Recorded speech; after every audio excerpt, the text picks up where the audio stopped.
certo che o futebol continua.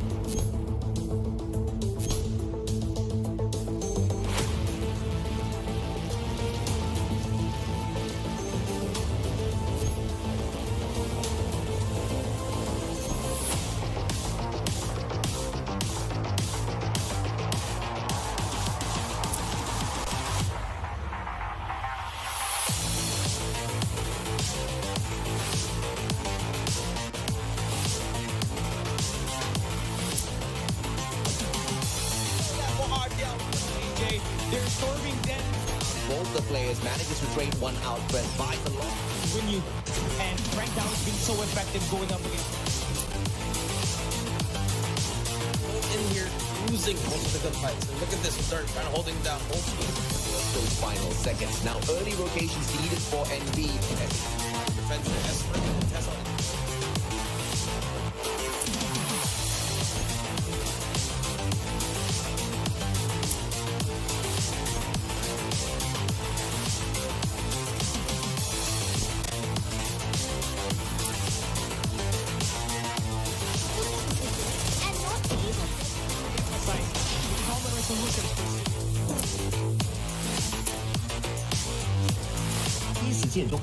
就变成说他是算半职业队伍吧，我们所说的铁板烧的黑名选手，因为他点在先手仓库跟我们的点链。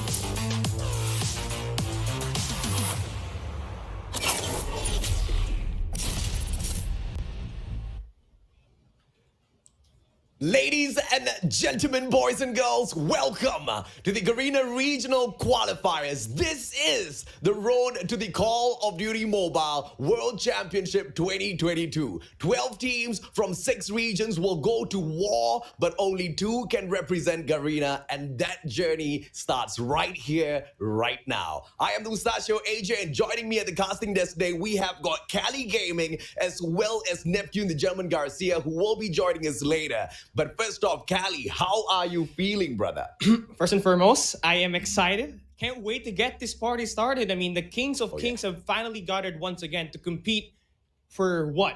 To be the top 1 and the top 2 in this competition, to advance to the next stage of competition where you have the chance to fly across the world and meet all of the best teams in every region that we have in the globe. And for me, exactly, there's a lot of stories to unfold here, and I can't wait for this show to actually start. I absolutely cannot wait as well. We want to obviously find out exactly who will be the 2 most dominant team in Garena. And to have 6 different regions represented here, you're going to see a lot of different sort of strategy played out there on the battlefield. We also will be able to see who are the gods of movements, who are the mechanical gods out there on the battlefield who will be able to win out each and every single one of those gunfights. But before we get into that juicy detail, let's take a quick look at the schedule of the day and see exactly what sort of action we can expect for the day here, Cali. Well, there's a lot of things to really see in this schedule, and you all obviously know for this tournament schedule, the group stage starts here today at Friday, September 9, and will end at September 14 on Wednesday. And obviously, you would want to have the best performance out there in this group stage, track up all the points and all the maps that you need to be able to qualify the top 3 spot for your respective group. And basically, we will have the playoffs 3 days, double elimination format at September 16 and Friday until Saturday, and of course, Championship Sunday at September 18. And not only we will see this tournament schedule right on screen, but we are also going to see the tournament format that we will definitely see here at this matchup. And obviously, speaking AJ, 12 best teams, but there's a lot of teams that you really look out forward to the most here. But mainly, it's Smart, Omega, Blacklist International, Ultimate. I mean, 2 of the strongest teams so far in this game, but they're riddled out with the Kings of Kings out there. And we do see the tournament format out here, Group A and Group B, round robin format, 3 games per matchup. In the top 3 in group advances to the playoffs, where it's going to be double elimination. Absolutely, man. In 2 different groups, both of these groups are absolutely stacked. But I don't know. I don't know if just having the title or just having that brand Smart Mega or Blacklist International Ultimate is going to be able to carry the Philippines all the way through, because we have got multiple regions in the competition who I'm pretty sure are going to be able to take the fight up to them. We've got teams like ABC Esports as well as the one and only Dunia Games that is just so dominating out out there on the battlefield, right? Because once again, Callie, this is exactly what we were talking about even before the show, weeks before we even got to this stage. Different regions, different play styles, different sorts of strategies that will be brought in. I was looking at the Japanese region as well, and Japan just plays it so tactically, right? The Garena players, on the other hand, they just bash their heads through the wall, and most of the times they get through to the other side. But, it's most of the time going to be strategy that trumps mechanical capability. And we're going to see if or not that is a fact through the group stages in itself. There will be no room to hide away strats. It is each and every single team that's going to be giving their very best out there, Callie.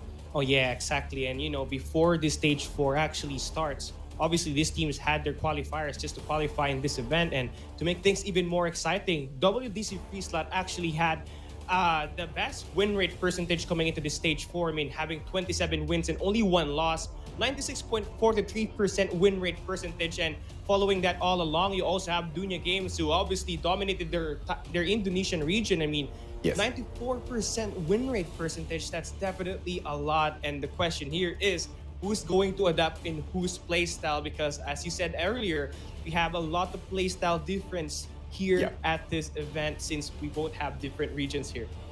Yes, I hear you loud and clear, right? I hear those numbers, I hear those statistics, and I love the fact that you've compiled all of them. I mean, I've got notes, but you've got an encyclopedia of data based on all of the other regions. But here's the problem, Callie. The problem is, these were not the teams in all of those regions as well, right? This is the best of the best, the creme de la creme. And when the creme de la creme go up against each other, those previous statistics might just not matter anymore. We have to build some new numbers in here. And day number 1 is going to show us exactly what sort of flavor we are going to be getting out of stage 4. But let us introduce you, LYNXTH Thailand, Iris, Purcell, Teddy, Sugus, Ambition, as well as Settech, as they step on forth to that battlefield. I am waiting to see what sort of quality can they bring into the competition, because they take on the Almighty themselves.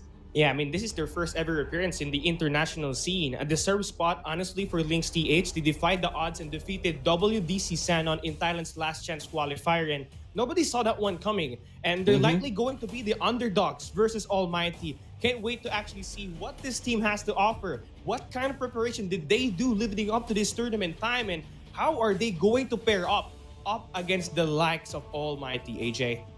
Yeah, and when you look at the overall performance of Almighty at Hardpoint, it wasn't the strongest run that they had at stage 3. And you compare that up to LYNXTH, they have a little bit more of promise at Hardpoint. But once again, that was statistics pulled out from the individual regions. They'll go head to head. We'll be able to see exactly how they pair up against each other. Incendio, Jeff Pro, Shut Up, Irfan J, as well as Heaven. This is the lineup that represents the Almighty. Lion City representing monsters. And if there's one thing I am super sure of, is that we will see Heaven start to perform again in those SNDs. We saw Shut Up step up a lot during GM3, and that's because Heaven saw a huge nerf in the competition. He couldn't bring his bed to the stadium, and therefore he struggled a little bit. There you go. We've got Heaven right back on his bed. I mean, that's the championship piece right there. And I mean, if Almighty do exactly move in and advance to the playoffs, I mean, they have to bring that bed over. But then again, these are the champions of Garena Regional Qualifiers 2021, and marking this appearance here, it's their 3rd straight appearance. And as you all may know, this year could be Heaven's final year for COD Mobile, AJ. So this squad for sure will make the most of the opportunity to advance to stage 5. And likely, as you said, I really have to agree with you. Shut Up did loads of work in Garena Master Season 3. But of course, Incendio had a really good performance as well in that playoffs, where they obviously carried the load with Heaven underperforming. But now here at the group stage, loving this layout right now. 3 maps played in MAD for AMT, though. Looking at the bottom screen, first, we do all the skill in the map bans. For AMT, they banned Purifier. They also banned Summit Map. So with that said and done, we go look at LYNXTH. They banned the Annihilator, and of course, they banned Slum. So that leaves the Ascenda open, and you will obviously see that at map number 2. And for some of you guys watching out there, you're going to be wondering exactly what sort of meta they're going to be using, because obviously Season 8 was just released. So we're still playing on the previous patch. So you're most probably going to see a lot of those KSPs still being used out there on the battlefield. So just don't be too surprised if, you start scratching your head and wonder exactly what is Garena up to. Lynx will not be the ones who dictate the pace of this particular series, as Almighty wins the coin toss and they drag us into standoff as well as firing range for our hardpoint and control matches. Very straightforward, but with Lynx leading us into Hacienda for SND. I'm just very curious to see how much have they mastered this map, because we saw at the MSP stage quite a number of teams had a little bit of a struggle when it came to Hacienda regardless of game time. Well, it's because of the map being totally new, and before us having to add it in stage 3. Basically, the teams didn't really have enough time to actually master it just yet. But again, curious to as well why LYNXTH picked this map, because they haven't really played this map on their stage 3 qualifiers. So with that being said, this could be a curveball, and maybe Almighty could get surprised in this matchup. But looking at the personality of the map itself, AJ, a very long-range map. So it could go both ways. I mean, Almighty's got Heaven and Shut Up to basically do all the work for them in terms of taking those initial picks with those snipers. But maybe, LYNXTH could totally have a trick in their bag to maybe just throw off Almighty. And with that being said, taking a look at map number 3 as well, firing range control. And this is a map where AMT really have a very strong gameplay. I mean, overall, game mode is their baby, AJ.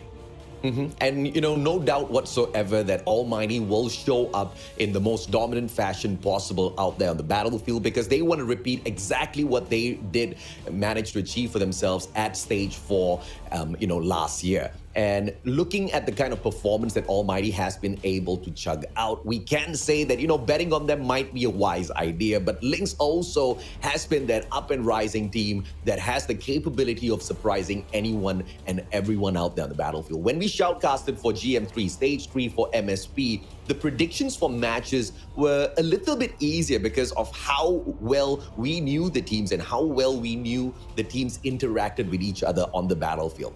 This particular series, just going by data alone, just going by the numbers, it seems like Almighty might be able to snatch it away on all 3 of these maps. But I want to see Lynx give them a run for their money, right? Because when we start things off at standoff hardpoint, it's going to be those money hills that I'm mostly concerned about. It's going to be that P2 and P3. Early rotations are going to be, something that I scream about, but too early, and you will have that judgment hammer being knocked down onto the table, and probably someone is going to be judged real hard. But I hope to see Lynx the one making all of those early moves in that game so that they can keep the pressure up on Almighty, because you have to get that sort of a gameplay out on the table immediately if you want to control an uncontrollable squad like the Lion City representing Almighty, Cali. Yeah, you can't just really make sure that Almighty gets hot early, because you're guaranteed to really have a hard time over time. And of course, for LYNXTH, heading into the matchup will be the underdog. So timing,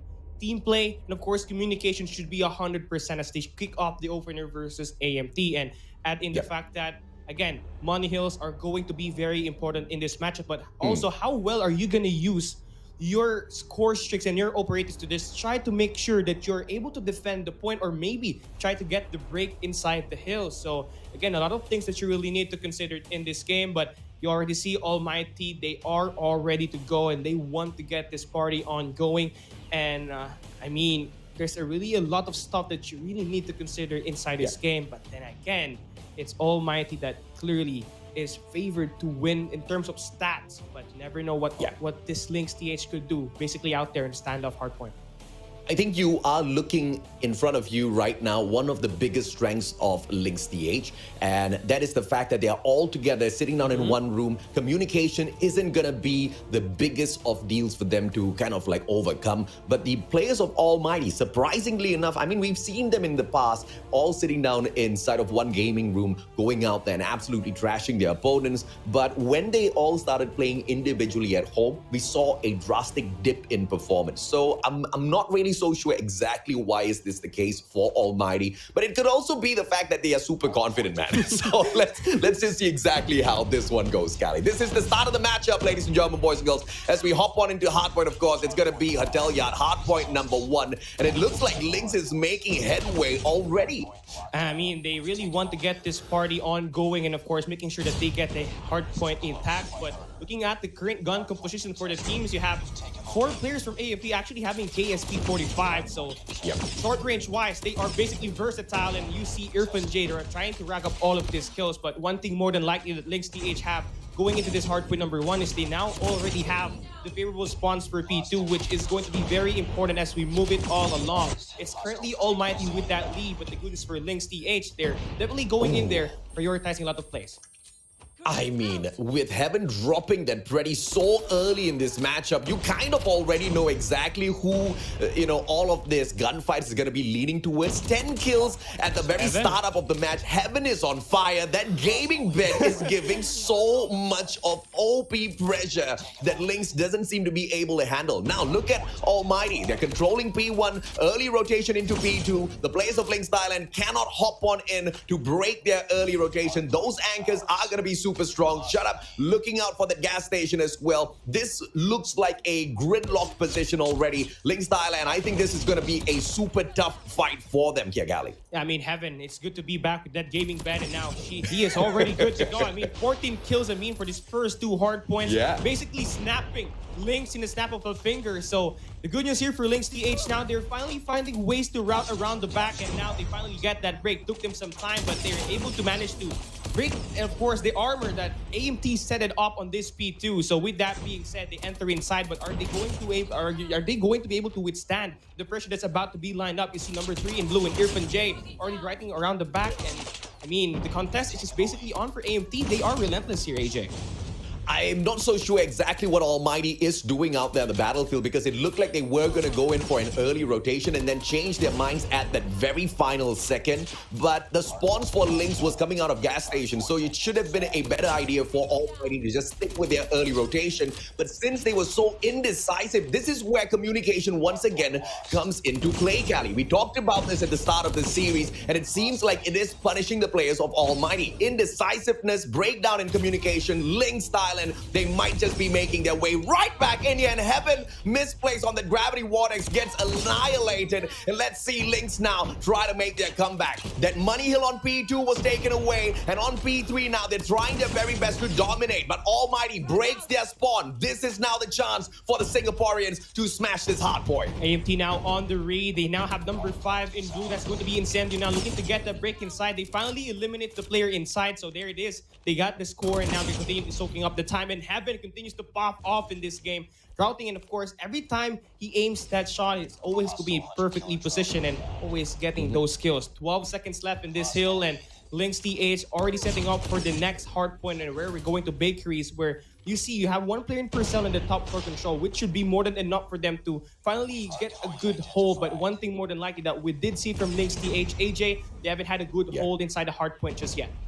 Yeah, Shut Up is playing anchor, but he's just having a little bit of a difficulty, and as I say that, he gets a big kill onto Setek, who was holding on to the anchor spots as well, and the one and only Teddy slides in with his own Sparrow, takes Shut Up out of the equation. Purcell hops on right back in and shuts down Jeff Pro just as he gets traded out with his own one and only Sparrow. Lynx have got the fight in them, but it just seems like the gods of RNG are giving them a spawn a little bit too far away to pull this right back to their side. But a split attack now. The pincer maneuver might just end up in the favor of Lynx, but 94-47, Almighty almost running away with the first half of this matchup already, Callie. 2 players inside of the hard point right now. All they need to do is just strike down those players of Lynx who are trickling in one after the other. I mean, operator skills is going to be the detrimental factor in why Almighty was able to get that break inside that hill. And with that being said, they were able to get this scrap time, so they're also good to go moving into the next hard point, where you see Incendio gets those huge 2 kills. And I'm loving the total feel right now for AMT. Totally locked and loaded to get all of these kills winning much more gunfights in this current game that we have. Heaven already 24 kills and is guaranteed to get more than that as we open up the second rotation, the second set of rotation of the hard points. It's going to be a 50-50 battle, but when we did see ALMGHTY go in for that multi-angle push, that's more than enough for them to get that break. Heaven started off hot, but Incendio is heating up as well, trying to catch up with his brother in terms of the numbers of kills. These two players are slaying out there on the battlefield, but Lynx, this is not over for them just yet. We just need to see a little bit of higher pressure that they can set out in this game, because ALMGHTY is making a couple of mistakes. This is not a perfect team at the very start of stage 4, and Lynx just needs to take advantage of all of those mistakes. But unfortunately here, it is their mechanical capability. They cannot overcome ALMGHTY just yet. A majority of the gunfights going the way of ALMGHTY, and that's the main reason, although those mistakes are being made by the Singaporeans, Lynx just cannot take advantage. I mean, the pace is just too fast here for ALMGHTY, and you're guaranteed with that KSP. That's just basically a high damage output in terms of that close range engagements, and great job so far for AMT to just try to change that P1 to P2. Look at the setup right now. Number 2 in blue, perfectly insane and primed to get all of these kills as he looks to just guard and safeguard this gas station for his team. I mean, LYNXTH will be funneled down to that entry point at that bakery, so that's one less thing to worry about for AMT. They just gotta stand inside the point and, of course, take the players down. Heaven now looks for to get that. Oh, what a right down.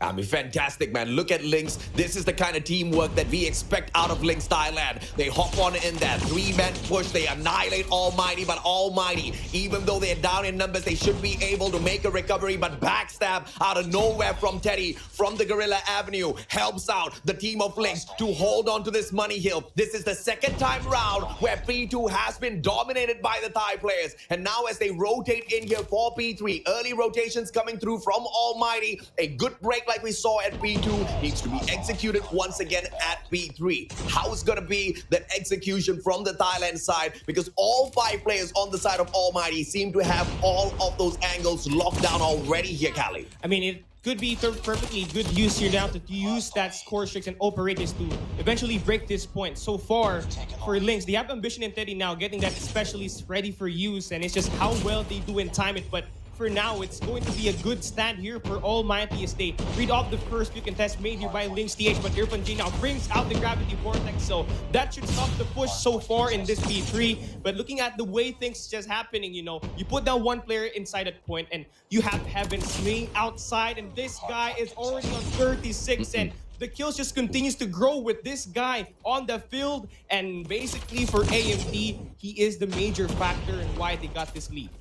Yeah, at this point, the brand manager for ALMGHTY needs to already start writing into Activision to allow Heaven to bring his gaming bed to stage 5 if they make it through, because this guy is just on absolute fire when he's in his comfort zone, right? Hitting 38 kills already, the most in this first matchup. He started off hot, he keeps himself hot. Incendio's having a little bit of a tough time catching up with his own brother. Irfan J now on the other side of the wall has to anticipate 2 players, and he does that absolutely well with the KSP 45. Purcell gets annihilated as well, but a good Freddy takes him out of the equation. 198 to 107, but Bakery held on strong by the players of Lynx. But Irfan J alongside Incendio, they bring up the Sparrow and Freddy, and just like that, ALMGHTY are right back in it. 6 kills for that Predator missile, 1 for Irfan J and 1 for Incendio, and I mean, AMT's just looking so great so far in building streaks, and that's a great information sent out already. This team is winning more gunfights. Heaven now picks 2 players down, make that 3, but finally he gets shot down, but the damage is done. 218 to 109, 100-point lead, and there's only one way Lynx can do this and of course get this break, but they obviously get shot down. Jeffro on the flank, but he gets 1 player. But the good thing that AMT still had the hard point contested, and they're looking to change it here as well for P1 with Heaven. Again, 44 kills already inside this game. We might as well see the match end here at P1, but let's see what LYNXTH has in their bags to just try and come back in this very tough road that they currently have.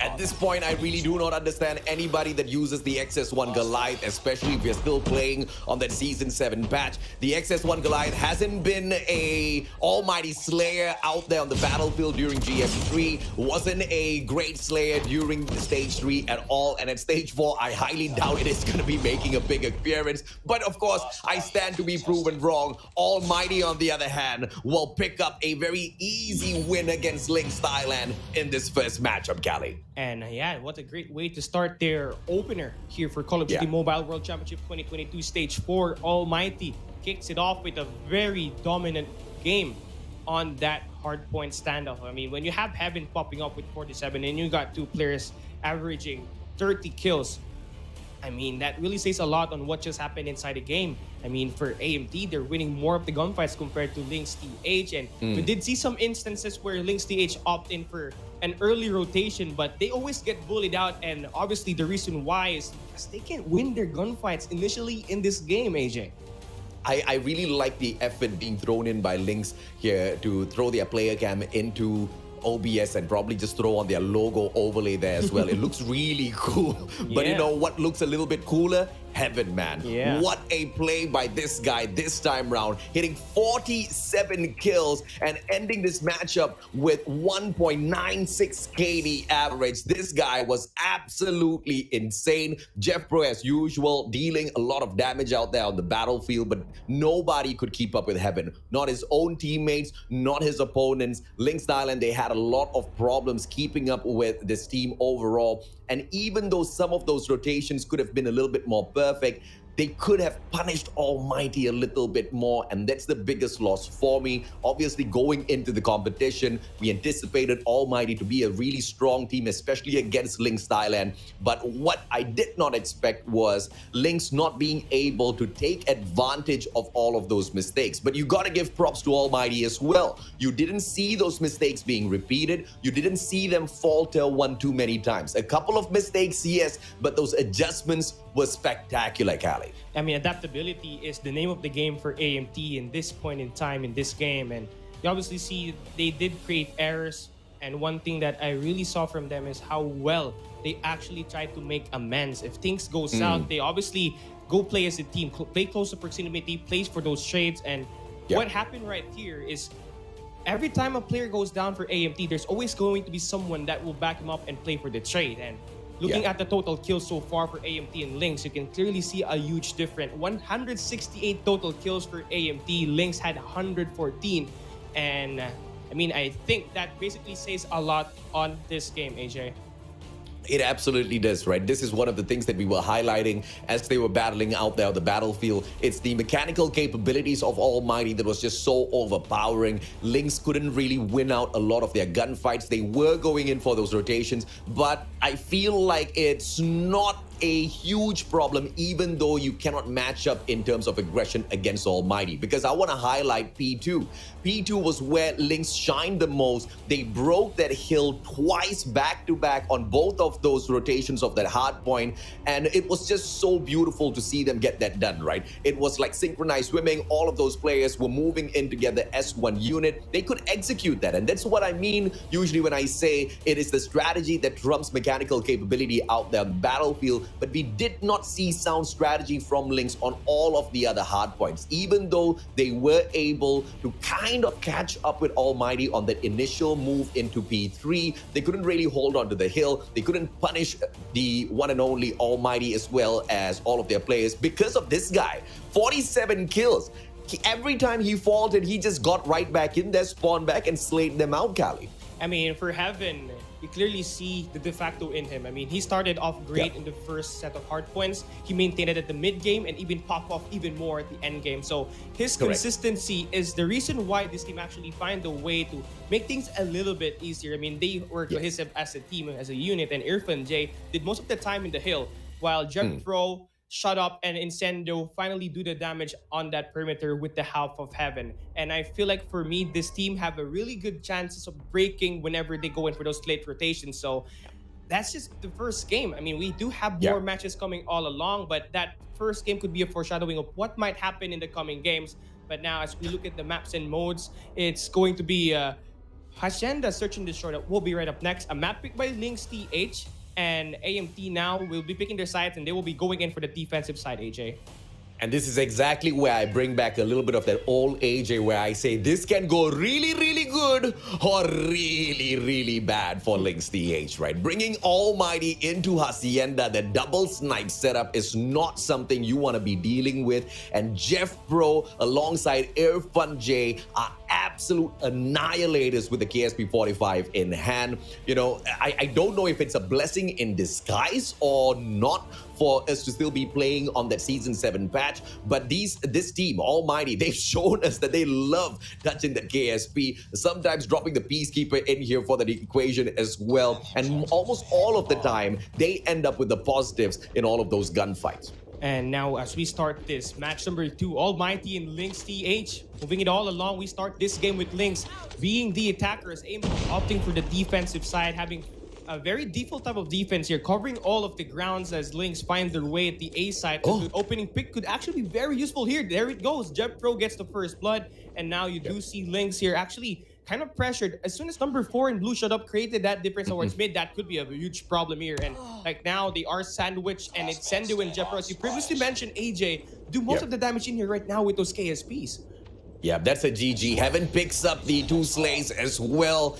And round number 1 is over before the players of Lynx can even get that bomb to the bomb site. Halfway there at the entrance of backyard, they got snuffed out. One overextending Sugus found his death at the manor, and that's a little bit unfortunate for him. You cannot overextend when you're playing against Almighty. You just have to play this slow, stick together, play those trades, because that's exactly what you have to do against a team that can take those 1v2, 1v3 situations and still get that round on their side. I mean, first bloods are going to be important. Incendio gets that kill against Steady, but a huge effort here for Aris to take down Shut Up, so that's one less thing to worry about. And Lynx follows up with 2, so there it goes, the opening that they need, the opening that they get. Now they just have to convert here, AJ.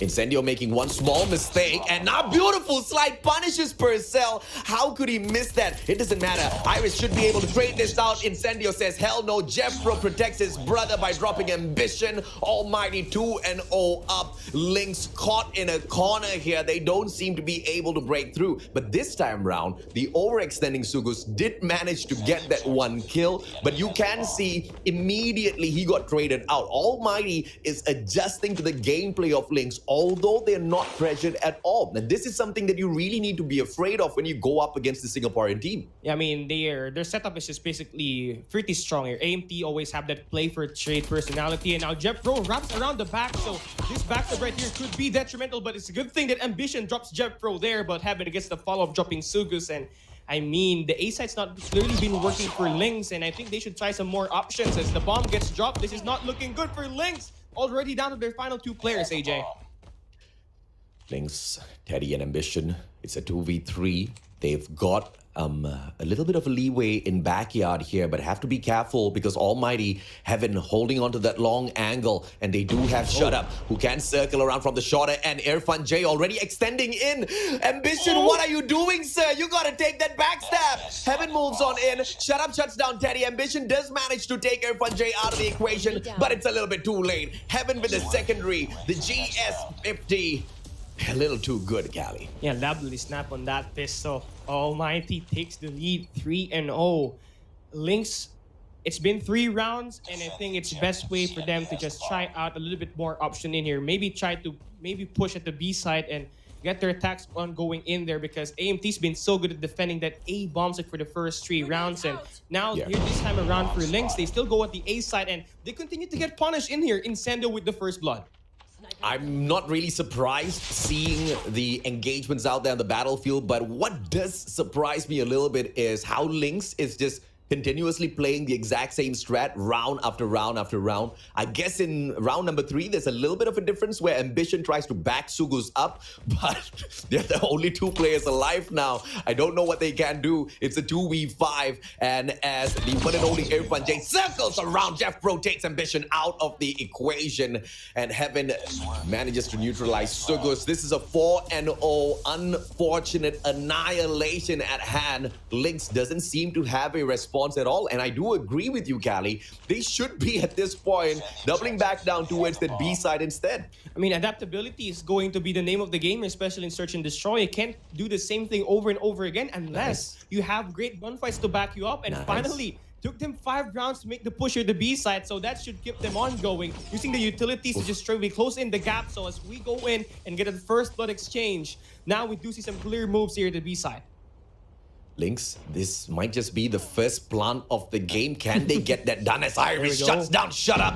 This is that opener. Heaven from afar has nobody in his crosshairs and just plays this a little bit safely. He doesn't want to take it a little bit too aggressive. It's a 3v4. Almighty down 1 man, but it doesn't seem to have been a problem so far in terms of them handling those 1-on-2 situations. So the numbers shouldn't be much of an issue. Incendio catches one out and Iris just falters on that left-hand side. You do have Purcell, and this push could be detrimental as Purcell shuts him down. Traded out by Irfan J, and Heaven once again with the 50 Gs annihilates. Lovely shot right there once again for Heaven. Now the bomb is getting defused. Someone needs to stop that. And again for Ambition is the final player alive, and that second slap needs to buy the time, but Irfan J goes in for the hunt, and Heaven will be able to get that defuse. And again, talk about how we are seeing Almighty so good so far on the defensive side. First and foremost, they win 4 rounds through elimination, and that post-plant retake just basically on point. I mean, they only did attack on only 2 angles in there, but it's greatly more than enough to show off LYNXTH. Kind of a very close situation there for Lynx. I mean, they finally had their first plant, and I think they could still go for that B bomb plant here, but then again, they likely push here at this A side, and I don't know what's gonna happen in here. Shut up now, already making the play around the mid map, and there it goes. Trades are going to come in for Lynx. Oh, Sugu's doing a lot this time around, and the only difference was instead of going the right-hand side of that second floor of mana, he took the left-hand path instead, catching the players of Almighty off guard. And that's what I'm talking about. Almighty will be able to read your plays, so round after round, you have to switch it up. And if you're not keeping it fresh, Almighty will annihilate. Teddy, good backstep this time round as he takes out one of the most lethal players of Almighty out of the equation. But it's a 1v2, and no slide challenge. Incendio just walks straight in and takes Teddy out of the equation, putting him right back in the lobby. 6-0. Let's see if Lynx can fight for their lives now, but it's gonna be quite a tough one. Almighty on match point, Callie. Yeah, momentum is currently on AMT, and again, Call of Duty Mobile is a momentum-based game, and with AMT just riding all along, they can just basically run over LYNXTH at this round number 7, going in for the first sweep on this S&D in this game's play so far in group stage. They won Incendio. Great route right here, very aggressive one. Shut up.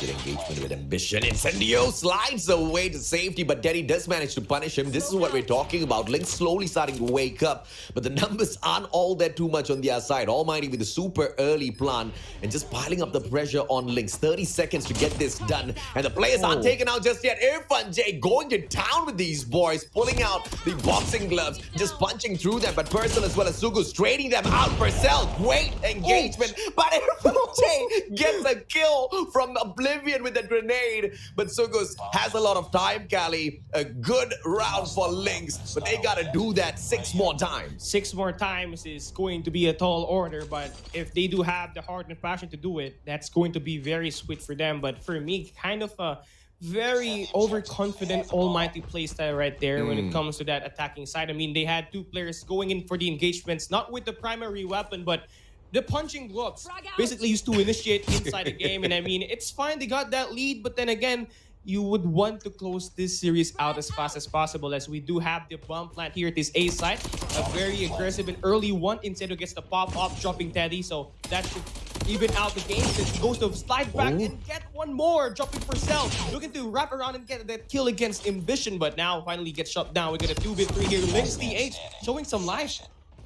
Yeah, but Incendio making that mistake now, you cannot repeat that against, you know, the teams out there on the battlefield. You should have just played that recovery instead, and Heaven plays a cheeky gameplay and gets punished by Sugus. Now Sugus for the clutch. Good slide challenge, but doesn't manage to catch shut up off guard just yet. Finally does. Lynx needed to do that 6 times in a row. Here is that first one, and I am absolutely loving it. The Thai players fighting back, Callie. There we go. LYNXTH, basically, maybe they are more of that defensive team more than likely, as they finally scored their first 2 rounds in the second half of this search and destroy. So it's a good thing that they are heavily oriented at basically defending this A control, this A bomb site. So again, with that being said, they just have to continue doing that in here. AMT now pushing at the A side one more time. So let's see if they will have finally work it up. Teddy with that first blood dropping Incendio. So there it is. Number advantage in favor for Lynx. Lynx slowly waking up in this match, but the question is, have they allowed Almighty to run away a little too far? Purcell, this is going to be a great big engagement, great slide, but he manages to give away that information, plays for his life as JeffPro drops Purcell. JeffPro not traded out just yet. Heaven drops Irish, shut up, taken out of the equation, and Heaven hits a double off screen, leaving Ambition all on his own. He gets spotted out. Heaven knows where he is, and with that information, JeffPro takes the final kill. Almighty wraps up S&D 7-2. Yeah, very dominated victory once again for Almighty. Their defensive setup are basically on point, but that attacking side basically very shaky up against LYNXTH. They give up 2 rounds in there, could have gone for that sweep, but then again, LYNXTH was able to manage to get 2 rounds in there. But talk about how reactive the boys of Almighty is when it comes to taking the first blood.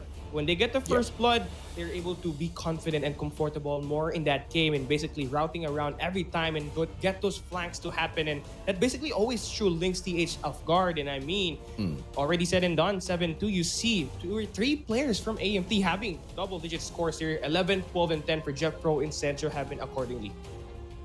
At stage 3 for MSP, we saw Incendio rise back up to the top as one of the slayers for the side of Almighty. And that's going to be one of the biggest winning factors for Almighty, because this guy kind of let the ball go. He kind of slipped up in terms of performance, and you know, it wasn't really all that too great for the team. You can't have dead weight on your team. Almighty's not that kind of squad. And the moment Incendio stepped his gameplay right back up, this team absolutely lethal out there on the battlefield. But yet, even though Incendio did step it right back up, they couldn't get to that grand finals of stage 3. Let's see if they can get to the grand finals of stage 4 instead. JeffPro this time around, your most valuable player, Callie. Oh yeah, I mean, JeffPro, it's either JeffPro or Irfan J that always initiates the flanks and always makes sure that there's going to be engagements that would be happening. I mean, if one player goes down, JeffPro is always going to be there, more than likely to play for those trades and get the man advantage to favor Almighty. And I mean, I really love what I'm seeing from Almighty right now. Despite not having a Shenda as their map pick, they dominated that one against LYNXTH. Yeah, I mean, hands down, dominated it, right? Regardless of how LYNXTH might have been able to show a little bit of, you know, confidence at the Thailand region against the Lion City representing Almighty. It was a GGWP, and like I said, it could go really, really good or really, really bad. And unfortunately for Lynx Thailand, it went extremely bad at Hacienda SND. And now we move on into Control, and one of the best Control teams of MSP is jumping into the matchup with LYNXTH. I think it's gonna be a tough one for the Thai boys to kind of pull this one away from Almighty, Callie. I mean, I have to agree with you here, AJ. I mean, Almighty had a 9-0 map win percentage in terms of Control in Garena Masters Season 3. Then you take a look at LYNXTH, who had a 61.54%, or not really 61.54, but kind of way below average kind of win percentage in Control game mode. So they're guaranteed to be, again, having the cards against them. So it's just how you play it here this time around. How are you going to make sure to take full use of being the defensive side in a Control game mode where it's heavily defensive oriented? For now, it seems like they're looking to funnel out that B control point first. And you know, we also have to acknowledge the fact that at hardpoint, the ones that were just so dominant with all of the gunfights was Almighty. Oh my lord! But as I say that, Lynx Thailand just popping off, managing to get the first 5 kills before they lose that single player in the name of Teddy. But Iris and Sugu stepping it right back up for the team. It looks like the Thai players have finally woken up, but Irfan J wants to put them right back to rest. Yeah, great start so far for LYNXTH here, having more of the life count advantage in there, but Irfan J finally able to open things up for AMT. An opening has been made to this B control point, and now they're on their way there. Heaven routing around the mid-map, getting 3 kills, but finally gets shut down 30 seconds is left, and Almighty needs to make a move, and the first move will be here at this B control point. Yeah, but they're not even capturing the B control point just yet, God, right even there. though they can most definitely do that. Irish trying to go to town with all the players. Jeff Pro drops in with the KSP. Finally, the B control point trying to be ripped away. Almighty doing two things at the very same time, and that's exactly what the Lion City representing Almighty is capable of. And just like that, they are taking control of this control matchup. No pun intended, Cali. Yeah, divide and conquer is the name of the game for Almighty. They have absolutely took control of a control point that's very hard to basically dominate, and they took that in a very straight manner. This is the control point as the distraction, and Jet Pro finds a double there. That should open things up for the B control point, but notice how Almighty's initiating a spawn trap in here with Jet Pro around the tunnels. Getting one is very beneficial in here. Looking for the second is going to be overstretch, but he gets 3 kills. Make in it here. 6. 7 and 11. That's the name of the game. My goodness, Almighty, just like that. They've turned the tables already, but that B point not going to be ripped away, and therefore Almighty's going to turn this into a team deathmatch to punch their way through to annihilate the players of LYNXTH. Can they get the close on them though? Inside of auto repair, you have got the one and only Sugus hiding away, but Jeff Pro doesn't care. Sugus drains him out with his positioning. 4-7, a 4-life advantage for the Singaporeans, and Heaven tries to make that a little bit more closer, and Jeff Pro supports him as well. Lynx hanging on with one final life, and Irfan J takes that life away with his boxing gloves. Kind of a very slow start for Almighty, but then again, what matters is that endgame, and again, they flipped the table really dearly, and I mean for LYNXTH, they had that A control point as the main source of strategy for them to take full use advantage of the defensive side. But when Almighty decided to divide and conquer, that's where things kind of fell off. So now they have to make up for it with this attacking round as they look to find a way to this A control point, with Purcell now wrapping around, initiating, and of course opening things up for that A control point. So now that they are here, they just have to make sure that they read out the players from Almighty. Ooh, Purcell, that was super close, but still manages to take Incendio out of the equation. 26-25. This is gonna be a sticky situation if Purcell takes himself out with the Sparrow. Unfortunately, Jeff Pro steps on and teases him away, and Purcell loses his life at the same time. Heaven drops Sugus. It is a 90-23. Almighty still with the life advantage here, not by a lot, but they still can dominate. That A flag almost ripped away from their hands now, as they do have one player inside there clearing off those markers. Not a single one that the players of Lynx could go in there and dominate just yet. Now the backstab, this is going to be a big engagement as Steady wins out his gunfight. This might just go to the side of Lynx.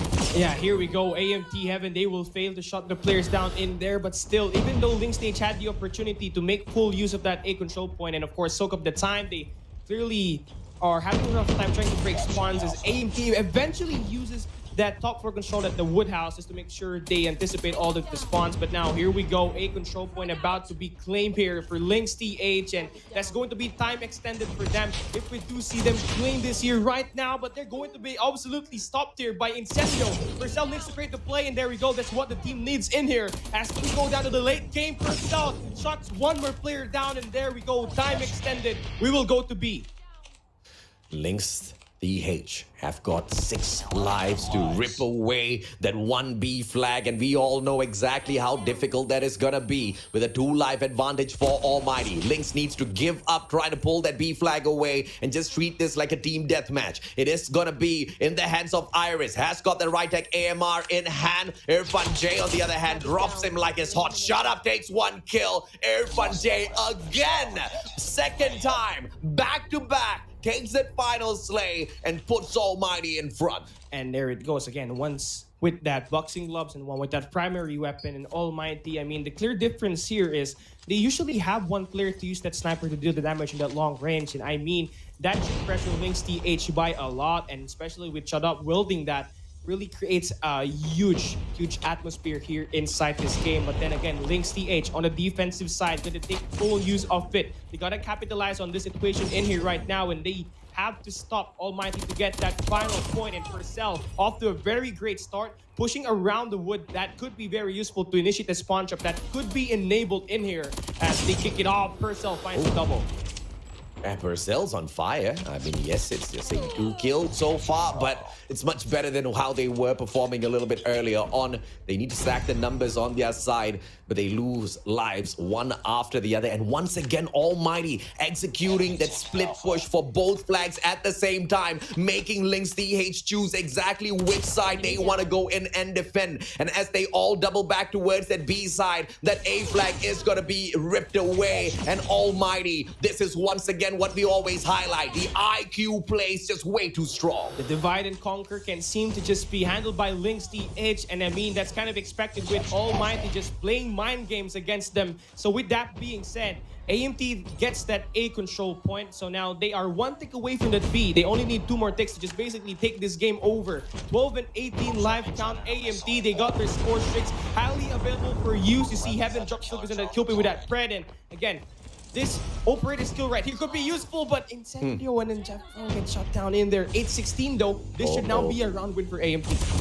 Yeah, Almighty's just being super cheeky. They're just going for kills. They're not even going for the B flag at all. Just 5 more lives for LYNXTH. They need to double down and play super defensive, but instead they're charging out towards command center. One guy inside of mid, once again in the name of Sugus, manages to get that 1 kill. Purcell drops Jeff Pro, but gets traded out by Incendio. Ambition and Teddy, very ambitious, but 2 more lives left. Make that 1. Irfan J, is he gonna secure the final one? No, he gets punished by Ambition instead. And Heaven secures the Slayer of Sugus. Cheeky Irfan and Almighty, they still secure the 3-0. Yeah, I mean, AJ, that could have been 3 kills for that final blow here for Irfan J, but again, got shut down, and Heaven just really need to do the final delivery there. So that's 3 males basically done for Almighty. A sweep on this first game. And in this controlled game mode, one thing that really sets them afar against LYNXTH is how well they capitalize on the attacking situation in a defensive-oriented game mode, in a defensive-oriented map. So, I mean, the gunfights are just too strong for Almighty. And again, the IQ plays of using the B control point as the distraction for them to get that push at the A side and turn heads for that B control point. Yeah, but I don't think they were just playing the distraction at that B control point, right? I think it was a very smart move coming through from the Almighty players. And initially, I was, a little confused as to what they were doing out there on the battlefield, Cali, because they were at the B control point, but none of them were hopping onto that flag just yet. They were waiting for a couple of their members to move on in towards that white warehouse as well, towards that A control point, and simultaneously, not once but twice in both of those attacking rounds, they hop onto those control points at the very same time. And now when you do that, you all automatically push your opponents into panic mode, right? Where do you go? How do you make this decision? And they're just playing not just IQ games against their opponents, but they are forcing them to make tough decisions. And with their mechanical skills, when you have already dominated your opponent, and then on top of that, you make them panic, you make that game so much more easier for yourselves. You force your opponents to make mistakes, and you make those slays so very much more easy. Heaven steps up once again. He is my personal MVP as well for the series. I mean, I have to agree with you, especially on that hard point, but talk about the damage that he dealt as well in that S&D, and of course being the MVP here at this control game mode. And what this guy really can do is, of course, anticipate and, of course, take down player whenever the team needs him to be. And with that being said, they take the first sweep for this game. I mean, everybody was falling in love with how Whoopi was dominating on, as a slayer for the team, and at the very same time as one of the best snipers out there on the battlefield. And when Whoopi kind of went down, we saw Heaven reigning up at the top, and then Whoopi made his way right back up, kind of replacing Heaven as one of the better snipers as well as flex player out there on the battlefield. And you can see the grind from Heaven to return fire, to say, Whoopi, calm down, I'm still here. This might just be my last opportunity to show off out there on the battlefield, and is doing a spectacular job in doing exactly that, Cali. A 3-0 shutdown, not just at control, but throughout the whole series. And LYNXTH, unfortunately, could not pull away a single map. And I mean, going into this game, AJ, you obviously know LYNXTH, they are heavily dominated by AMT in terms of team statistics and head-to-head for this game modes. And I mean, the communication really lacked in here for LYNXTH. For me, likely for this game. You saw that at Control where they had a big problem when it comes to defending, and they really just seem to not turn it around when the team needs it to be. And, you know, expecting them to turn it around, I might have expected more from them if I did not see such a dominating, you know, round from Almighty at that hardpoint matchup. I think mechanical skills-wise, Almighty was always going to dominate. But what you guys can do to dominate a little bit more out there on the battlefield is by redeeming this little prize that we have for you. We've got the Bronze Crate coupon, and I bless all of you to have amazing lucky draws from it. Yeah, CG, DQ, ZB, ZP, S6. I mean, you got Bronze Crates coupon. So what are you waiting for? You guys claim it because it's unlimited so long as you are able to use that. And of course, maybe put it to good use, AJ. Most definitely, right? Put it to good use, just like how Almighty put a little bit of their mistakes to good use as well. They just spawned out of nowhere from the back, from the sides, and just absolutely annihilated the players of LYNXTH. I feel bad for LYNXTH to a certain degree because, you know, I kind of had a little bit of hope for them, but they themselves got super discouraged at that SND matchup. Because although you did see a little bit of return fire coming through from LYNXTH, they kind of fizzled out towards the very end of that hardpoint match. At the start of it, though, they were hot. But at SND was where we truly saw some of their confidence being broken down. But towards the end, we saw a little bit of life. They made a return. They got 2 back-to-back rounds only to be punished 7-2. And as we head into Control, or as we started Control between these two teams earlier on, I once again expected a little bit more from LYNXTH because they started off hot, Cali. And then the strategy came through for Almighty. It was a GG from then on. Well, for me, honestly, it really turned down. It really went south when they have to play in that mid-game department. I mean, again, you said it's strong start, right? Yeah. And that mid-game is where they had troubles because of there again. You really have to pinpoint that communication. Communication is key. You have to retake, and of course, just make sure your team is heavily supplied with information that they could use to make most out of it and get those play for trades. And again, it's just really hard to see it there for the boys of LYNXTH. Yeah, but of course, huge warning bells, you know, were rung for the players of Almighty as they made a couple of mistakes with the rotations, especially with the decision on whether or not to go in for the early rotate into P3. But I think we are supposed to be looking at the highlights here. I do hear the highlights in the background, but I don't see the highlights on screen. Well, honestly, I think we will have to go on break. Ladies and gentlemen, we're headed for a quick break, but don't go as far as when we come back. We'll see more group stage day 1 action live and exclusive on Garena Call of Duty Mobile.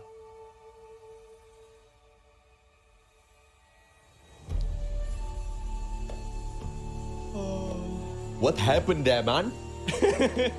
I was like confused. Where's the highlights? Where's the highlights? Yeah, I could hear the highlights, but then we didn't have no highlights. Oh, yeah, it's okay.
would have done that, the place could walk through them.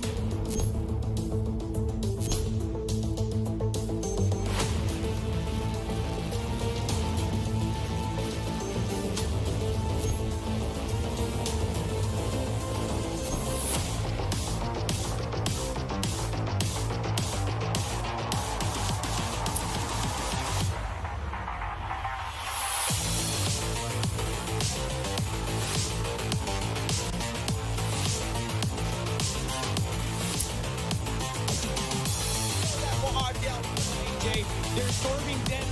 Both the players manages to trade one out, but buys a lot. When you and breakdown's been so effective going up against In here, losing most of the gunfights. And look at this, Dirt trying to holding down most of Those final seconds. Now early rotations needed for NV. defensive S test on it.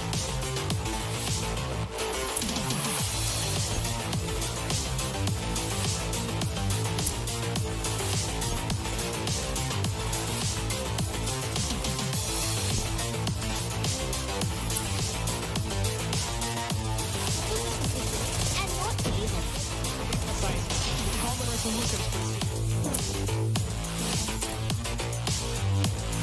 第一时间就反打，就变成说他的算半职业队伍吧。我们所说的铁板烧的黑莓选手，因为他点那些手。仓库跟我们的点链。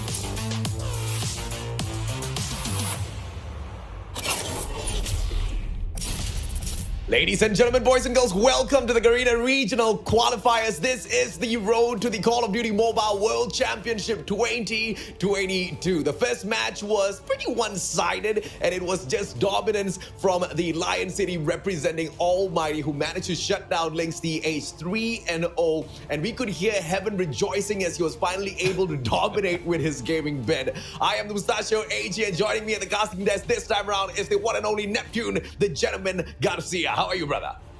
I'm doing well. I mean, I'm really excited to see a game from Almighty from that first round. Not so much from Lynx has been seen in that game, though a little bit of a turnaround might have been done from them, but it's not so much that they can dominate that game, even take 1 point from the Almighty brand. But this time, I mean, we are going to expect another set of teams to fight it off, and this is Huntsmen going against ABC Esports. And well, we've seen the gameplay of the Huntsmen, but I really love on how they will be popping off this time, because we all know the roster change that they have for them. This might be a chance for them to be at the top. And you know, ABC Esports, or as what they used to be called, ZF7, they are a super dominant team coming forth from Indonesia. This is going to be truly one battle that both regions will enjoy, but MSP's dominance is not going to probably continue on into series number 2 because of how much of quality the Indonesian side usually brings into the Call of Duty mobile world. But let's take a look at the lineup of the Huntsmen with the very newest edition, Crush from Philippines, joining the crew as well. We've got Raven, Spur, Derb, Zen, as well as Nochi representing the Malaysians. I mean, they are on a mission to be on the top, but whatever they've done so far has never been enough. So hopefully with the addition of Crush and the team, we'll have a chance to really experience that. It is more of how it will be passed on towards the rest of the team, AJ, and we might see a little bit of improvement from the Huntsmen at this point. We might not, because we have never seen this team comp before. A couple of players were removed from the Huntsman team. Not a couple, but 3 players were added onto the roster. I cannot wait to see Zen pop off on the battlefield. I cannot wait to see what sort of quality as well as value Crush will be able to add to the team of Huntsmen. So what we are looking at right now is just altogether a totally new team. Even though some of these players have individually performed in some of the other brands out there on the battlefield within MSP, we don't know how they click together as a squad. And it might just be the exact factor that keeps them away from achieving their best against ABC Esports, who've stuck together for quite a while now. And if you look at some of the statistics that ABC Esports have managed to kind of like rake up for themselves at stage 3 for the Indonesian region, this team is a monster monster. Obviously, you've got Dunya Games who are a little bit of a bigger monster, but they are monsters nonetheless, Neptune.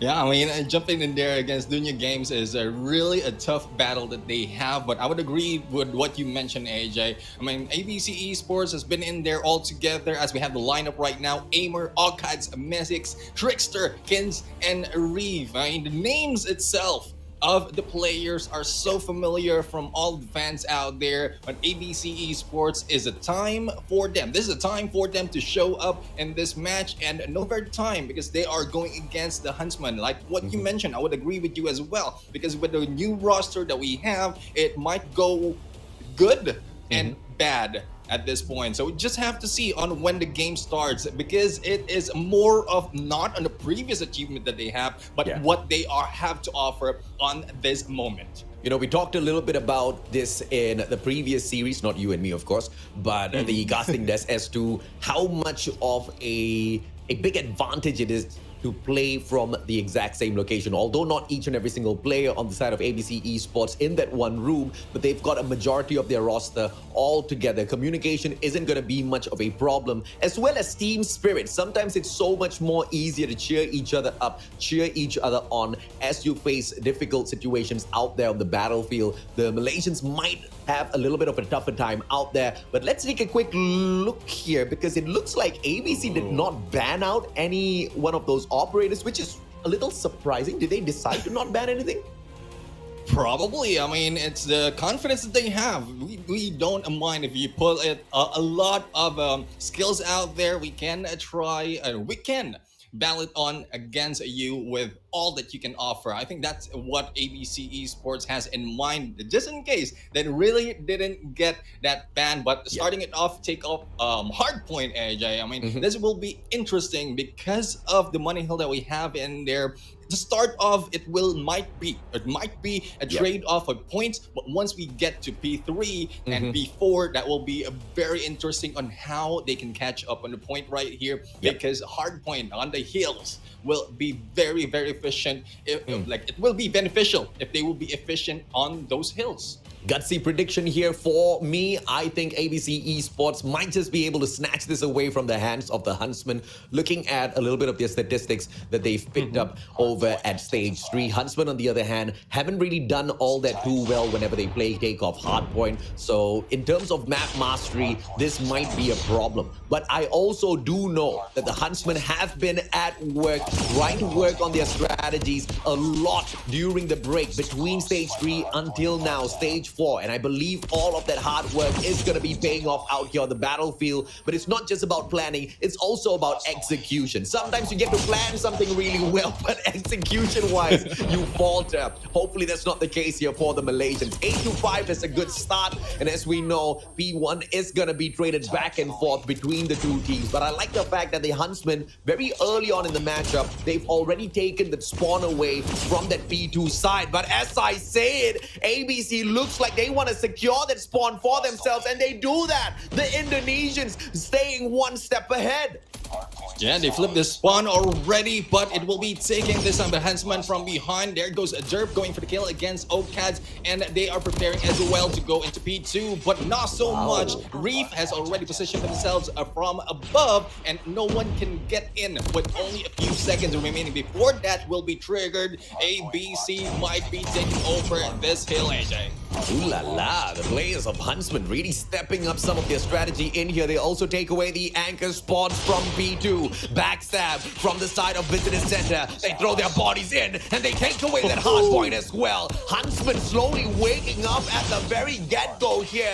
ABC Esports, they've got a big fight on hand, and although they do not have the favorable spots, what they do have is the mechanical skills of Ocas as well as Tricksters, and these two players usually hit that 2.0 KD, and that's exactly the kind of prowess they were showing over at Stage 3, and they try to shine a little bit more at Stage 4 as well. They do exactly that, forcing the Huntsmen for a super early rotation into that P3 money hill. Let's see if or not Aurora Launch can turn into the home of Huntsmen now, as they try to secure, lock down the favorable spawns at generators, and they seem to be doing quite a decent job at that, Neptune.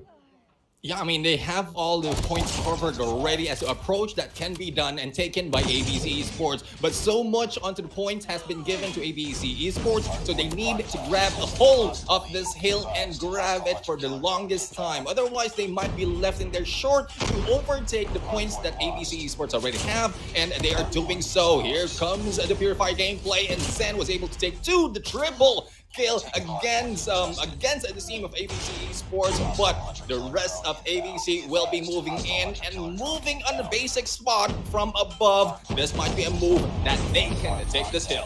Oh, you gotta love it if you're a Malaysian fan. Huntsmen fighting their way right back through. And this is against a super dominating team from the Indonesian region. We cannot believe what we're seeing with our very eyes here. ABC Esports might just struggle against the Huntsmen. 16 seconds to go. And I believe the Huntsmen have forced the players of ABC to go in for a super early rotation into P4. That's a surprise. Huntsmen might be able to rip this away. They might not be the favorite side to grab this win and take off, but they're doing one heck of a job out there. 63 to 76 is close enough for me. And if you're a Malaysian fan, you gotta absolutely love what Zen is doing out there on the battlefield.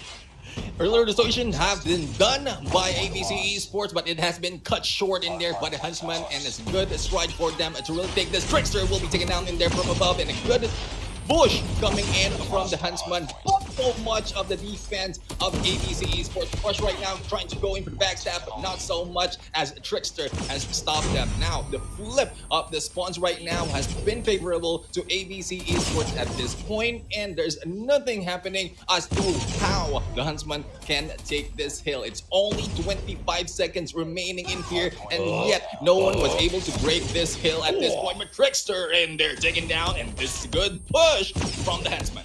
And you know, you were saying you don't really know exactly how they're gonna break the hill. They break the hill with the support of the gods of RNG, giving them the spawn over at Visitor Center as well as generators, and then split spawn for that very single moment. You know, sometimes it breaks teams apart because you kind of lose the power of numbers as you're taking that fight in. But with the pincer maneuver, the strategy of the Huntsmen to move in at the very same time to take over that hill was absolutely spectacular. And as we hit that reset button on the hard point, the Huntsmen are right at the heels of ABC, not allowing the Indonesians to run away with this matchup just yet. Aimer, as he goes on in there to get that aim knock, he drops him like it's hot. Message gets a double. ABC right back on the hill, but the power positions is the name of the game here for this first hill, and the Malaysians are doing a fantastic job at securing that second floor of Aurora launch, allows them to break the hill just for a couple of seconds, but they do not have a strong objective player out there to pick up the points. That seems to be the biggest problem here for the Huntsmen, but it's not proving to be a problem that will lead them to a loss just yet. They have brought in those adjustments, and once again, ABC not too far away.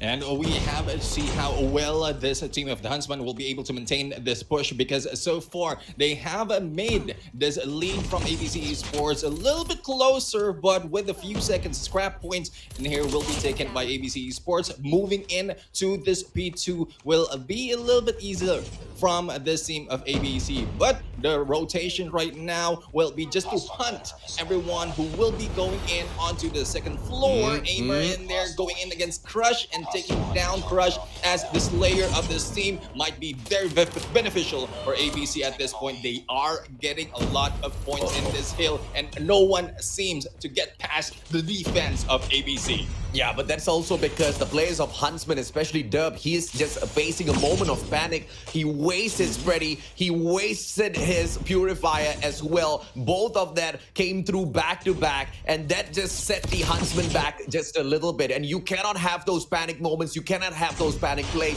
ABC will take advantage, they will run away with that matchup. P2 just seems to be all one-sided, and all thanks to the mistakes made by the players of the Huntsmen. But now, scrap points, just 5 seconds on the hill for the Huntsmen to rip away. Early rotations at the very same time for the Huntsmen. I'm liking this recovery. I want to see them push back a little bit more, and we did see a great hold at P3 earlier on in the first half of that rotation that came through in this hardpoint matchup. Let's see if they can get that repeated once again here. And the Huntsmen is trying to box out this hill, but here comes Okads just taking out two of the members. And the Slays out there will be the turnaround that ABC will be able to use to get more points in here. But Crush right now will be crushed in there, even with the Sparrow. Now, we're seeing the spawn and coming in near from the Huntsmen, but they are still need to get hold of this hill. And with the 26 points, they need to do the early rotation as well to P4, AJ. Yep, early rotations most definitely important, and the Huntsmen winning out a majority of their gunfights here at B3. Early rotation, Anchor Zen is already there. The Slayer for the side of Huntsmen, the Anchor for the side of Huntsmen, and he's gonna weigh the team down in an absolute good way. But can he win his gunfight against Aimer, who just seems to be super perfect? Aimer has got a little bit of a backup, but Zen drops him. Trickster trades him out, and just like that, ABC has got a good hole inside of control room. But once again, the split spawns. Gods of RNG helping out the Huntsmen just a little bit. Then this backstab now. They just need to secure the spawns over at Visitor Center. And yes, there's been some maneuver execution once again for the Malaysian side. They've got the numbers, and the hill belongs to them. Huntsmen, what a beautiful break. They went in for a split and doubled back in there as they cut the approach of ABC towards this hill. But as we speak, we are seeing another turnaround coming from ABC Esports, and they are getting close to that double century mark. Here is the Huntsman moving in from above as well and still boxing out this team. But ABC has a hold of all the power positions and still taking them down as they step in onto this hill. Double century mark already. 200 is in there and getting close to the final stretch, AJ, and it's looking dire for the Huntsman because there's a lot of points that they need to recover and not so much of appearances from this team from what we've seen from every hill they try to contest. Yeah, the weakest point of the Huntsman was, yes, we did see them try to take that power position at the second floor of Aurora launch, but the weak point is nobody was at control room, nobody was at scaffolding. Now, if you want to defend that P1, you need to have a two-pronged approach. You need to attack from two sides so that you can cover all grounds because of that little bit of a roundabout down at that fountain. And the execution this time around, I love the planning, but they just do not manage to win out their gunfights. ABC Esports, once again, they will show their quality, and towards the very end of this hardpoint matchup, the Huntsmen look like they've given up already. Final 7 seconds, and ABC Esports has this in the bag, Neptune. Yeah, this point is usually trade-off of the hill, but nothing will be seen in there from the Huntsman. The gatekeep, and that has been done by ABC Esports for the final moment, and I think there's a chance really that this team has been communicating well compared to the previous series that we've seen. Because from the previous series, you pointed out as well that communication is the key, but it's a different story from Almighty and Lynx. But this time, I think it is a proven in here that good communication coming from teams who are working together in one room is really giving him the advantage. You know, Derp needs to stay calm. I think that is the biggest factor here in terms of that loss. A couple of misplays, especially with his operator as well as the Predator missile back to back, just proved to be quite the detriment, and that really broke the momentum that Huntsman was building up for themselves. Because once you saw those mistakes being played out there on the battlefield, almost instantaneously the players started to fall back. We saw a little bit of a softer engagement from the team of Huntsman, and they just can't afford that. And I'm not saying that they cannot afford mistakes, but what I'm saying is they cannot afford to lose the confidence just because you make a couple of mistakes. But I feel like they allowed it to kind of get into their heads and, you know, faltered towards the very end. ABC Esports, on the other hand, made good use of the Huntsmen, kind of disrupted with some of their mindset as well as gameplay in there, and they took full advantage. They just went bashing their heads in, and Reef was an absolute dominator throughout that whole process, picking up 34 kills. Yeah, 34 kills and 50, close to 5,700 on to the total points. And I would agree with you because at some point, once you make those panic moves, and your teammates as well will know and hear that you made them, and that will be a huge demotivation for this team. So hopefully the Huntsmen will be able to turn that around, especially in the next match, because from what we've seen, this would be a great advantage for them to get back on this team because search and destroy from we're looking at the data, AJ. I mean, there's a chance for them to get a point because so far we've known the history of the Huntsmen in terms of control, and with what they've done in hardpoint, I mean, it's not looking good for them in terms of the point. Yeah, and you know, ABC Esports is a very strong team when it comes to control. SND, on the other hand, both of these teams, I would say they're super equal, right? But the Annihilator being taken out of the equation, I'm just confused as to why did we not see a ban on the Purifier, which absolutely toasted both of the teams, quite frankly, out there on the battlefield. And the most surprising thing here is, okay, first of all, it was a very gutsy prediction that ABC Esports will be able to take a victory, but that's exactly what kind of got me a little excited, right? Seeing how the Huntsmen brought in those adjustments, keep the pace up together with the ABC Esports team, and really stand very close to their heels, and potentially even at one point manage to move ahead a little bit. But unfortunately for them, once again, those little bits of mistakes not only caught up with them, but broke their confidence. That's not something that we should be seeing in this Hacienda SND. Hopefully, round after round, as it resets, the Huntsmen will be able to reset their mindset alongside with their gameplay here.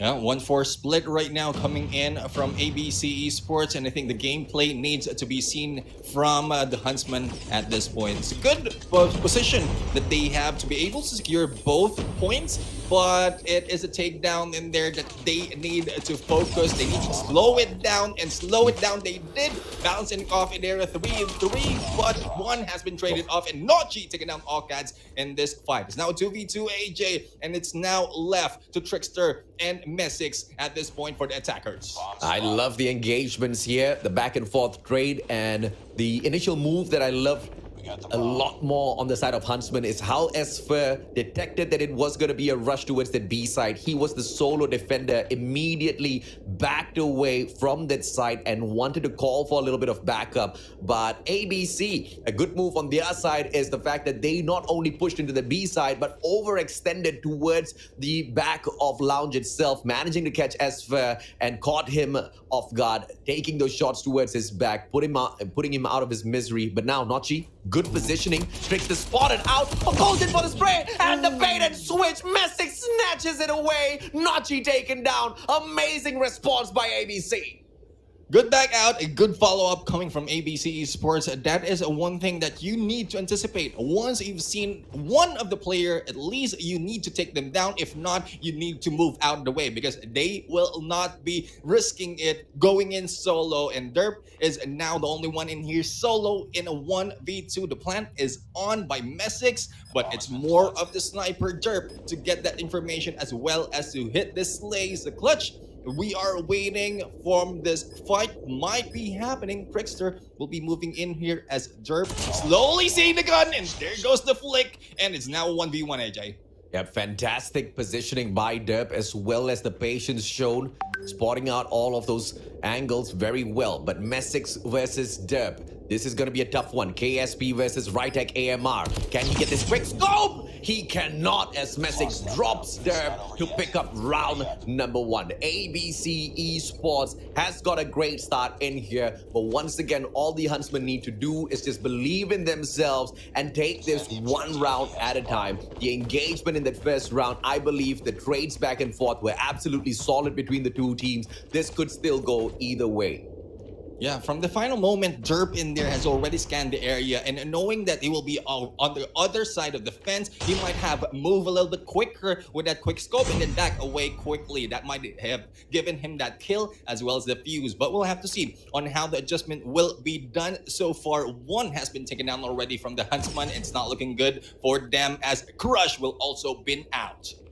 Crush literally got crushed by a reef, and reefs usually, they're quite heavy, man. I mean, if you've ever picked up a dead reef before, you'll know exactly what I'm talking about, depending on the size as well. I mean, I'm kind of getting carried away with the conversation, but moving back to Call of Duty Mobile, it's a 3v5. Huntsmen in quite the sticky situation here. Free cam shows us that the A side is fully open, and although Nochi does get a little bit of information, trigger discipline is what keeps the players of Huntsmen still in this matchup. He waits for that backup from some of his brothers, but the positioning by OCATS can be the end here for the one and only Zen, and as I say that, OCATS shuts him down. Messick takes Derp out for ABC to pick up round number 2 as well. Yeah, the positioning for Huntsmen really from that final moment is well off. They need to get a better position to get inside of like alpha in that game, because so far that is the main focus of ABC Esports. They have been successful already from the previous match, from the first match that we've seen, and this time they are still going in for that alpha push. So it needs to be the power position taken by the Huntsmen at this point, but the split up right now might damper the approach in this game, AJ. The importance of playing your trophies. Nobody needs to tell the players of ABC. Multiple grenades deflected by the trophy system, but Derp manages to shut down Messick. That's going to be a big kill. But Zen, one of the biggest slayers on the side of Huntsmen, taken out of the equation already, with Nochi winning his gunfight and Spur traded out. Derp drops Reef, back and forth action between these two teams. Tricksters dropped Crush, and this is a 2v2 that the Huntsmen should be able to fight back from. The bomb has already been planted already. 18 more seconds here, and they don't even need to down that time. They down the players instead. ABC Esports showing off a little bit of what their gunfight skills and capabilities can pull out there on the battlefield. Yeah, and apart from the skills, you mentioned about tactics. A good tactics for ABC for the final moment. They don't really rush that much. They have a great angle to pinch the team of Huntsmen from that approach, and with how sloppy it has been done with the positioning from Derp from the early match, we have seen how he has been taken down as well, and both angles were in great to take down both control that has been done by the Huntsmen. So this time, even if we are seeing a slow pace from ABC Esports, we're seeing great positioning from this team. Aimer right now missing the shots, but the push is on, but the backup will be in there. Oh, Zen has missed that chance for the kill and the backstab as well. 0-4 AJ, and like one mentioned, it's looking dire for the Huntsmen. Yeah, the Huntsmen just don't seem to have a response for the mechanical capabilities of the Indonesians, and that's something that we kind of pretty much figured out already before even heading into the series. Indonesia does have a lot of talent, which is why I cannot wait to see the battle between ALMGHTY and ABC as well as DG, because I'm sure they're quite salty that ALMGHTY has got an Indonesian player on that roster, making them even more dominant out there on the battlefield. So that's going to be an engagement everybody should be looking out for. But for the Huntsmen, can they now trade those numbers, trade those players to get at the very least, the numbers advantage in this round? Yes, they do. Crush and Esper stepping up for the team. Reef and Tricksters, this is a 2v4 for them to deal with, and on the attacking side, it gets dire. But as Trickster drops Crush, Reef drops Nochi. This is back-to-back response by ABC Esports.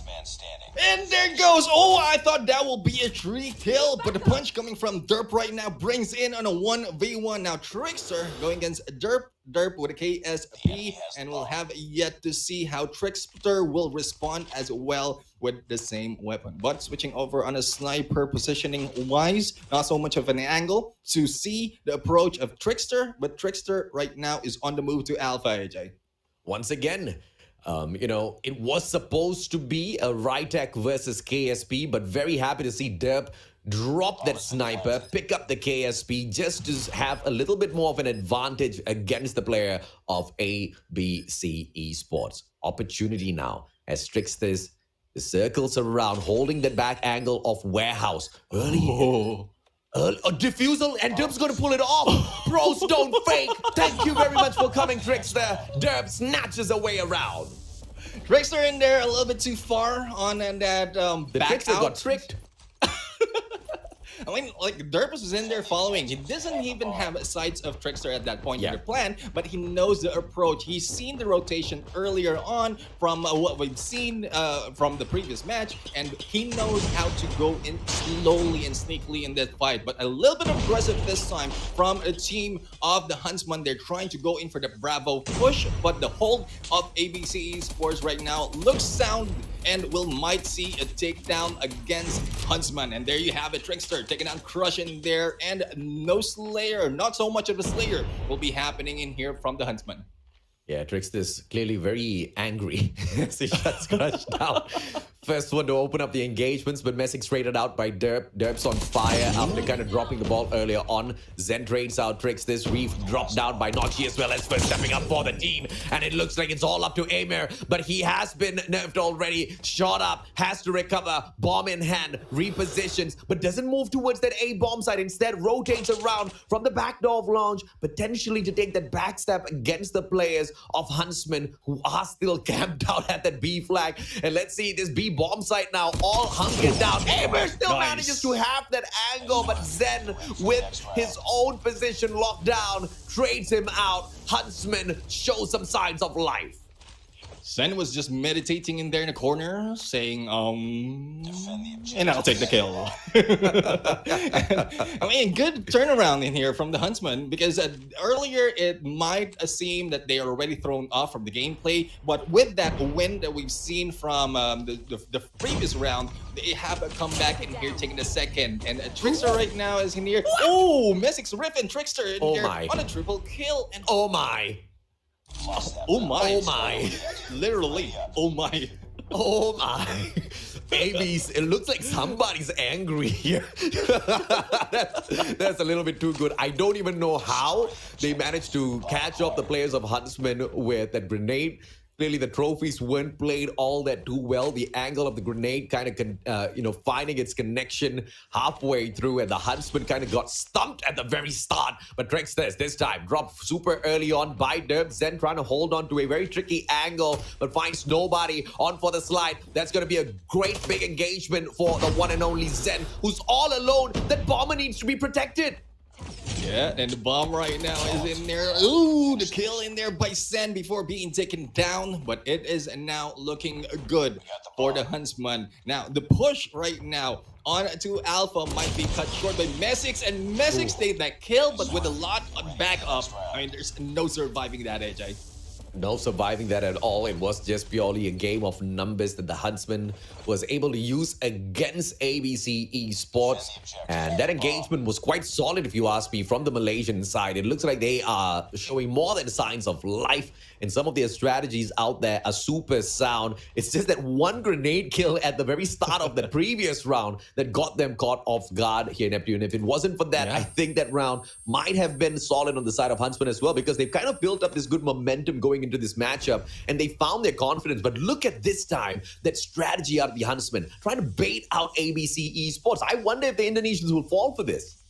And we'll have to find out. I mean, ABC Esports has been calm in the approach, not so much in the rush compared to one of the games earlier. And I think going back to the point, because nothing is happening just yet, point earlier, when you put out a trophy system, you need to put it in a place wherein it will not be spotted by sniper. I think that is what happened from that point. Once that trophy has been down, an opportunity for grenade will be opened, and then that's when like a few members of your team will be taken down. So ABC right now will not fall, Huntsman will not fall for that tactic. They backed out a little slow on the engagement, and Spur goes in there for Reef. And with the Slayer of ABC, I think this is a good push for the Huntsman.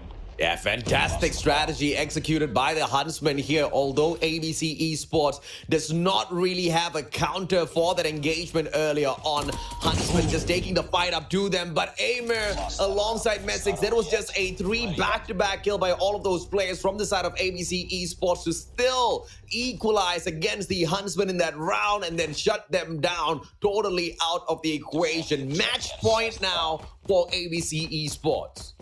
Yeah, I mean, the Huntsman was over-focused against Warehouse. They didn't see the approach from behind coming from Lobby as well as Stonewell. So hopefully that will be not the case, because once you're all together, you need to get a 360 view, even apart from listening. But, well, it's not looking that way this time. This is not the motivation that we like to see coming from, or the demotivation that we like to see coming from the Huntsman, because so far, if they're winning, they continue on. Once they lost one round, well, it's snowballs against them. So hopefully they will be able to recover, because they have the man advantage, but it's up to the rest of the teams to really slow it down, make those kills, and crush in there, starting it off well. Yeah, fantastic, because Esfer traded out 2 for 1 as Zen dropped the bomb, getting taken out, and that's why you heard a very loud, oh my god, because why would you rush in towards a bomb site without any backup whatsoever? As the objective player on the side of the Huntsmen, Zen just needs to understand that he needs to allow the rest of the players to take that push forth first before stepping on in towards that site. Now, although he is a very good player out there on the battlefield, you cannot take such chances, and that's the kind of advantage that ABC Esports has against the players of Huntsmen. But thankfully, they trade out the numbers. Numbers on the side of ABC. That was a little bit too close for comfort. But the Huntsmen secure that. And they hold ABC Esports to that match point. And they pick up the 4th round on the other side.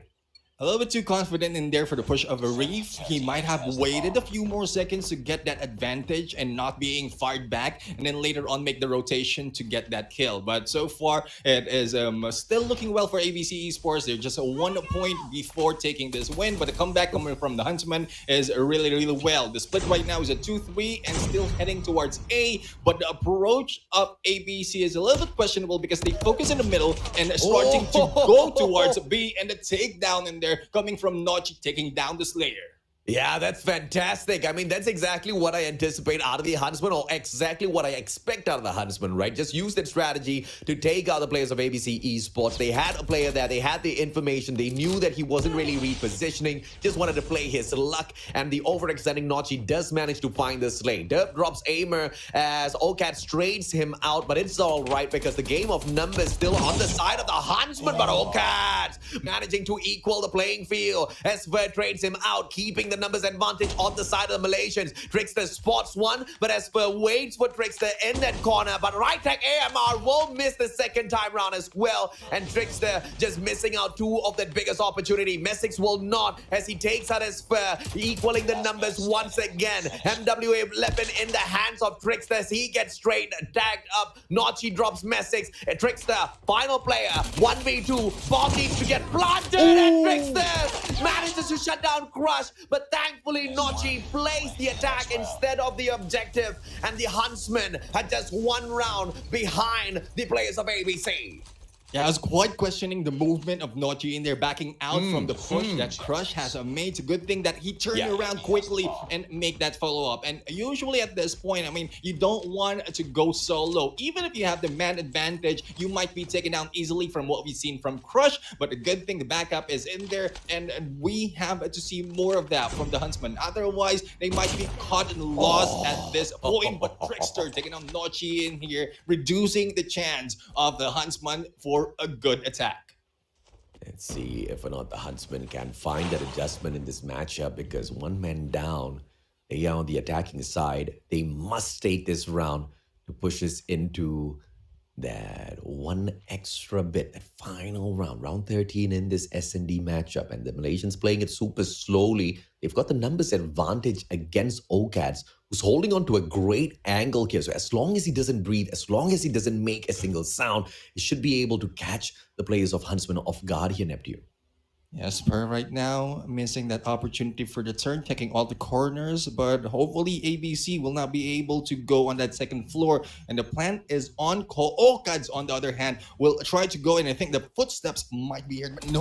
Okads is in there for the backstab, and there goes the follow-up. Derp taking down Okads, but the rush of ABC will be triggered, and they are heading into that B side. Crush right now getting that opportunity, but Trickster with that snipe, and it is now a 2v4, AJ. Yeah, fantastic positioning coming through from Ocats. That's exactly, what was the killing blow to the players of Huntsmen. And once that Slay came through, preventing that bomb plant, once again, they threw the Huntsman squad into disarray. They made them panic, and panic plays is the weak point of Huntsmen. ABC Esports will eat you up like the monster under your bed that feeds on your fear. And ABC now 2-0 up, Neptune. Yeah, for that play, for the backup, you really need to take sight of the bomb plant, because so far a lot of engagement has been seen earlier, and it's unlikely that ABC will take that or give that bomb plant away that easily. Thus, Okads really provided great advantage, but so far, Derp was an Esper doing well onto the kills, but Messix, Trickster, and Wreath this time. I mean, double-digit kills from these members really bring things to perspective, because with this slays, it will really go into their favor, AJ. Yeah, but you know, the one thing that I believe should have been played a little bit more out there was the trump card called Crush, but Crush only managed to crush 3 players, you know, through all of those rounds played out there, the battlefield, 12 rounds. And if you're only picking up 3 kills, you really got to figure out exactly what is wrong and put out a little bit more firepower out there on the battlefield, right? Because, you know, I see Crush as one of the players who should be securing more of the slays out there on the battlefield. But we do know from his past experience as well, Crush truly performs the best when it comes to those respawn matches. SND might not be his biggest weak point, but in this SND, he seemed to have been that weakest link, which the Huntsmen need to sort out for themselves. But Messix was the strongest link on the side of ABC Esports, Neptune. Yeah, and look at number 13 in there as a kill number from the MVP, and Messix has taken that 1,500 onto the points. And I would agree as well with what you mentioned, AJ, wherein Crush could have been one of a team who, or a member of the team who can bring in a lot of slays, but I can't take it out of my mind as well as communication might be one disconnect that they're having, because so far from the previous competition as well, different teams that has one member that doesn't really communicate that well on the same language, the language barrier, it oftentimes doesn't translate to good games, especially on search and destroy.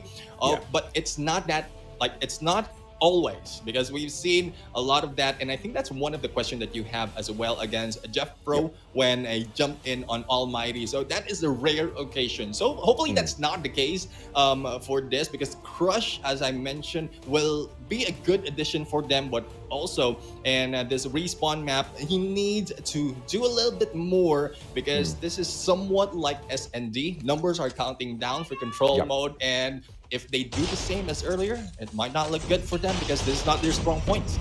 And the problem for the Huntsmen is the fact that they are starting off on the attacking side.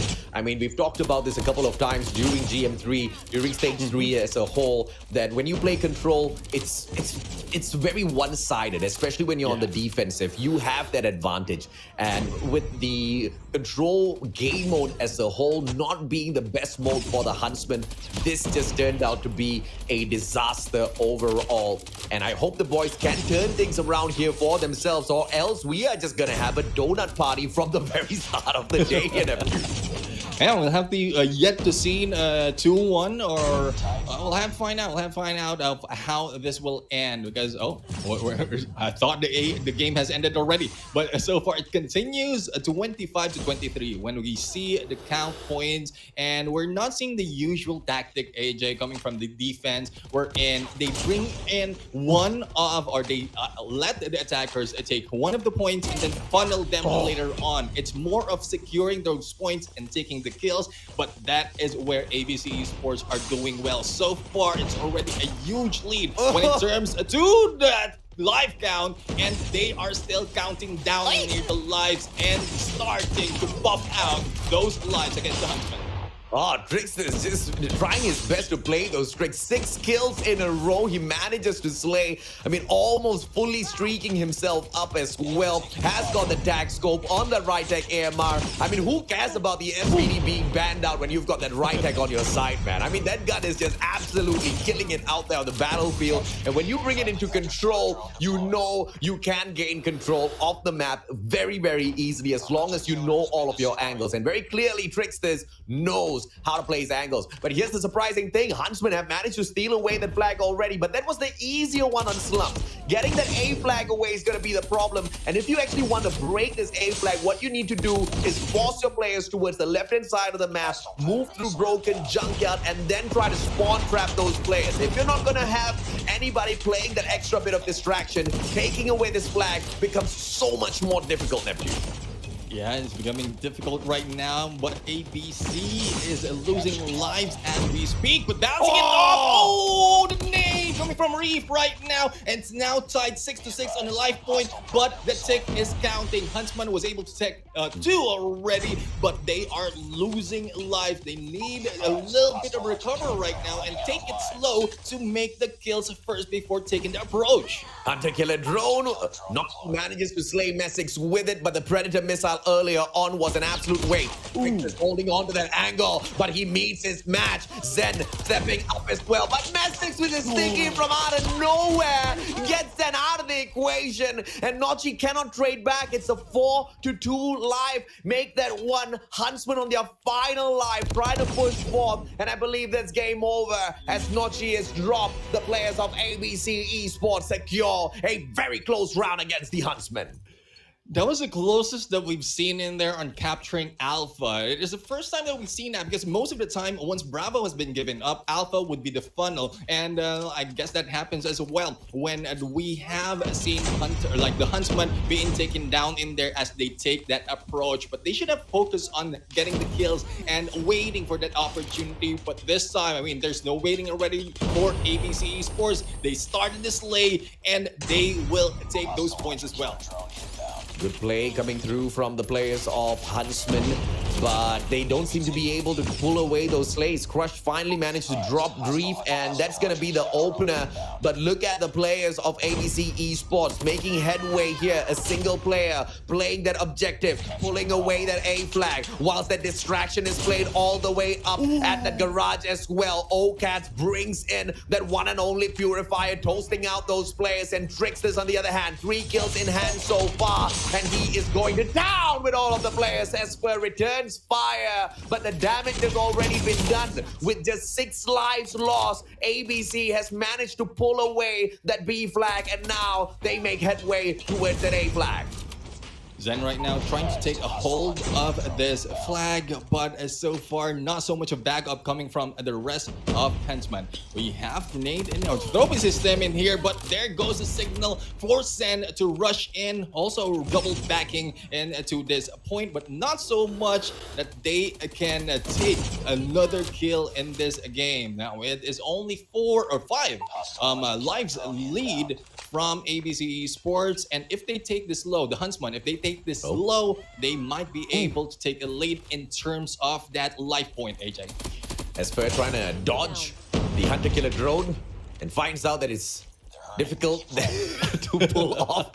Hunter Killer Drone finds him a little too fast. Crush, on the other hand, turns around at the wrong time, but thankfully Nochi had the Purifier in hand, snuffs out Reef, who came for his buddy. Nochi, on the other hand, circling around, moving towards Broken. I like the angles held on by the Huntsmen, but they are on a 4-life deficit. Make that 5 as OCATS, and once again Messick gets that God nade. Esper and Nochi trading out the players of ABC, and then dropping Messick as well. Once again, the Huntsmen holding on for their dear lives. Defense is so much more easier than offense when it comes to control, and the Huntsmen using that to their best advantage. Just a 2-life deficit now the Huntsmen are on, but the defense has been solid. They just need to hang on for 30 more seconds now, Neptune. And they need to take it slow, no rush, and no quick decisions, or no change of decisions at this point. Once you take one corner, you hold that and make sure that you will not be backstabbed. And that needs to be done by this team of the Huntsmen. Otherwise, they will be losing all those lives. Derp in there, purifying the lives out of ABC.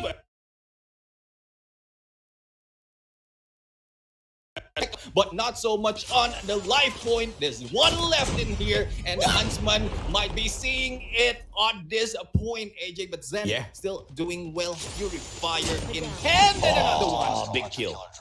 Oh my lord! Zen managing to get that kill, but no more lives on the side of the Huntsmen. And that was so unfortunate if you are a Malaysian fan watching, because I know you were on the edge of your seats. You know, super great defense dropped in here by the Huntsmen, especially when they were holding on to that A flag. But what ABC Esports did so much better than the Huntsmen, when ABC was on the attack, you saw the focus being on both sides of slums. They were going in towards Garage, but they were using that access from Broken into Graves as well, very smartly, and splitting up the forces of Huntsmen. And that's something that the Malaysian players just did not do on the attacking side. Yeah, it's more of taking the spawn flip in here, bringing them to one direction, and with those splits, yes, would make it work for them. So we'll have to find out if that will happen this time, because the Huntsmen are being pushed towards the Special Forces base and nowhere close to either A and B right now, as the Huntsmen are trying for the capture against the B side, and they might be funneled into Alpha later on, so they need to make that move. And I think this member of Derp and Zen will try to make that move as well from the other side, but we'll have to see if they'll be able to sustain it, Jay. Yeah, Tricksters can't really get that flick this time around. Huntsmen, they are slowly stealing away that B flag successfully. They are getting actually better and better at this. And now with just a 3-life deficit, they've managed to pull this off already. And making a beeline towards that A flag isn't going to be an issue for them. But OCATS is just an absolute pain, making sure he deals that little bit of damage before backing away to play the defensive spot on that A flag. Particular drone sent out for the hunt finds absolutely no one. You got to be crying if you're a Huntsman player, but the numbers all equal. And as they make a beeline towards that A flag, look at the overextending ABC Esports. This flank from the right-hand side might just be the end of the Huntsman's attack, and that's exactly what's happening. They are being surrounded, but the one final player, Zen, smartly stays away from that flag. That was a good intention from the Huntsmen in there to altogether push Alpha, but they were a little bit too late on the approach. Thus, the ABC was able to take Alpha already. Now they need to rethink their position, and I think they're heading towards the middle, towards the church as well as Graves, to turn it to the other side and probably take the kills from here, wherein not a lot of defenses has been put in. And this smart move coming from the Huntsmen right now, but with 1 point deficit at this point, they need to make do with the kills first before they go in for the push. And there we have it. Derp is in there for the double, but balancing it out, it is now the Huntsman down by 1. Down by 1. Make that just a single life left on the side of Huntsman. Zen, creepy crawly. What can he get out of the middle of this grassy area here? I believe a little bit of extra, but no, Derp manages to pull out his purifier, gets a kill, but gets purified himself, and yet another 3-0 served up hot on the first day of the regional qualifiers for Garena. And it just seems to be an absolute fantastic day for the teams that are actually picking up this 3-0s. Almighty first, and now ABC Esports, Singapore and Indonesia. I'm not surprised that we see them dominating from the get-go. And when it comes to numbers, like what we mentioned earlier, ABC Esports has great capacity in terms of getting this 3-0. But I guess this is the answer from what will be the result of the new roster of the Huntsmen. They needed to be a little bit more coordinated on their approach, and hopefully communication will not be a problem for this team, because so far we pointed that out already. But a lot of teams has made it work. Some teams has made this work. So this is a chance for them to really make it work. But as we expected, AJ, control really is not a strong point for the Huntsmen. And it's not so much that they didn't do a lot. It's just that it's not enough to really get this point against ABC Esports.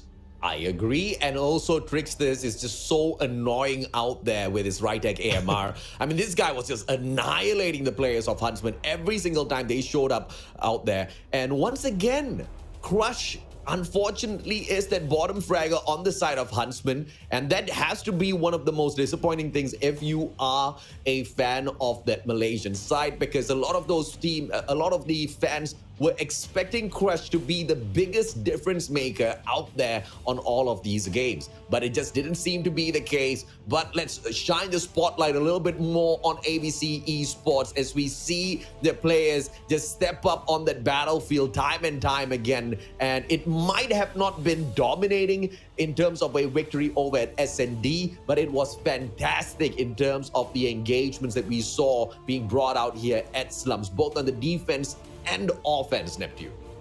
Yeah, I mean, I think pretty much what we've seen on Hardpoint and Search and Destroy sums up what will be happening on Control. So we'll have to see if that will be the case overall for the rest of the matches that we are going to see. But so far, the 3-0s, AJ, is, well, hopefully this will not go on further, because no one wants to see like a lot of teams being taken down with no point in this day number 1. This starts off the motivation from this team, and that's not how you want to start this qualifiers.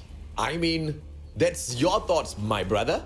I, on the other hand, love donuts. I would love to see a couple of more 3-0s out there. If anything, I want to see 5 back-to-back 3-0s just so that we can have a clear understanding. Because, you know, Neptune, once again, right, when we started off the show, this is something that I mentioned. Yes, we've got a lot of data. We've got a lot of numbers on our spreadsheets and all. But you can't really take a apple-to-apple comparison because all of these teams individually dominated their own regions before making it here. But when you put them up region against region, you really start to see exactly who's going to falter, exactly who's going to be the dominant ones, who's going to be the dominant player, who's going to be the dominant brand that we need to keep our eyes out for. And you know, when they get that 3-0, it just makes my job a little bit more easier, sir.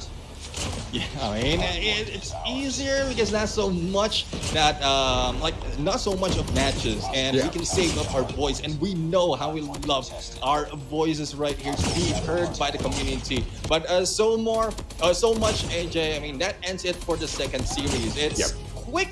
But as you mentioned, I mean, I think you already got that you will see a lot more of games this time, and it will be quicker for each matches if we have all those donuts. So for those of you right here who has been watching, well, expect or probably not, donuts will be passed on, but we're looking at a lot more of engagement in this fight, AJ, as we continue on the upcoming battles. Absolutely, sir. Ladies and gentlemen, boys and girls, we're going to take a quick short break, and I'm going to take an even longer break for the next 2 series. You will have yourselves entertained by Neptune and Kali. I'll catch up with you guys for series number 5. You guys don't move anywhere. We'll be right back.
Ladies and gentlemen, welcome back to the show, and this is COD M World Championship Garena Regional Qualifiers Day number 1. And so far, Callie, we've seen 2 donuts served already for the first 2 series that we have, and we are off to see our third. And this time, we are your casters and your hosts for this series. I am Neptune the Gemma Garcia. Together with me is the historian, the encyclopedia. We have Callie Gaming right here, and I'm pretty sure he has a lot of data with the teams up here. But Callie, what's your expectation on what we're going to see on the third map? Because LYNXTH has already showed us already on that first match. Well, for me, exactly for LYNXTH, we could see a major bounce back coming from them in this first game. But looking back at the first 2 games so far here, Neptune, the experience in the team chemistry proving to be the major factor so far in these first 2 games. This coming match right here for LYNXTH could be very useful for them, as they will be playing their second match in this group stage. It could be the first game jitter that riddled them, as they weren't really able to execute majority of their plays in the maps and modes versus AMT. But here, versus Changeworld, I think they can put up a pretty great fight. I'll have to find out how much change of the world will be happening here from LYNXTH after what happened from the first series. But M4, Arthur, Togepi, Kai, Mo, as well as, or one Mo, as well as Fu is in here from Changeworld, and a team that we are looking at the stats, and it's really solid for this team, Callie. And I'm just wondering how LYNXTH will be able to hold up with this team, knowing that it might be difficult, especially on how they lost from the previous series. Yeah, I mean, I have to agree with you. Changeworld, former Fun Plus Phoenix, and AFN Gaming having an undefeated record, steamrolling their way to stage 4, making their 3rd straight appearance here in Garena Finals, Neptune. And although Changeworld actually looks so good on paper, they haven't found much success versus other regions. So maybe this is the perfect opportunity for LYNXTH to guarantee a win in this series, but it should go down to that maps and modes. And here you are, the lineup cards that will be played here for match number 3. LYNXTH, they will be banning Annihilator and of course Slums first. Then for Changeworld, they banned Sparrow and Take Up. So apart from the Hacienda massacre that we had in that first 2 games, we will now find ourselves three competitive maps, with Stand-Up Hardpoint being the first map, with Fire Range as the second map, and Raid Control as the Raid Control is our 3rd game mode for this series.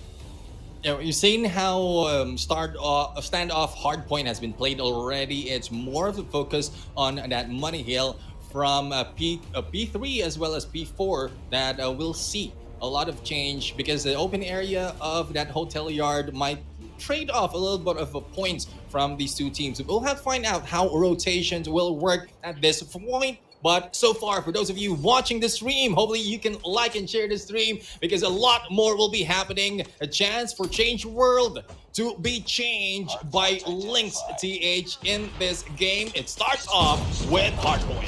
Yeah, here we go. First Hardpoint, middle of the map. Hardest Hardpoint to hold, but we start to kick things up with M4 using that God name to drop down 2 players for LYNXTH. And I really love the way Changeworld took some notes in that first game earlier from LYNXTH. This Changeworld's map picking standoff where LYNXTH struggled the most versus AMT. I feel like this is going to be very cheeky and very smart for them. In fact, they are looking so good so far in this first two initiations that they handled in this first Hardpoint. But now you're starting to see LYNXTH pick up the pace here.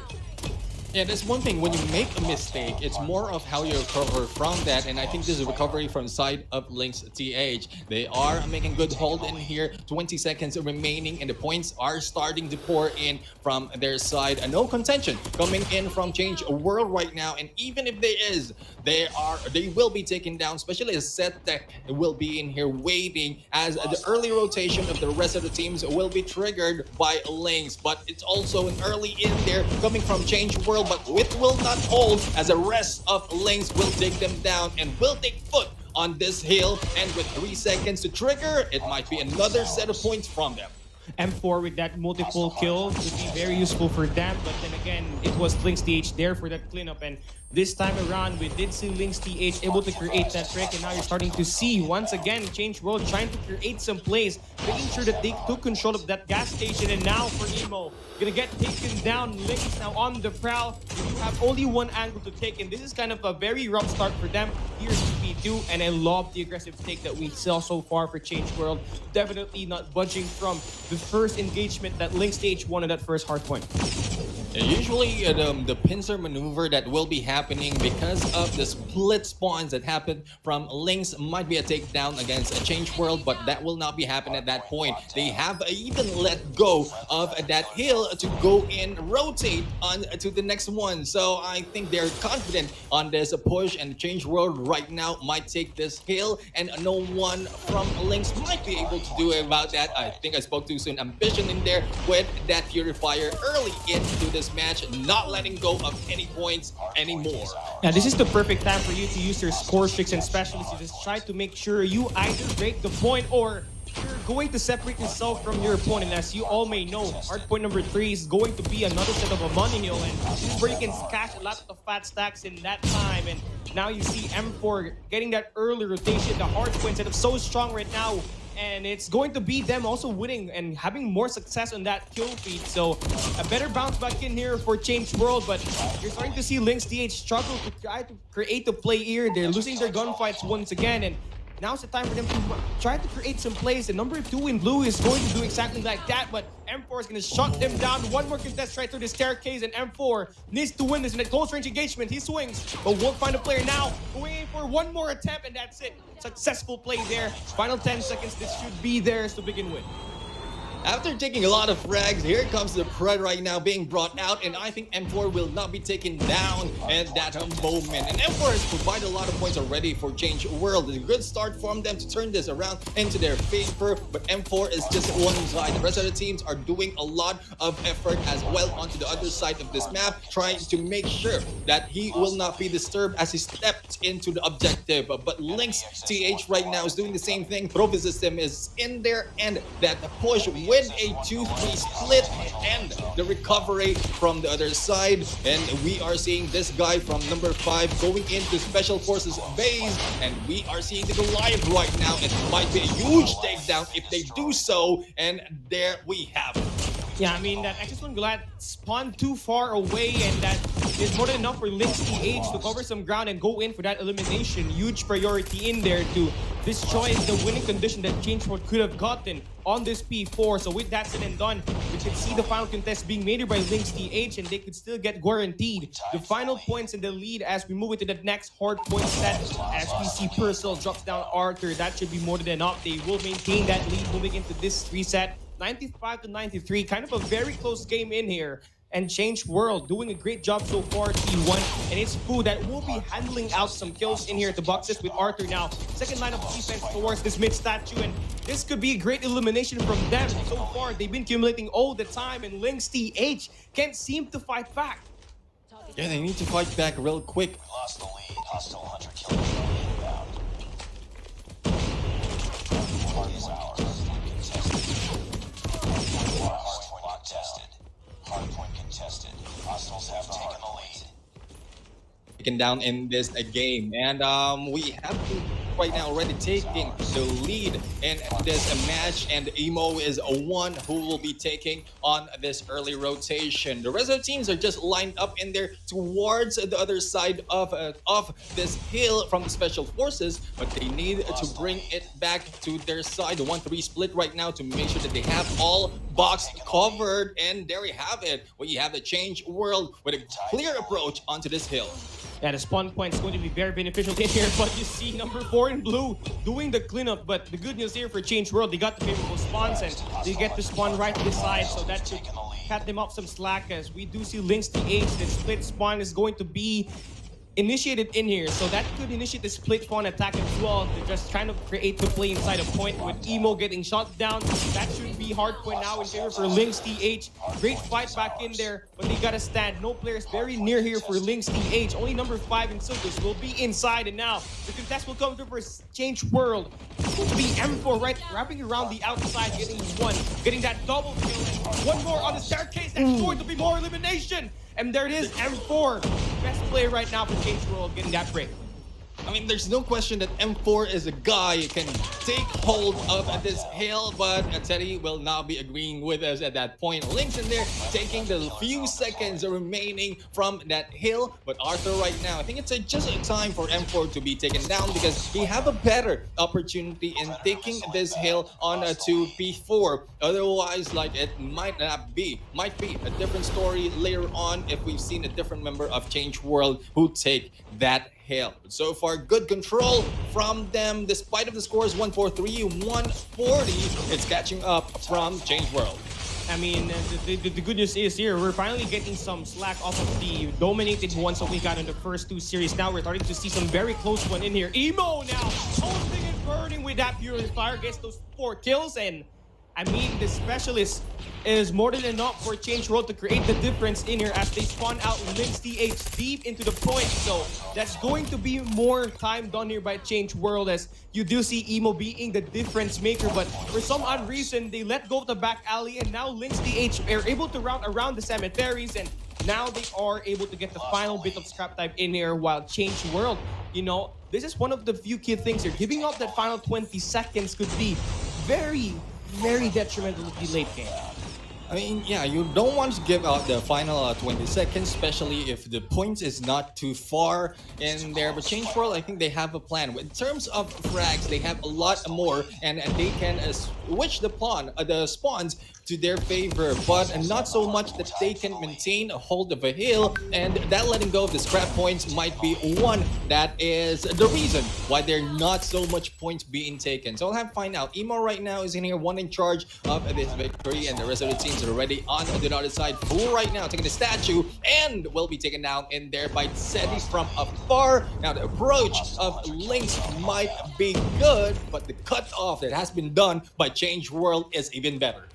I mean, the early rotation, clearly Changeworld is clearly reaping all the efforts that's been handled off so far in this matchup, but now you're starting to see the operator skills being the game breaker in here for LYNXTH. Once again, getting this scrap time in here, keeping this game very close. And for Changeworld, they rack up 40 seconds before they get bullied outside of the point. So that's one major play that they currently have, as they still have that lead going into their favor. Moving into our third reset of this hill, and again, it's still pretty close here, 193 to 199, and this could be a very important hill as much as it's located at the middle of the map. Every point that goes in this P1 is going to be important, as you're going to be closer to that end goal. For this game forward, we are going to see LYNXTH trying to use their operated skills and their Predator missiles just to create the distance in here as they open things up at P1.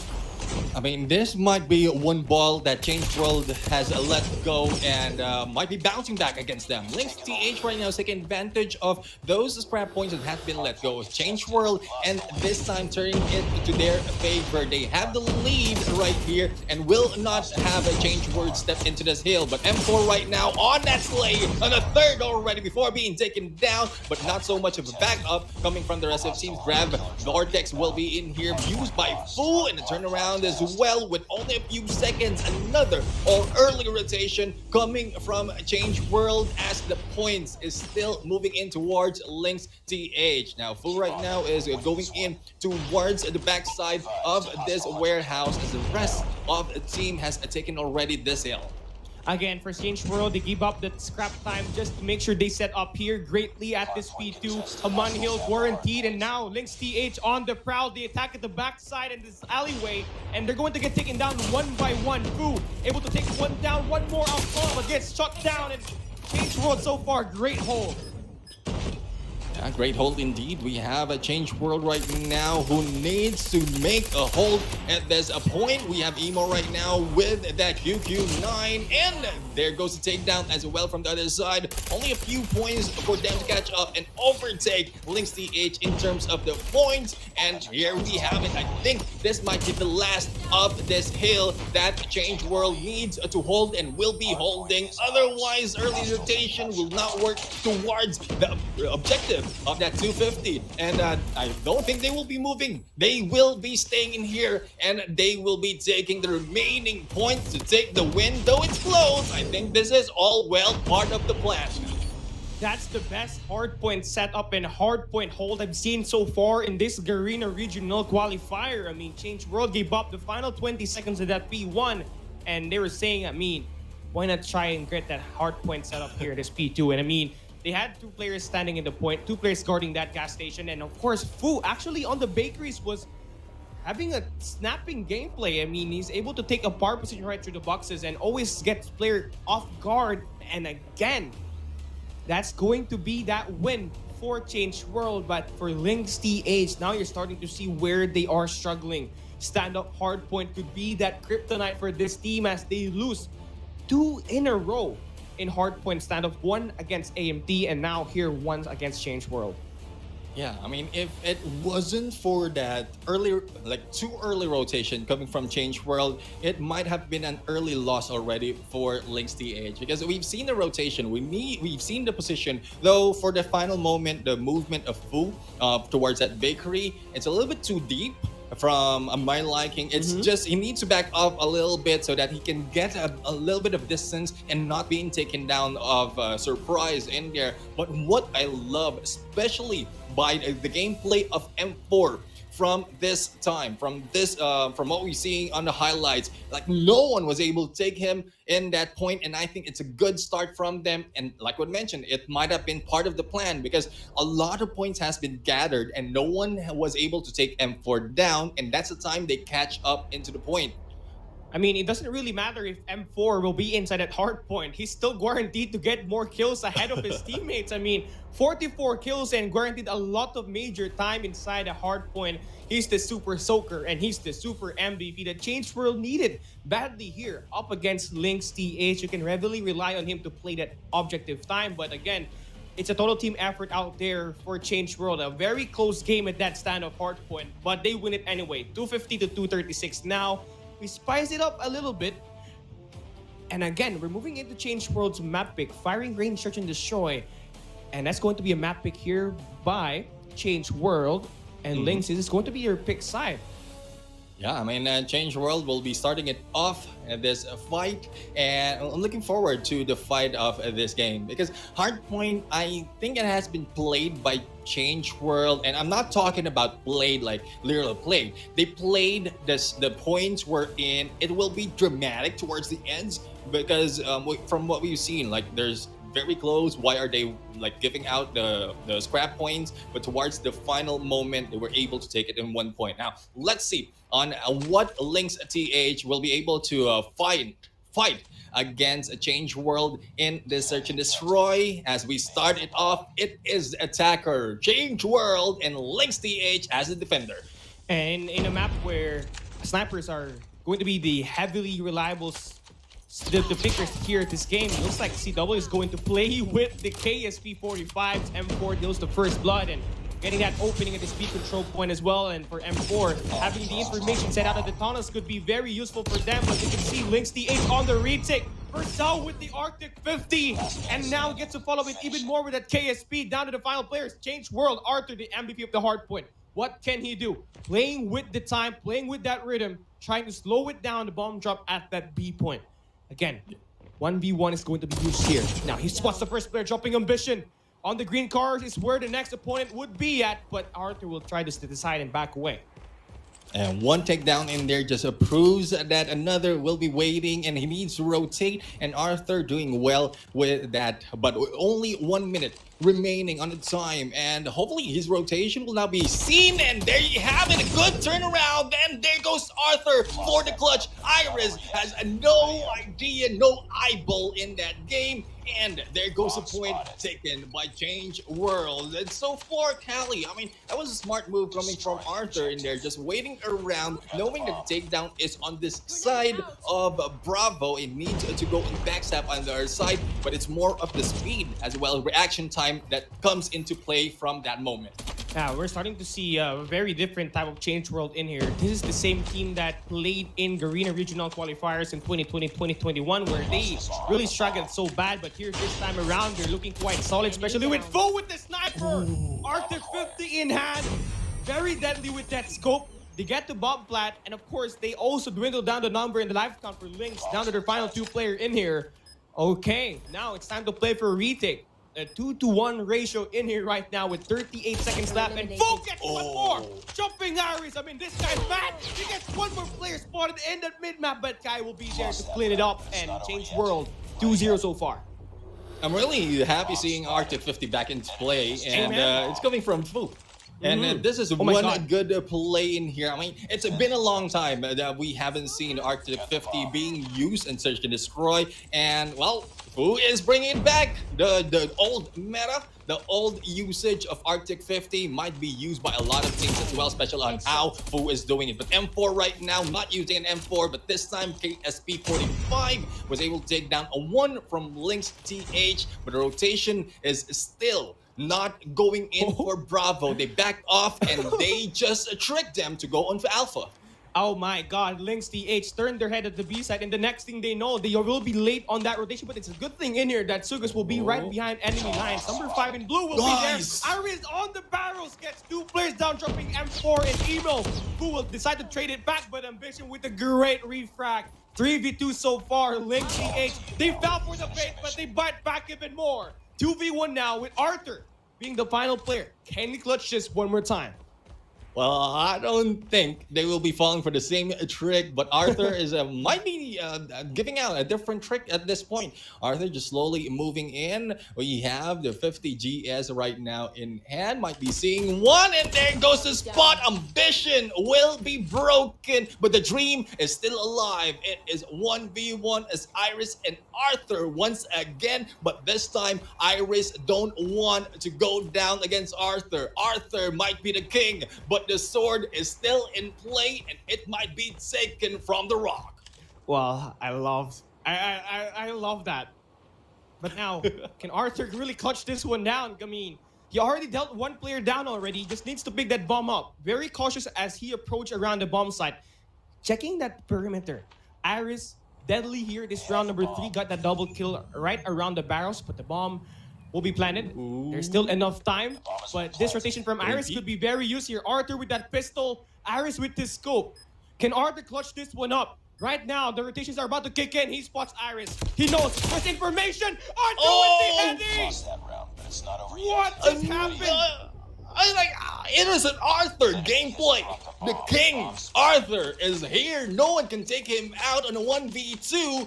And well, this is what Changeworld is changing at this point. Not just a world, but our minds in there in terms of the gameplay that they can offer, especially in the final moment. But Ambition was able to take down Emo from this, but still, from the gameplay that we've seen from the past few rounds, so the clutch has been done. 1 man down from Changeworld is not enough. They need to get a lot more of advantage in terms of number to take Changeworld out that easily.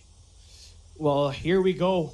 Round number 4, LYNXTH can't seem to find any rhythm here at all. I mean, that round number 3 was very, very close. They could have ended that one with the win, but Arthur was just like the bane there for LYNXTH as we now look to play it very, very slow. Fu will be the opening picker that the team really needs in here. We can play a game called Cat and Mouse with the sniper of the other end, but Teddy takes down Kai. So with that being said, opening has been created at this A control point, but Iris, the good thing is, he's very prepared to win the next gunfight as he drops Fu down. This is the prime time for LYNXTH drop down CW here at this round number 4.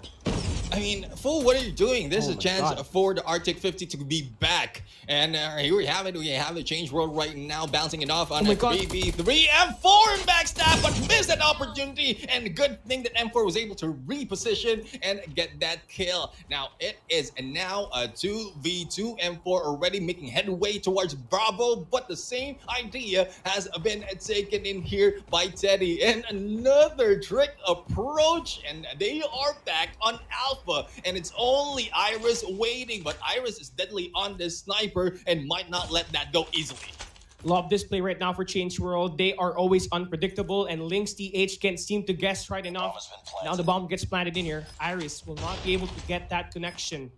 And for LYNXTH, you just gotta play this one as a team. They know that the players are going to be in the white trailers. And for Arthur, he kicks outside. And now the 1v1 is gonna come in. He wins the gunfight, and M4 wins the 1v1 on the other end. And Changeworld, 4-0 so far.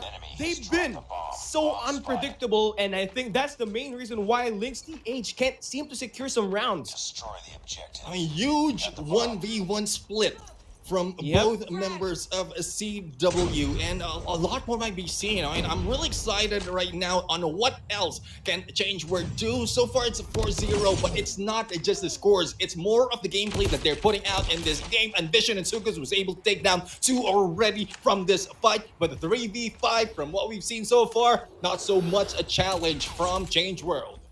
Great bounce back so far for LYNXTH. They know that the smoke was allocated in the mid-map and right through the auto repair shop entrance, right through the P2. So now here this time around for LYNXTH, they got the man count advantage, making full use of the errors that Changeworld definitely did in this round number 5. But again, Fu takes one player down, and Sugas will be there for that cleanup. We got a 3v1 this time.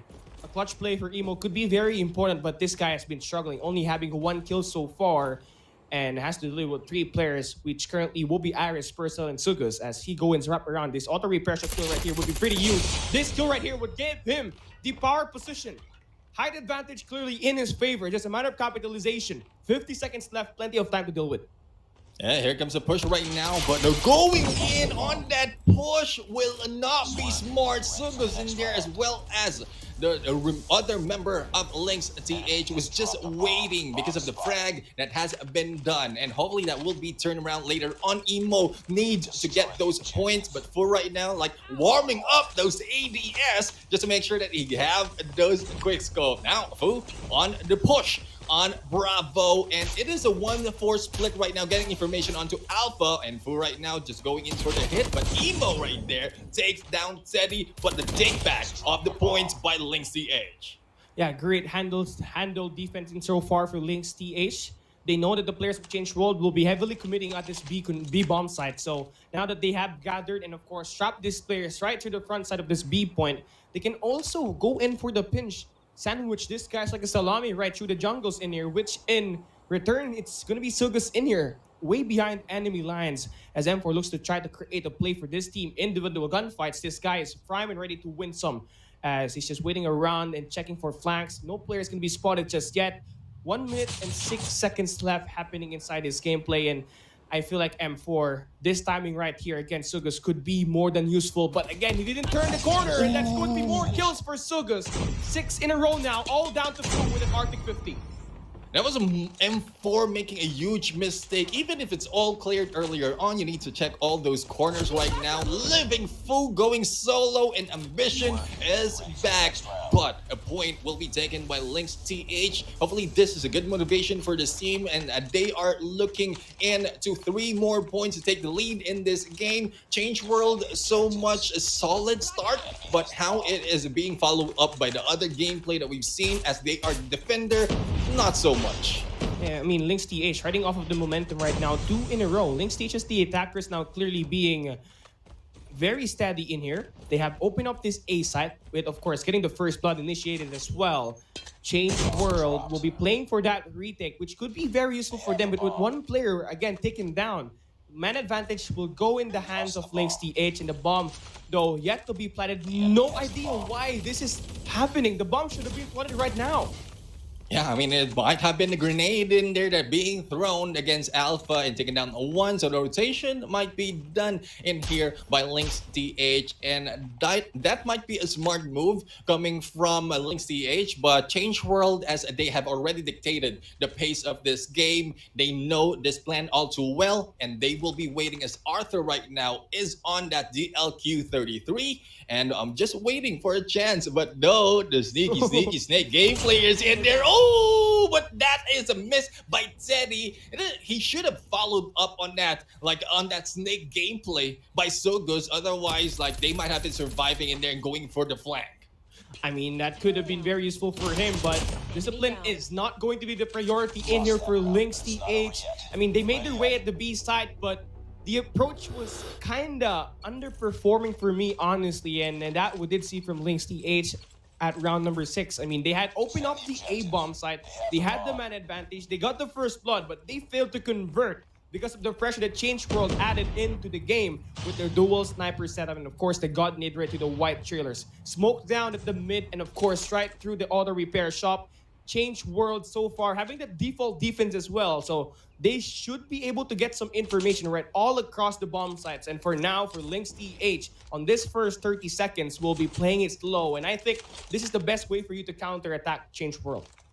Yeah, we'll have to find out if that will be countered, but I love the movement of Changeworld right now, starting it off on a 1-1-3, focusing more on Alpha, and then the rest of the teams just move in on a 1-3-1, and still, no takedown has been done just yet. Now, I think with the information being led in there by Lynx towards Bravo, everyone else will be rotating that way. It's a good thing that Fu will be waiting onto the Alpha, might get a few frags right here, or probably been taken down because Iris is just waiting, and the hit mark in there, and I think it's a good move by Fu to back out, otherwise it might be a kill by Iris. And now we are going to see that retake here for LYNXTH. Kai will be dropping Ambition, so that's one less thing to worry about on the retake. Emo on the flank. This shot right here, as he moves around the showers, could be one of the leading blows in, but LYNXTH, they extended out so far away. Don't exactly know the reason why they had to do that. LYNXTH, sure, playing defense, not offense, and you don't have to go for that push. Hold it down, use the throw position to your advantage. And I mean, Ego Chal is going to be the reason why LYNXTH got taken down in that round number 7. Yeah, and it's mind games that Changeworld has been playing so far that might have pushed LYNXTH in there on that approach, on that rotation. So we'll have to find out what more can be done by Changeworld right now to play with the minds, to play with the pace of this game. Because so far they have match point, only one chance for them, or one opportunity for them to really take this win, but a lot more from the other side of LYNXTH right now as they just wait. And Kai taking down Sugus already. I don't think they will be giving out another point because Changeworld really want this very, very bad. Yeah, Changeworld has the chance now to end this game. And do note, Changeworld is not dominating with those KSPs. They're dominating with some unique guns out there. R9D, Rytech, Arctic 50, Kilo 1-for-1. I mean, not usually what you see in the current game, but hey, it's working for them, and they only need to worry about 2 more players in here with Emo. Right, again, Mars spots a player right to the warehouse number 4, and now Ambition will take down Kai, but Fu takes Purcell down. 1 more player to take care of, and M4 with the wall bang, and Changeworld 2-0 on the series. Yeah, I really like to see the replay of that gameplay, and it's a good point that you mentioned. They're not using the usual gun that we often see teams played it out, not KSP. They're using Kilo 1-for-1, getting the Arctic 50 back, and it's a good play from them. And I want to see more of Changeworld, especially on Search and Destroy, because not only that Arthur has been doing well in terms of that clutch, but how well they wait and take that rotation, make that trick, and then circle back around to go to the other side. And they even know how to control each point once they are defenders. Though they were able to give out the 2 points in there, I think this is more of Changeworld just trying to read off from the tactics of LYNXTH. But this time, Cali, it's not looking good for LYNXTH. As we mentioned, we might be seeing another 3-0, but not so much against LYNXTH because they've already had enough. Yeah, I mean, losing like 5 maps in a row now, including AMT's series. They are currently 0-5 in total of map counts and, of course, in game mode wins. So, kind of a very difficult situation in here for LYNXTH. But for Changeworld, I mean, M4 has been so good on the spotlight. When it comes to clutching up, he is there. When it comes to trading for the team, he will be there. And I mean, this guy is the biggest factor out there on why this team actually stole more rounds ahead of LYNXTH of the clutches that he did earlier up against LYNXTH. And with that being said, 2-0 now, and we're moving into control. I mean, what do you think are going to be the odds here, Neptune? Is it going to be a 2-1? Or is it likely to be a 3-0? I mean, to be honest, it is looking as a 3-0. And from the MVP earlier, yes, M4 is great, especially on a hard point, but it's more of an Arthur gameplay that I really love from that Search and Destroy. And with Control, who I mentioned earlier, is a combination of both Hardpoint and Search and Destroy, and Changeworld are already taken both of this map. It's just up to LYNXTH right now to show us that they can go back, recover against this, especially on this map of Raid. The rotation wise, it might still be a great cover being taken by Changeworld, because like the snipers, if it has been put out in here by Changeworld, that it's not looking good for LYNXTH at this point. And I mean, whoever gets that defensive side obviously is going to have more advantage moving it all along at this map number 3 as we start game number 3's final map. Changeworld versus LYNXTH. Overall, in this matchup's been Changeworld been doing majority of the damage, and the only time that LYNXTH came close was on that hard point with that 250 to 236. They lost that one badly.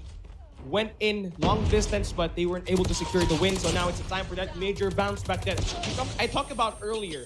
Control Raid is going to be their map pick in here, and so far they've been doing so good initiating in here at the statues where they have already taken down some players. So that would be a cleanup in there, and one segment done already. Yeah, one segment is already done up to the second. LYNXTH right now, good a chance to take this, but I mean, as the defender for the side of Changeworld, this might be another part of the plan, because so far the points right now, or the lives right now, are just balanced, or just this moment 2 lives ahead of Changeworld. And if that Bravo will be taken, it will be funneled in to that Alpha. But the rest of the teams right now of Lynx is just backed off, and the cleanup has been done by Changeworld. Still down onto life point and still not recovering just yet. So hopefully they have a different approach this time. Probably take Alpha from this rotation. I mean, this is kind of the hard part here, this hard point, this control raid. This A control point is the hardest of them all. Why? Because Changeworld is going to have the spawn very near, and they have the power positions to back them up as well. So now, LYNXTH, they just can't seem to decide where they would try to take that hit. They tried at B earlier, they failed. They moved in at A, they failed, and now they're going back here for a second time, and finally, they're able to get some attacks done and dealt with, but they are losing the gunfights in there. Emo shuts them down immediately, and the life count continues to dwindle for LYNXTH, but it's a good thing that they divided and conquered, as we do see Changeworld divided their attention, and now they have done their time at this A control point. Love that bait and switch right now for LYNXTH. They can might as well play this as a team deathmatch at the end as soon as they get this A control point. Yeah, and here we have A right now in here being taken slowly but surely by Lynx, and there you have it. We are now down to the TDM that we often see once one flag has been captured. But I think that will be a good plan for, or good change for Changeworld right here, because they can focus more of killing and not so much on defending. And M4 right now has already stepped in onto that flag, and Fu right now trying to fight back, but Zeddy just puts him down. Purcell taking down M4, the slayer of this team, and Changeworld slowly but surely, slowly losing life, and it's now one left point taken by LYNXTH. great turnaround. I love the mind games that LYNXTH play. We were a little bit confused as to why they went in from Bravo, Alpha, and then take that Alpha all throughout. And that is mind games because that has been seen earlier from Search and Destroy, and it has been turned around in here to the favor of LYNXTH playing it against Changeworld. I mean, I started with the question why LYNXTH has been so predominantly undecisive when it comes to playing and initiating as the attackers in there. But I mean, I have to bite my word. That was one hell of a play there, truly distracting Changeworld. And of course, having a major bounce back in there. Remember, they were trailing by a lot in the live advantage, and they just managed to use their score checks and their operators to just kind of separate themselves at the late game in that round number 1. So there it is. They now move in here to round number 2 with a defensive side, and now they are currently holding up some power positions, but they somehow get chopped there immediately, and now Emo will be cutting off some time in here. Cuts the cross. Emo with 11 kills already will get shot down, so kind of a very useful but kind of an inefficient way here for LYNXTH, but hey, it gets the job done. They're able to clear out the B control point, but again, Changeworld, they took it.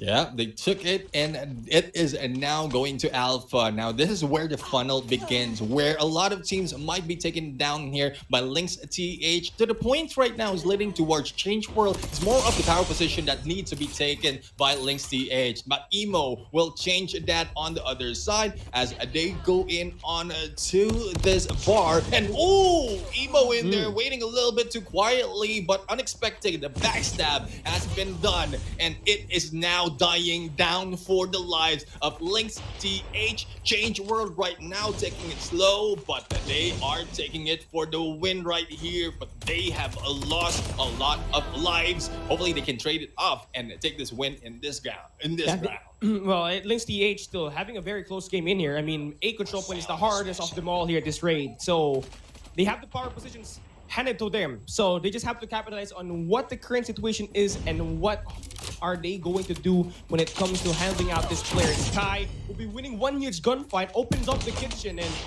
there we go. Lynx able to belay that trade. They have the kitchen control, so that's it. They now have the live advantage, and right now they set up number 3 intended to take one player down to the art room and try to initiate some spawn trap enabled in here. And they are not just winning in the gunfight department, they're also wasting the clock, so that's going to be a win-win situation in here. And now for LYNXTH, prime time for them to get the end game here settled and done, with Sugus in Ambition being the play that will be extending out right through the spawns, and Persa will be there to back them up as well. Number 5 in yellow will get shut down right to the mid-map, and Fu able to get the shut down in that bedroom. Yeah, they need to move slow right now because they cannot afford to lose more lives. 2 already, but the timer is counting, and this is another point being taken. There you have it. I mean, not quite sure what the plan of Changeworld at that point, but so far from the early parts of that match, we are seeing that Changeworld was trying to put it onto their favor, but the rotation was not working, and Lynx took advantage of that and killed them one at a time, taking good of those power positions as well as taking down the lives that quickly. And it is now advantage of LYNXTH. Not quite sure what happened with Hardpoint as well as SND. As I mentioned, this is a combination of both, but they are doing well in this fight. Yeah, I mean, for LYNXTH, being on the defensive side, they kind of took advantage and capitalized a lot on the power position at the kitchen. And we did see Changeworld kind of overextend there. And LYNXTH was able to use the corners to just try and take down players. And of course, Iris with the sniper was a very huge player that really got involved in there and made sure that they get most of the kills. And now, here this time around as the attackers, they're likely pushing in at the A control point. And this is kind of a very alarming situation for Changeworld because right at the moment they give up A, and now the easiest control point will be handed over to LYNXTH, and they're already in there with Teddy and Purcell cleaning it up, and of course making sure everything is going to open up for Lynx at this B control point. They might just as well end it here right now. They are looking so strong here, Neptune. Yeah, I mean, so strong indeed. Apart from the capture, the lives is still to the favor of LYNXTH right now. But the cleanup is being done by Changeworld. But they have to see how well the rotation will work for them, because so far the lives are not so much, because it is now dying out. Plus, the capture will be in there tick after tick, going towards LYNXTH. but Kai still not giving up. The backstab might be happening in here to even up the points, but there goes another mistake, not going in with the back up, and LYNXTH still advantage of this game. I mean, right now, 2 segments in, done already, but Changeworld so far good with that defense at the stats. Now they're going to extend out, sending out Emo with that Purifier. Gets 1, but didn't able to get that transfer and get that kill and confirmation right through the alleyway. 8 and 11 live count so far. This is as close as it can get, but for LYNXTH, perfect time for them to end this game. But Arthur now looking to toast some player down with that pistol. He takes Teddy out, and there it goes. Changeworld. They will be having that match and of course the life advantage in this game. You just have to capitalize on this situation in here right now. But if they're LYNXTH, they need to slow it down. But a big play there for Arthur. He gets 1, gets the second there. M4 following up with that trade. 8-4 live count. And I mean, this could now be a round win for Changeworld with Arthur being the difference maker in here right to this art room. Yeah, I mean, I would agree with the difference maker because not so much of frags has been taken by Arthur at that point. And when the moment that Arthur just popped up, everyone else is now popping up and taking the kills. 2 lives left for LYNXTH at this point. Backstab against M4 will work. It is now 2 lives already and 33. And no, there we have it. We have Changeworld right now taking this win. When we thought LYNXTH has advantage, I think this is a chance for Changeworld to change the pace. Yeah, I mean, great job there by Changeworld to actually just invest their players and barge their head in there using the lethal and tactical utilities in their favor, using that smoke and grenade just to make sure Lynx would be giving out their position. And there it goes, Changeworld now looking to push here at this B site with Fu being the long-range player that they need to get those opening shots at the long-range engagements, and able to get that follow-up once again. Picks up the KSP 45 as well. And I mean, this is going to be a 50-50 round in here. It's all going down to whoever uses that operator skills efficiently. Yeah, I mean, it's a good plan really to take those operator skills as well as score streaks. The operator skills at this point, we'll have to find out how well can they make that work in this game. We have Kai right now going for rotation a little too deep. Might be taken down in there. Arthur on the other side, stunned a little bit. Purcell with a duo, not letting go of their position as well as corners. Purcell in there for the hit against Arthur, and Fu on the other side for the trade-off. Now, it is now counting down from both sides. The trade-off is just back and forth, but it needs to go to one side. And as we say, we are now seeing Lynx back again on this game. They might be taking this third win and a win on this first map. Yeah, great investment there for Teddy to get that Predator missile and take down 4 players with it. And for Changeworld, they do have some kind of a readjustments that were actually made mid-game.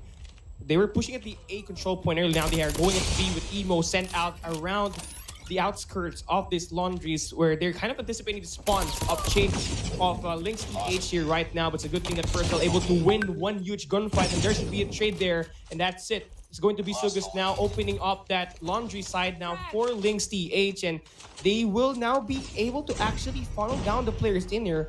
There's going to be time extended in, 1 minute and 35 to play with. Changeworld will be taking the B control point, and LYNXTH down to their final 9 life count, and they also have to defend that A control point. But I think LYNXTH here having far better overall advantage in terms of the defensive spawn that A control point has. Yeah, I mean, the advantage needs to be taken by Changeworld right now. Otherwise, they will start to lose those lives. And there we have it. The response of Changeworld against LYNXTH. 3 lives remaining. And another point might be taken down in here by Changeworld. Otherwise, LYNXTH will get the win. And there you have it. Purifier coming from Emo. And this is when Emo pops back up, bringing the game to a tie, and we'll have to see this time. It's 50-50 once again, Callie, as to who will win this control map.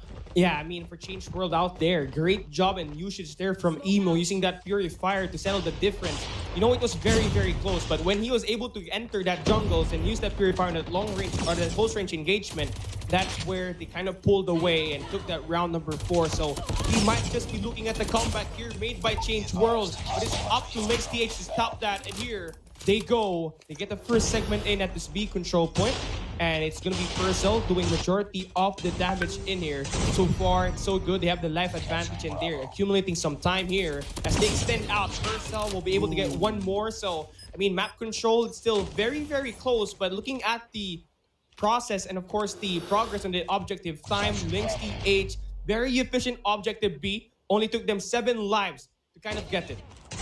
Yeah, and with the lives in there, none is lost from Purcell. If I'm not mistaken, that was a 5 back-to-back kills in there just from Purcell, and this might be the 6th, but no, there goes M4 for the kill, and it is now a trade-off after trade-off. From what we've seen earlier, we still might not know who will win this game until we reach the final stretch. But so far, rotations from this team, they need to hold off on any pushes because they don't want to waste any lives. But Teddy right now going in a little bit too deep in here in the middle, and backs turned against Emo, and there goes 1 kill being traded off. But Iris as well as Ambition taking 2 in there, taking the lead on lives against by LYNXTH. I mean, number 5 in yellow in LYNXTH actually are able to create a play the Tiki. So there's kind of a spawn trap enabled here right now from LYNXTH, and adding the fact that Teddy will be able to get that kitchen control, which will make things easier for them to score in and rack some kills. LYNXTH have finally made an opener at the A control point, and that would be because of Teddy and Sugus creating the play around the back. So with that being said, it's just how they capitalize about the situation that they're in. The timing will be very important in here for both of these squads. 10 and 11, game on the line. On the late game we go. M4 start to kick things off with Changeworld, getting that kill at mid stairs.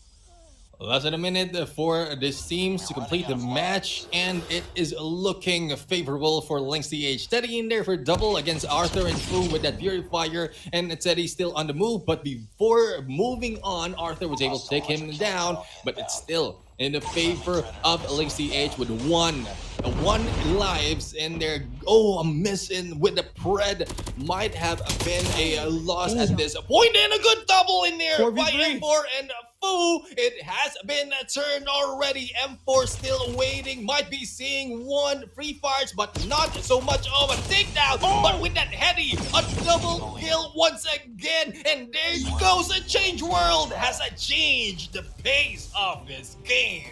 They win that Chua comeback. I mean, down 0 and 2, finishing with 3 and 2. That's going to be 3 maps claimed by Changeworld, and you know what happened there, Neptune. With the game officially said and done, we have another donut handed and served, a hot and glazed one.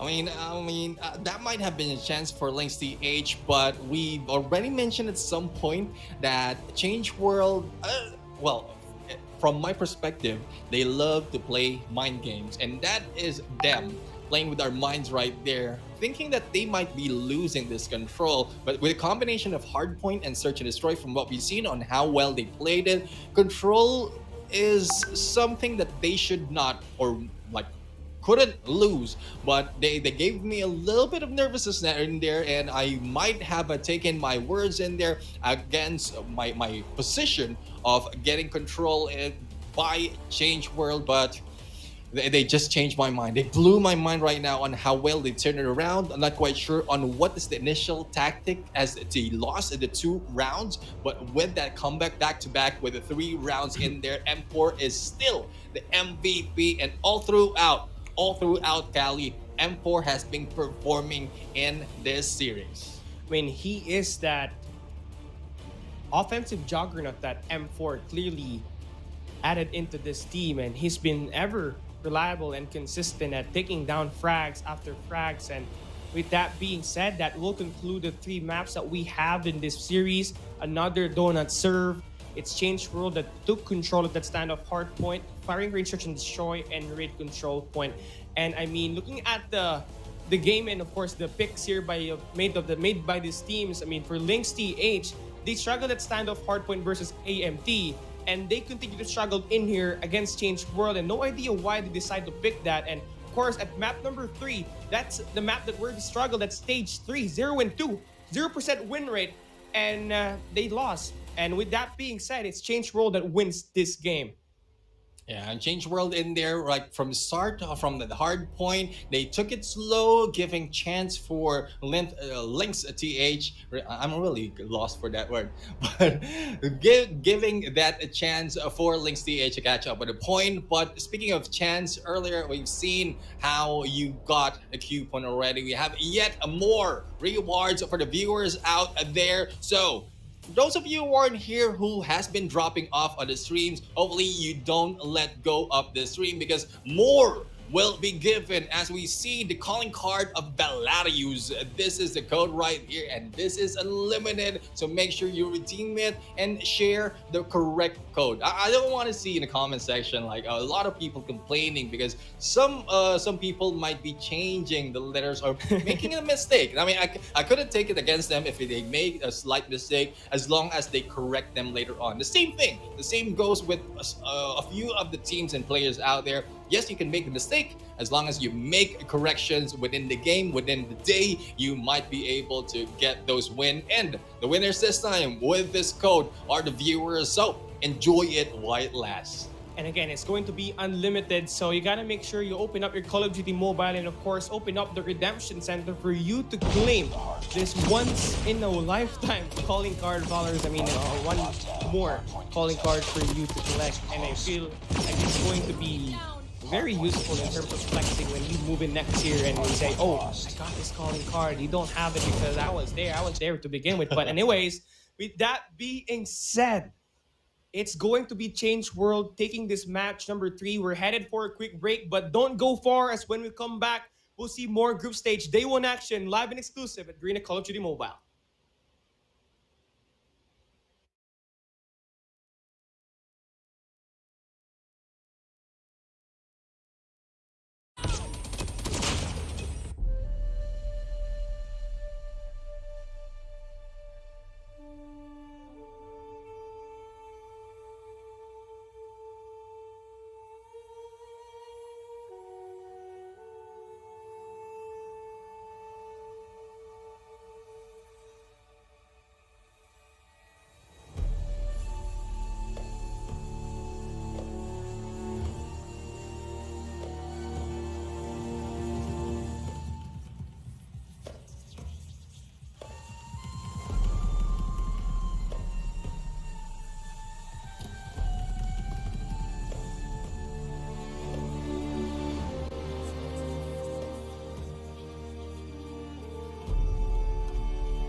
Ladies and gentlemen, welcome back to the show, and this is Call of Duty Mobile World Championship Garena Regional Qualifiers, day number 1.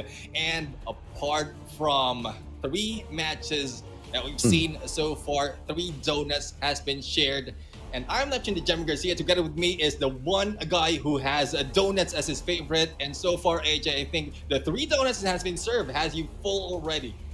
I'm not full yet. It was a total blunder. I'm actually supposed to have my dinner right now. I thought I wasn't doing Series 4. I thought I was hopping right on to Series 5. And then productions like Mustachio, you're doing Series 4 as well. I had to put my dinner away, but maybe I can eat a donut instead, because next up we have got Huntsmen taking on ALMGHTY. And we've seen exactly how Huntsmen has stepped into the competition, not really brought out a lot of flavors so far, but the almighty squad with a 3-0 that is pending. Incendio, Jeff Pro, shut up here for Jay Heaven once again stepping up to the plate. Earlier on, they showed us exactly what they can do against a team like Lynx. They thrashed them 3-0. They barely allowed Lynx to move past the 50% mark at hardpoint. They took them 7-2 down on that S&D, and Control was just an all-out controlled matchup by the side of ALMGHTY. Huntsmen, on the other hand, got dominated by ABC. Now, I mean, you've got one side already with adrenaline pumping through their veins with that victory, Neptune, and then you've got the other side, boys who have been down, but maybe that has ignited a small fire in their hearts. But even if that fire turns out to be an inferno by the end of the day, we know it's going to take more than an inferno to take down the Lion City representing ALMGHTY. But their brothers from across the causeway will try hard, most definitely, with a little bit of assistance from a Filipino named Crush alongside their others from the squad. They will be aiming for that top spot. The addition of Crush, we were all anticipating for it to be the biggest difference maker for the side of the Huntsmen.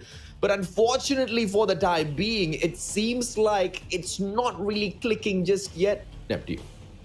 Yeah, I mean, especially for the performance that we've seen for the first match that they've encountered LYNXTH, and from what we've seen earlier as well from the previous series, LYNXTH is not really that dominant as a team, and well, the Huntsmen really need to turn this around, but not so much that they are going against ALMGHTY, but going in on to the bans. Right now, Sparrow, Annihilator has been banned already, as well as Takeoff and Hacienda. But this leaves Slums into play. And I know I'm going ahead of myself in Control Slums, but for this Control Slums, I mean, ALMGHTY has well studied as well as played this map so far. So I think from how we look at Summit and Raid on Hardpoint and Search Destroy, that will be a good potential for Huntsman to get back, but for the Slums Control, not so much.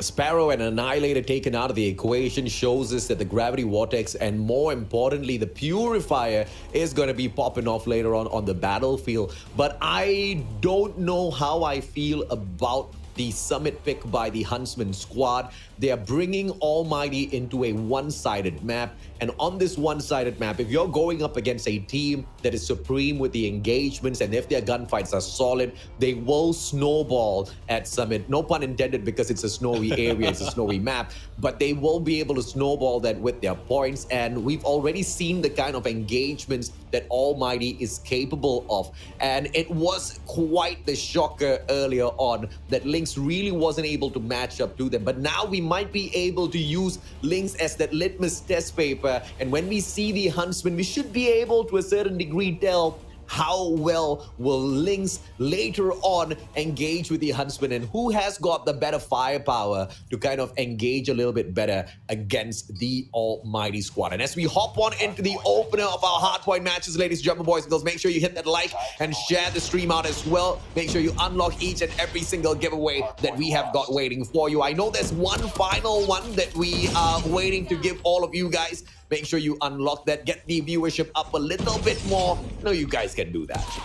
Yeah, I mean, these viewers right now are have seen these teams already, and a lot of fans from both sides coming from the viewers out there. So, well, like and share. That's something free that you can get for something that will reward you towards the end. But so far, rewards are being taken by Almighty at this point. No point has been grabbed by Huntsmen just yet. But as I spoke, we have seen Huntsmen turning around, and they have 20 seconds to make do in here if they can maintain this hold of this hill. Now, P1 and P2, AJ, is one of the important factor in here. The moment that they can move in quickly from P1 to P2 on that edge platform, they might be able to get as much point as possible. And I think that is the plan for Huntsmen at this point. Yeah, fantastic play by Captain Derp there, being the objective player who hopped onto that point, very confidently picking up each and every single one available from that first hard point and putting the Huntsman in front. But the second hard point, it is going to be a matter of controlling that spawn. And as you can see, the favorable spawns at the Green Radar Station picked up by that Lion City representing Almighty. Irfan J, on the other hand, I am actually a little surprised with the gun that I managed to spot. I don't know if that was a misclick by him, but I'm pretty sure he is going to be bringing the KSP back for his side. Yeah, I mean, until he will be taken down, but not so much that he will be taken down as easily. Striker right now, well, we'll have to find out this time. Irfan J has been taken out, but I don't think any change will be happening. Striker has brought him 5 kills already and a good control of this hill, so I think it continues on. Striker will be striking in this game, AJ. Well, let's see if that actually goes on to continue. Irfan J is the only one playing and a little bit of an off-meta gun. Once again, we are following the previous patch here, so the KSP is still going to remain a little dominant out there on the battlefield. KRM-262 being dragged in by Crush. He's trying to force an engagement with an off-meta gun, and I really am confused with the cheekiness of both of the teams in here. 47 to 51 as Almighty now start to run away with the matchup. This is going to be quite the big money hill for them. Gravity Vortex will suck one player in. Crush, on the other hand, runs away to a tight little corner. Almighty hasn't really caught him just yet, but they don't really need to push on out. The players of the Huntsmen are all cornered, and they just find no ingress whatsoever into this P3. Yeah, P3 right now will be taken all throughout by Almighty. No push just yet. No solo push, though, from the Huntsmen right now. And that might be a loss of them, but no takedown using that Freddy. And Crush was able to take down 2 at this point. 13 seconds remaining for them to catch up onto the points. Not so much of a lead by Almighty, but it continues on. And the rotation right now has been taken by the Huntsmen. But it's more of how they control the spawns as well as the hold of those making this push towards them. Otherwise, they might be losing another hill. Crush holding on to the back, only manages to shut down one player before he got annihilated. But Esper had a great position to hold on to at that gorilla base. But what he does wrong is to step on off of that defensive corner, and he gets snuffed out. Now nobody's holding the spawns over for the side of Huntsman. This is going to be a problem. But as I say that, Zen quickly takes the position to hold the spawns for the Malaysian side. That's the kind of teamwork we expect out of the Huntsmen, and they're doing one heck of a job out there on that battlefield. They're keeping very close to Almighty, but this was pretty much the same exact thing that we saw them do against ABC. It's just the halfway point. Once they started making a couple of mistakes, we saw them fall back. Hopefully, it's not a repeat of exactly that this time around. Yeah, big hope that they will not make that mistake. Otherwise, it might be the same story as you mentioned, AJ. But another hope that we're seeing from Huntsman is even if they make the mistake, they will not be demotivated in that. They will not throw off the gameplay that they have. So far, the points still raking in for Almighty. And before this, the cycle of the rotation will be triggered and activated. And still, Almighty was able to control this all despite of the early rotation that has been done by Huntsman. Heaven right now, standing in heaven, waiting for that 2F for anyone going in for the push. And there we have it. Heaven was able to get good position in here to backstab and also to throw off the rotation of the Huntsman, but not so much. So Almighty still gathered the point in this game. I think Irfan J is trying to, be super cheeky here because I really don't see that striker giving him a lot of those kills, right? Usually Irfan J is a absolute god when it comes to these respawn matches. He usually is one of your top players in terms of the numbers of frags, but he's trying to force the case with the striker. Doesn't seem to be going his way, but he doesn't care because Almighty still has a lead. But you cannot underestimate the boys of the Huntsmen. They will find a way right back in here. And once again, Almighty just sticking in here with their XS1 play. We've seen this before. I've talked about it a couple of times. At stage 3, the XS1 Goliath was one of the weakest score streaks to bring out there into play for these respawn matches. But Setup still wants to force the case. Let's see if or not he gets punished for that. Yeah, I mean, I think it's more of the confidence that Almighty has in there. Just they are putting out all those that we are not expecting in this game. Irfan J is still holding on to this striker as well as a Goliath that has been thrown in here. Shut up, not even stepping in. This guy. He's playing mute with the XS1 Goliath, man. I mean, he's just allowed. Oh, Irfan J saying, shut up, Pistachio. My striker can hit 4 kills back to back. Irfan J, Clutch King on fire. And as you can see, Almighty, they're not really trying hard at all, Neptune. They are just chilling in the background. XS1 Goliath repositions. This time, no music out of the shot. That railgun goes berserk. Heats up at the same time as well. Almost taking the XS1 Goliath out of the equation. Finally drops it with a KSP.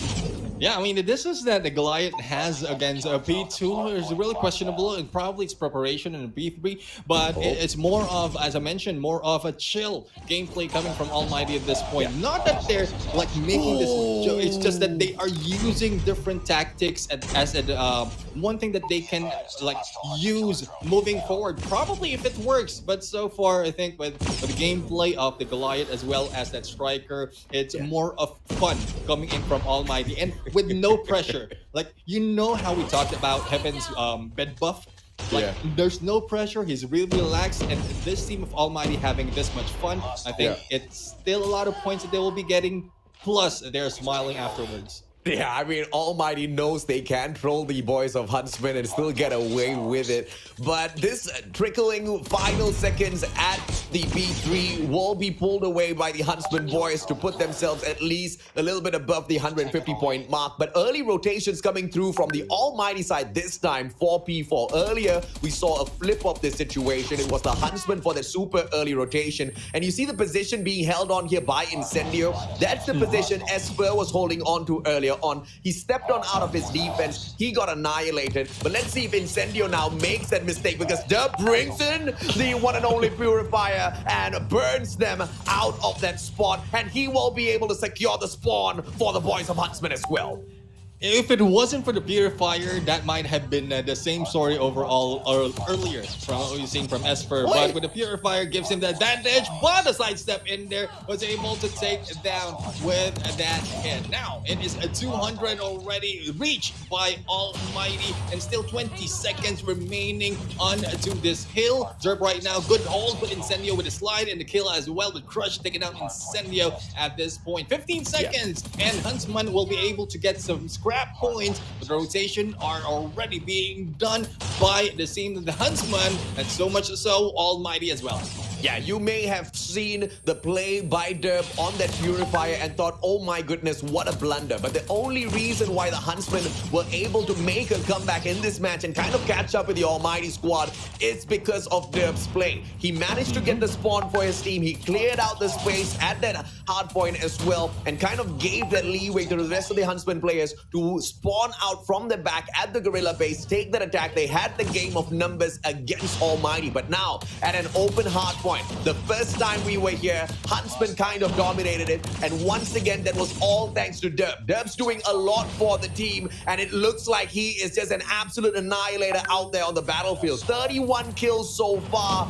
He's managed to catch up together with Jeff Pro, but he needs to deal with the kind of firepower that Incendio brings into the matchup as well. And it doesn't seem like he's getting kind of that backup that the Almighty has on their side. Each and every single player needs to step up. You can't just leave it to Derp. Derp going to down with all of the players, but Jeff Pro is there for the trade, and Almighty still holds on to the lead in this game, and they finally break the hill. This looks like it's all gonna be over already, but we have to lead it into P2 here, Neptune, and Almighty once again with the spawns.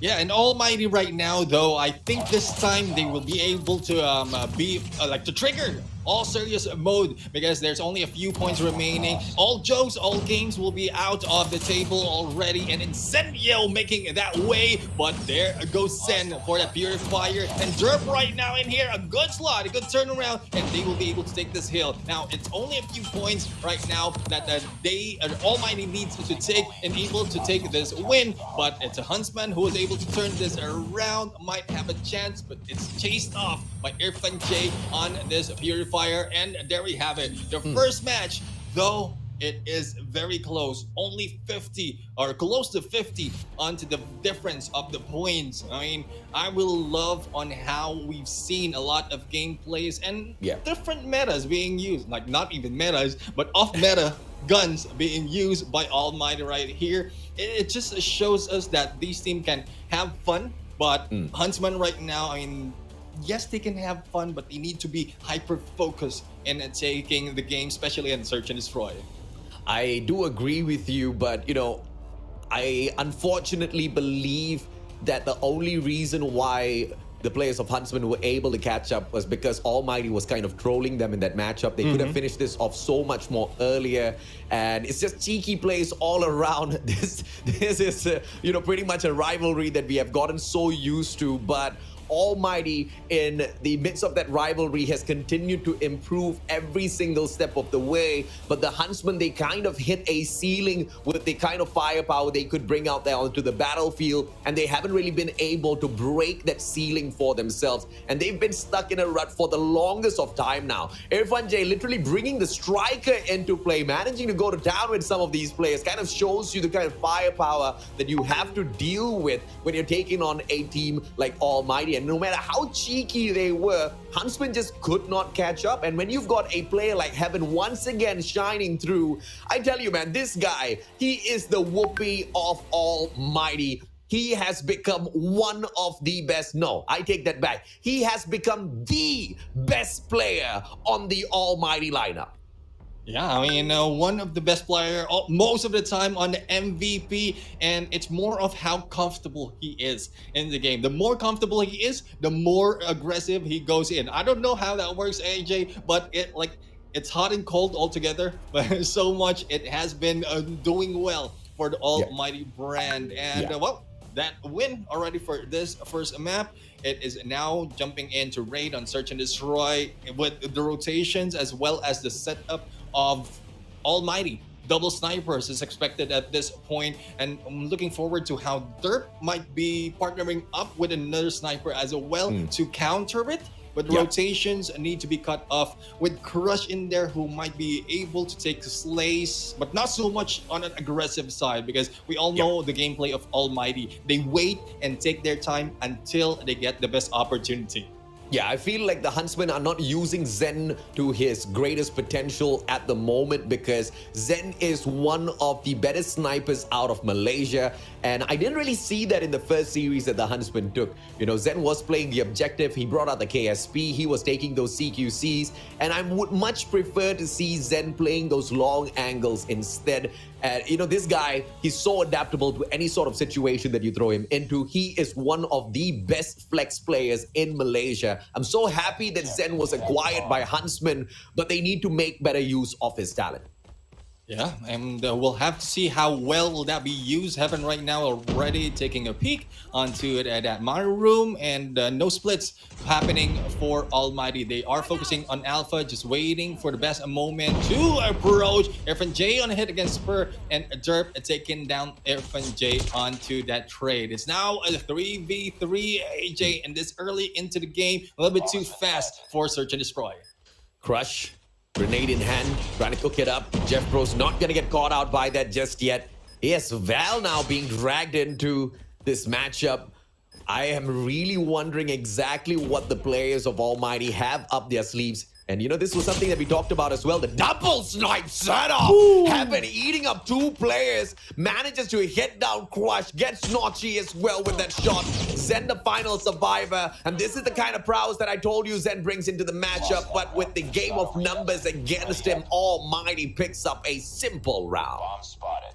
Though the ES Val, this is the first time that we've seen an off-meta game because from previously we've seen Heaven use that on respawn modes, but this time on Search and Destroy, not so much. So we'll have to see how well can this team play it off with those off-meta games, and Heaven will not be backing out. Dirt was already out. Second might be taken, but it's like the grenades are being thrown in there, blocking the sides of Heaven, and we'll have to see. The rotations right now will not work so far for the Huntsmen, and Jeff Pro for the kill against Esper. Yep, Jeff Pro, great angle caught there. Wasn't really a tough engagement. Backstab by Crush, literally gets crushed. And shut him down with the MW11. That's something that Crush really needs to think 3 years about and wonder exactly what went wrong. Zen circles around once again. Final player on the side of Huntsman. And no matter how much of hype I put behind this boy, I don't know if or not he has got what it takes to shut down Irfan J, Incendio, and Heaven. And Heaven himself snuffs him out of the equation. 4 kills so far. This guy, once again, the best player on the roster of Huntsmen. Yeah, I mean, Zen right now really needs to pop off in this game, but so much so needs to be in quite good sync with the rest of the players, because if Zen will be moving, he might not be in there caught like going in such good performance. He has been taken down in there early. Jeff Pro as well taken down third. So 2 of the best players from this team of Huntsmen already out, and now left with 3 AJ. Let's see, where can we throw this matchup to as Incendio takes Crush out of the equation. He leaves Notchy all alone. It's a 1v2 on the prone. Incendio recovers his HP, and that's exactly what I'm talking about, right? Almighty and how they kind of, you know, really adjust and fix their mistakes. Remember in that matchup that they took against Lynx, there was one engagement where Incendio fully got tagged up already, and then he still continued to go in for those engagements. You don't see the boys of Almighty making the same mistake more than once. I mean, it's exactly what it is, right? It's a mistake. They learn from it and they move on with it, and they always play their best games. The double snipe setup hurting the Huntsman really bad as Shut Up this time wraps that round up 3-0. Yeah, 3-0 right now, and we're now off to another round for Almighty to be an attacker, and I think this will continue on as long as the Huntsman will not be able to recover from what they're doing. The first blood is one of the important factors that Almighty has been taken so far, and once that is triggered, that is when they step forward and take the plant, or probably like a push if they are defender. But it's a good thing that the trade-off has been done against Jeff Pro. The Slayers will be out, but Heaven is still in there with Crush on the backstab, but a trade-off against Esper will be in the process. Yep, Shut Up. Great angles, man. Hops on in, and Laundry gets cleaned out. Almighty 4-0. Somebody wake me up from this nightmare. Huntsmen haven't been able to find a single sort of strategy where they can fend off the plays of Almighty no matter how many times. Oh my god. And this time the defending side of Huntsmen literally making a beeline for that A side, and Almighty leaving them high and dry. They get that early entrance into the B side, but it's a good opener here as Heaven gets taken out of the equation. Numbers game for the advantage of Huntsmen. Yeah, I mean, it's more of the aggressiveness of Huntsmen from the attacker side that is really bringing them a little bit down in terms of points. But this time as a defense, they have a chance to go aggressive. But with Incendio as well as Shut Up in there, just shutting them down one at a time. So not so much onto the gameplay, but a 1v1 AJ between these two teams, and Crush really not making it work. Incendio making this to a 5-0 game. 5-0.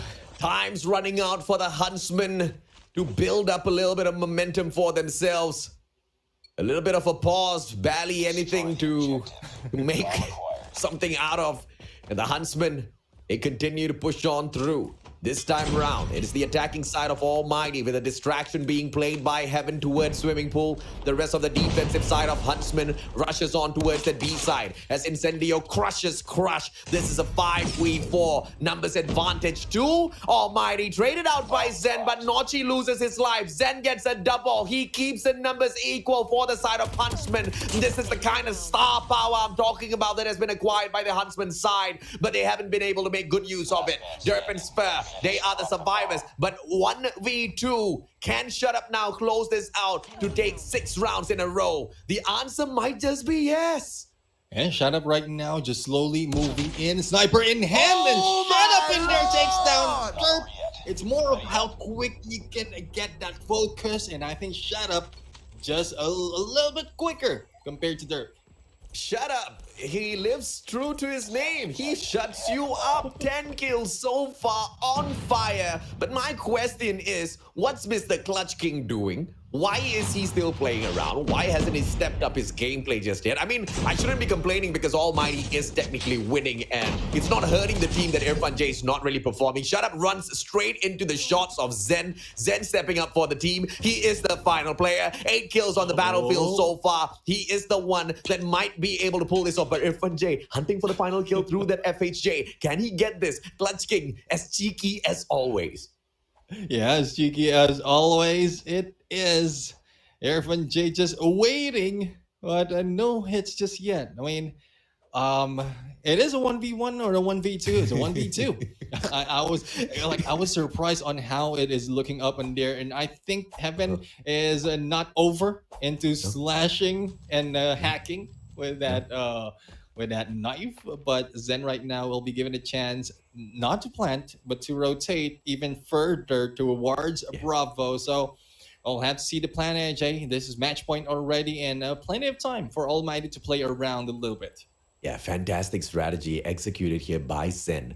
He could have taken the plant at basketball court, but he knows in a 1v2 situation, taking that risk at basketball court is just a little bit unfavorable to his side. Now he does manage to spot one player, tags him up, Heaven gets punished, and now question is Irfan J, will he take that FHJ shot? It's gonna be Zen versus the FHJ. FHJ in the hands of the Clutch King. Irfan J circles around, finds nobody, and walks up towards gallery. High ground advantage. Bomb in the side of Huntsman planted already. This is going to be one hilarious clutch if Irfan J pulls this off. This is match point, by the way. Yeah, I mean, FHJ right now and from the hands of Irfan J will not work. I mean, mobility is something expected, though. I think Irfan J is just giving a little bit of handicap right there. But so much so, I mean, how long can they pull this off? Because it's match point already their side. Yes, Huntsman was able to get 1 point already, but we all know that at this point Almighty might be able to finish this off. But I think they're enjoying it so much, AJ.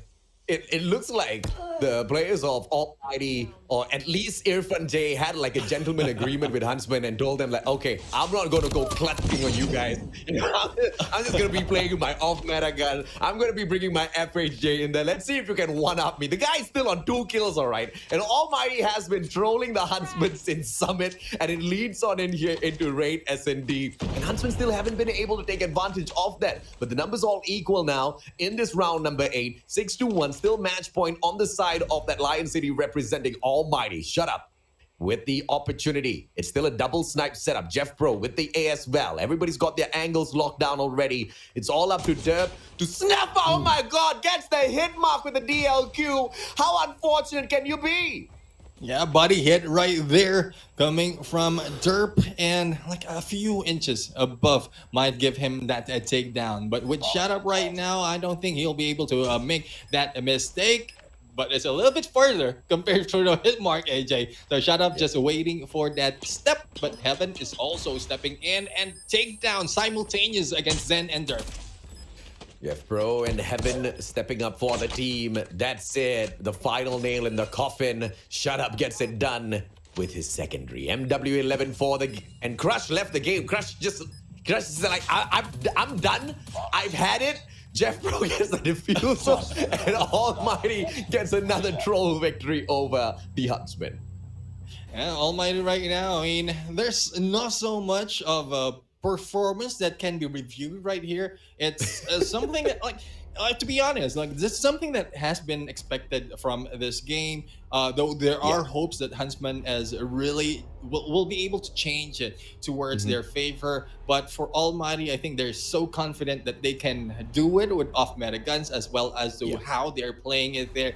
And this skews up the performance. But what we all know, it's already 2-0. So at that point, that is facts. Facts that we've seen so much as a prediction as well as expected. But it's still one game that Huntsman has not been doing well from the previous competition. They need to recover on control. Otherwise, like another donut will be served. I think the boys of Almighty heard me loud and clear. They're like, Mustachio, you haven't eaten your dinner yet. Yes, we hear you like donuts. So we're going to serve up a very hot one. Might be a savory, might be a sweet. You have to wait for the end of the series to find out. But I tell you, super cheeky plays by Almighty. And I need to be really serious here with my assessment on Irfan J, man. I think all of his troll gunfights is not enough. I want to see more trolling. I mean, if anybody can do it, it's going to be Irfan J, man. I want to see an FHJ kill in control, Irfan J. Show me what you got. FHJ clutch coming from the Clutch King. We'll have to find out, especially for the final moment. Like when lives are counting down. We'll have to see. We'll have to see if that will work. But probably it's a different weapon. I mean, we couldn't say. We couldn't say because imagine a striker being pulled out and FHJ being pulled out as well. And here's the highlights on to your screen, and I'm hearing AJ react to it, and still the love of those engagement, AJ. Oh, yeah, absolutely, man. I mean, Heaven is just one of the best snipers out there on the battlefield. But this time, Shut Up is the one that steps up to the plate. And this is the double snipe combo that we were talking about that you can anticipate at Raid when you go up against Almighty. And we've talked about how Shut Up was the guy that stepped up for the team when Heaven got nerfed, when his gaming bed got taken away. This was our main man for the side of Almighty. But he tells Heaven to take a seat this time round, or actually lie down on his bed, whilst he once again steps up for the Lion City representing Almighty. And 2-0, easy peasy lemon squeezy. Almighty could have finished off the game at Summit a little bit faster, but they just wanted to, kind of tease the players of Huntsman a little bit more before absolutely annihilating them at SND at Raid. And in fact, if it wasn't for that FHJ cheekiness out of Irfan J, this might have just been a 7-0.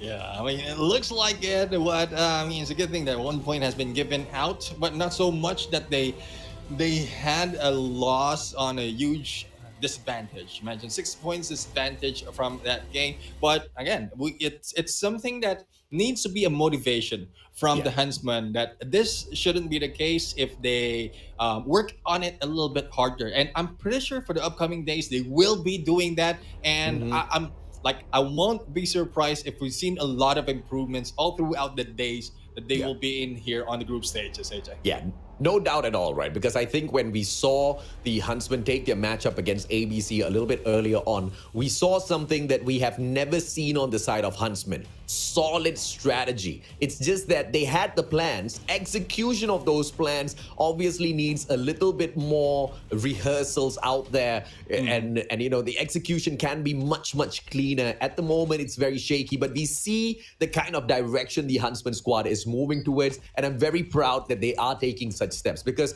when you talk about mechanical capability, the Huntsmen players, they are the best in Malaysia, hands down. But it's when they move out onto the MSP stage, when they go up against the other regions, they seem to really struggle out there on the battlefield. And Almighty has just been one of their greatest enemies from like the days of past, the months and the years of past, and that really never has changed. Yeah, well, I think a little bit of change is being felt right now coming in from the Huntsmen. A lot of frags already being made, but the trade-off quickly being done by Almighty. It's now balanced 26 on the lives as we start off control, but the Huntsmen taking the lead. 2 ticks almost being taken, but it will be cleaned up right there by Almighty, but not so much. But there's still a chance for the Huntsman to move in, and the rotations of the Huntsman is a little bit off, but it's being countered by the other side. Bravo rotation of ALMGHTY. So we'll have to see if they'll be continuing on in this push of Bravo, or probably an approach against Alpha. Just make sure that they clear out this area. Yeah, very smart play by Notchi there, but he just did not anticipate the second player. Tries to play it aggressive, desperately pulling away that B control point, but ALMGHTY just proving to be quite the annoying opponent out there on the battlefield. Left, right, center, they've got those angles locked down. Irfan J from afar this time around. M21 EBR. Irfan! This guy. I tell you, this guy. Yeah, that's what you get, Irfan J, when you bring in the M21 EBR. This guy is just way too cheeky for me, man. Show me some right game! Irfan actually has not Notchi. What in the world?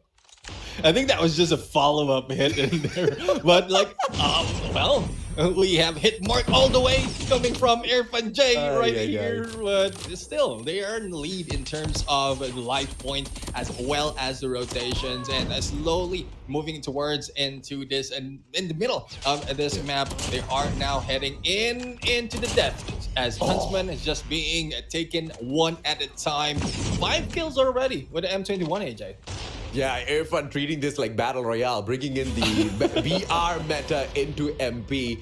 M21 EBR. The cheekiness finds no end. And Irfan J actually managed to activate the first score streak with the M21 EBR. Just 5 slays. This guy, I mean, if there's something that you want to fall in love with on the side of ALMGHTY, it has to be the cheekiness of Irfan J, man. I mean, absolutely hilarious. Yeah, well, Heaven right now, I think with Heaven, there's not much of that. Apart from the boxing gloves being pulled out in the final moment. We've seen that earlier on a Search and Destroy, but not so much. Like, he's focused. We met him personally. Actually, all of these members, we met them personally. And at some point, we have a little bit of known their personality. And Heaven is not that much of a outgoing guy. So he will be serious until such time that they're confident to make that cheeky gameplays. Yeah, he's an outgoing guy. I mean, he sends you out back to the lobby all the time, you know? it's the side of ALMGHTY that's just absolutely annoying to deal with because of their firepower. And even through all of those trolls, ALMGHTY very easily secures that B flag and now on for the attack towards that A control point. Sending in one attacking member, Irfan J first, who manages to light up Derp with his Purifier, but immediately traded out 18-16, a 2-life deficit here for the Huntsmen, and it looks like this is going to be a problem because they are on defense. You cannot be low on life when you're on defense at all. You have to back away, you have to hold your angles and wait for your opponents to take the fight to you. Exactly, that's one thing that you need to do, back off, and we've seen that earlier, but a lot of teams, I would say, even from the teams, the members of Huntsmen, if they are on a defense, they still goes in for the push. Irfan, go, looking in, oh, a few HP, someone hit the lamp, but there goes the follow-up Irfan J. This guy is just absolutely gold, man. Call of Duty Mobile gold moments out here on the battlefield, courtesy of Irfan J. Pulls out the boxing gloves, rotates around, long angle, should be able to spot out Derp here. And this is one of the strategy that we usually talk about, right? Flank around from the left-hand side, take over this long angle, and manage to perhaps pull a little bit of a distraction. Or obviously, mainly the thing that you're looking for is that spawn trap. And Junkyard, in the position that you hold at Junkyard, is exactly what gives you that extra bit of advantage. And as soon as the player number 3, Irfan J, moves on to the Junkyard, you can see that he's allowed his objective player number 5, Incendio, to hop onto that flag and try to sneak away that A site from the hands of the Huntsman. Yes, and that is the result right now. We have a 3-4 in lives, but Irfan J is still holding on M21 EBR, and this is what we're talking about. Like, you need to put a little bit of distance. This could have been done on the flip side already, but ALMGHTY at a loss, and we might be reading this all wrong, AJ. I mean, we have been talking about how ALMGHTY has been pulling out off-meta guns to troll. But I think this is more of respect, because if they can like nerf themselves at some point, and then Huntsman will be able to read their rotation and play it as if like it's a lot is on the line, and then they can start off with that baseline from the Huntsmen. And then this might be a start of the improvement from the Malaysian team. I really love the fact that you're trying to build up the confidence of the fans of the Huntsmen. But I think this is just an all-out troll by Almighty, right? It's just about time before they shut down Huntsmen altogether. They've already lost that one round by being cheeky. Notchi manages to get the God nade onto Heaven as well. Great frag. Jeff Pro on for the attack, but traded out. So far, the numbers don't look all that too great on the side of Huntsmen. But with the back-to-back slay now coming through from the Malaysian side, they put the numbers right back in, but shut up! Pops off back-to-back, 3 kills now. Can he get more? One player hops on 4. Derp manages to pop on in front as well, but he has to reposition for that reload and gets taken out by a God nade. Fantastic setup by Almighty. Notchi going in for the second God nade kills in there, and well, we'll have to find out how well will they be able to play this. Irfan J right now still pulling it out on a M21 EBR, spams all the way on to that corner and kill from that wall bank. The Crush was able to take down Jeff Pro in this play. Now it is now still counting down a life point in terms of the Huntsman, and he's surviving not so much, but it is the time that has been lost. But the points right now, it is a 2-1, and AJ are seeing this teams of Huntsmen on a defense, so hopefully they can take advantage of this and bounce it off on a 2-2. One can hope, one can wish. I mean, I swear as hell hope that Huntsmen suddenly just wake up from this nightmare and just become the dominant unicorns out there and just poke everyone with their horns. But no, I don't think that's going to happen anytime soon, because at the end of the day, they are taking on one of the best teams out there, not just in MSP, but the world. That's the kind of team Almighty is, a world-class team. As for now, Peacekeeper, 2 players back-to-back. Shut up! From the back, goes in for that engagement, but out of nowhere, I don't even know who dropped the guy.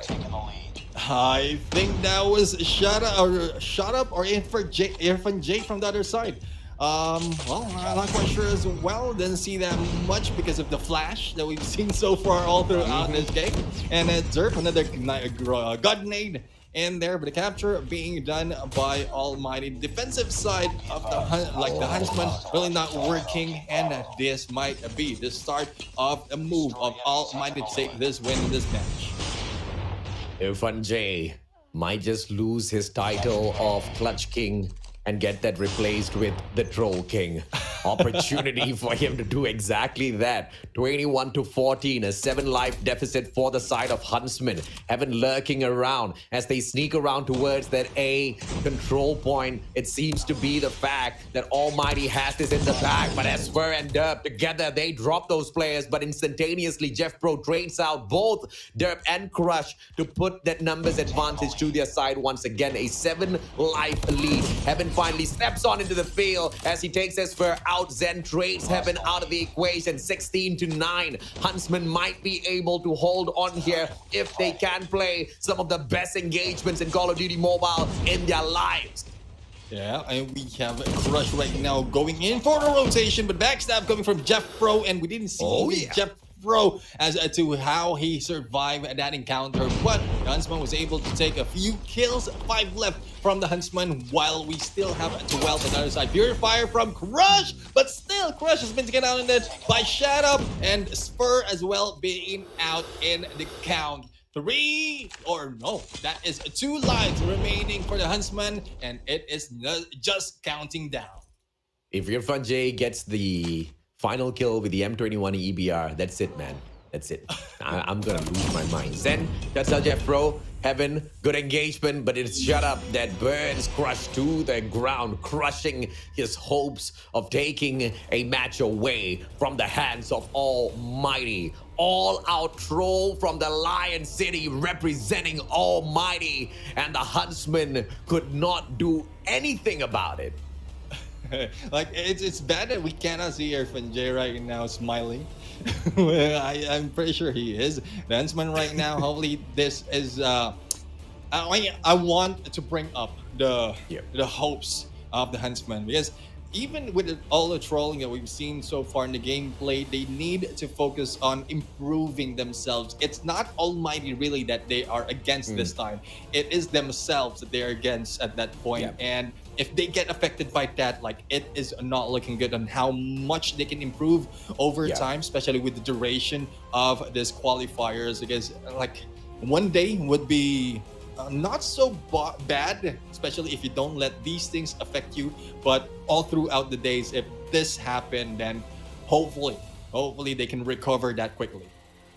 You know, the biggest problem here for Huntsmen is the fact that this is pretty much a brand new team that you're looking at in front of you, right? They had 2 players replaced from the squad. Speed and Azmal were dropped. They brought Zen in as one of the Slayers on their side. They also brought in the one and only Crush, who was supposed to go out there and absolutely crush all of their opponents.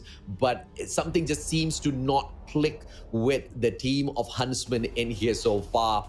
And that's just a little unfortunate, right? Because with this new roster just set up specifically for Stage 4, one would expect them to show their true prowess out there on the battlefield. But instead, what we happen to see is them still trying to adjust to the pace of the other teams. And although they've met Almighty not once, not twice, but multiple times out there in multiple competitions, they still haven't managed to get a proper read on the strategy as well as play style of Almighty. And Almighty has just gotten all that more mighty. Yeah, I mean, Almighty has been a very tactical team overall. Like, comparing to them to other teams from MSP, they are more of a slow pace, especially Search and Destroy, wherein the others are more of a fast pace. And that is one thing why, like, Almighty is quite unpredictable, because they can switch from fast and slow that easily when it is needed and when it's on their favor. But this time, it is a 3-0 win by Almighty against the Huntsmen. And, well, AJ, the donut giveaway continues. The donut giveaway absolutely continues, sir. And I have my tummy feel. Yummy hot dog, my tummy. You know, it seems like it's a situation in here where donuts are, you know, free for the giving. But it might not be the case for the final series that we have in here for ourselves, because we are about to be delighted with the presence of Blacklist International Ultimate, who will be playing their very first series of the competition at Stage 4. And they take on ABC Esports, a team that has already showed up, a team that has already shown us exactly what they're capable of out there on the battlefield. But the question here is, the biggest question: what sort of quality does Indonesia have against one of the best from the Philippines? We'll take a quick short break. When we come back, it's the final series of the day.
Ladies and gentlemen, we are right back at you live at Garena Call of Duty Mobile. For those who just tuned in, this is the Garena Regional Qualifier Group Stage Day 1, and we are now down to the final series and could be the best one yet. Joining you in this commentary desk will be me, Cali Gaming, alongside AJ Mustachio. We're into 4 matches with lopsided results already, but best believe this match right here will be a big one. It most definitely will be a big one, but throughout the whole day, it's just donuts galore on the very first day of the Garena Regional Qualifier. But the biggest question still remains, will we see such a one-sided domination here on the final series? We have the Eastern champions for the side of MSP, and they dominated Stage 4. They went on to Stage 5. They made Garena extremely proud. But, you know, this year, the journey has been a little tough for the side of Blacklist International Ultimate. They lost their throne finally to the players of Smart Omega at Garena Masters Season 2 and at Garena Masters Season 3, where we had a LAN event after a long time of not being able to meet each other in real life. They couldn't go the distance once again. Smart Omega proved that they are that better brand. But let's see if or not that rise of Blacklist International Ultimate once again can happen at Stage 4. Because remember or not, when Blacklist International Ultimate shocked the world, they performed at Stage 4 and then went on to Stage 5 to absolutely dominate. That could just be the story that this team is setting up for themselves once again, Cali. I mean, an elite squad that excels so much in respawn, a team that plays fast but can also slow it down to get you. That's what this personality that Blacklist Ultimate can really offer. But Yato, who plays a huge role in Blacklist's success, is restricted to play. Now, the very big question for this one is specifically for AG. Will he be able to live up and fill the role and continue the success Blacklist have? But before we even go further than that, we have ABC Esports, who came off after a very dominant win against the Huntsmen. They got Aimer, Okads, Mystics, Trickster, Keens, and Reef. You know, the lineup of ABC Esports is fancy, they look stacked, they look good, but it's so difficult to tell exactly how these two teams are going to be comparing to each other.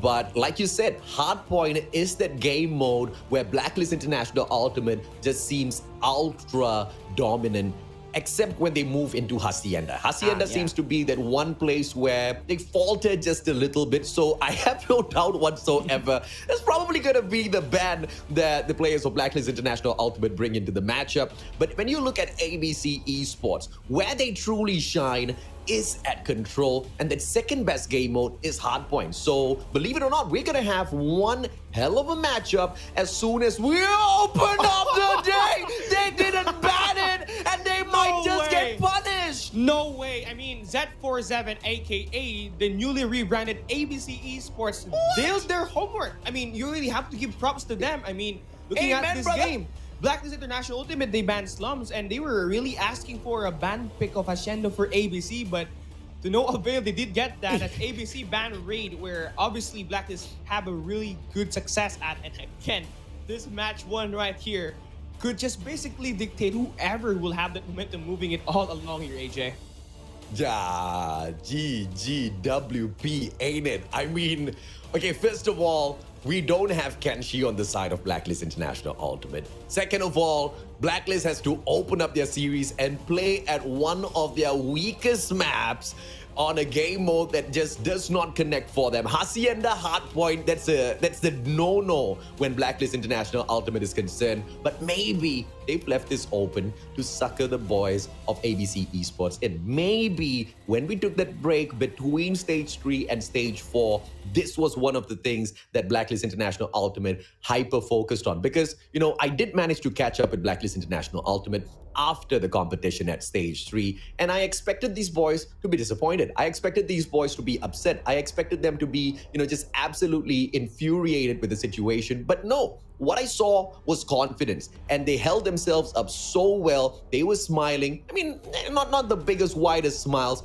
Not all of their sparkly whites were showing, but what they did say was just so good to hear, right? Because seeing these boys rise up to the top from where they started off from, all they said was, you know what, AJ, we managed to detect a few of our weaknesses out there. We are very happy that Smart Omega helped point this out at an early stage. We're going to try to patch up all of this gameplay and teamwork before we get to stage 4 and try to prove ourselves there. That's the kind of spirit and that's the kind of mentality that takes you up to the top. So this one, although at Hacienda Hardpoint, might be a long shot for the players of Blacklist International Ultimate to perhaps grab. I still have a little bit of faith. But ABC Esports, they are a different kind of beast. And based on the statistics that they've picked up at stage 3, we know they can get a win at Hardpoint Hacienda. Yeah, I mean, absolutely right. They played the map one time and they were able to be successful and, of course, grab the victory in there. But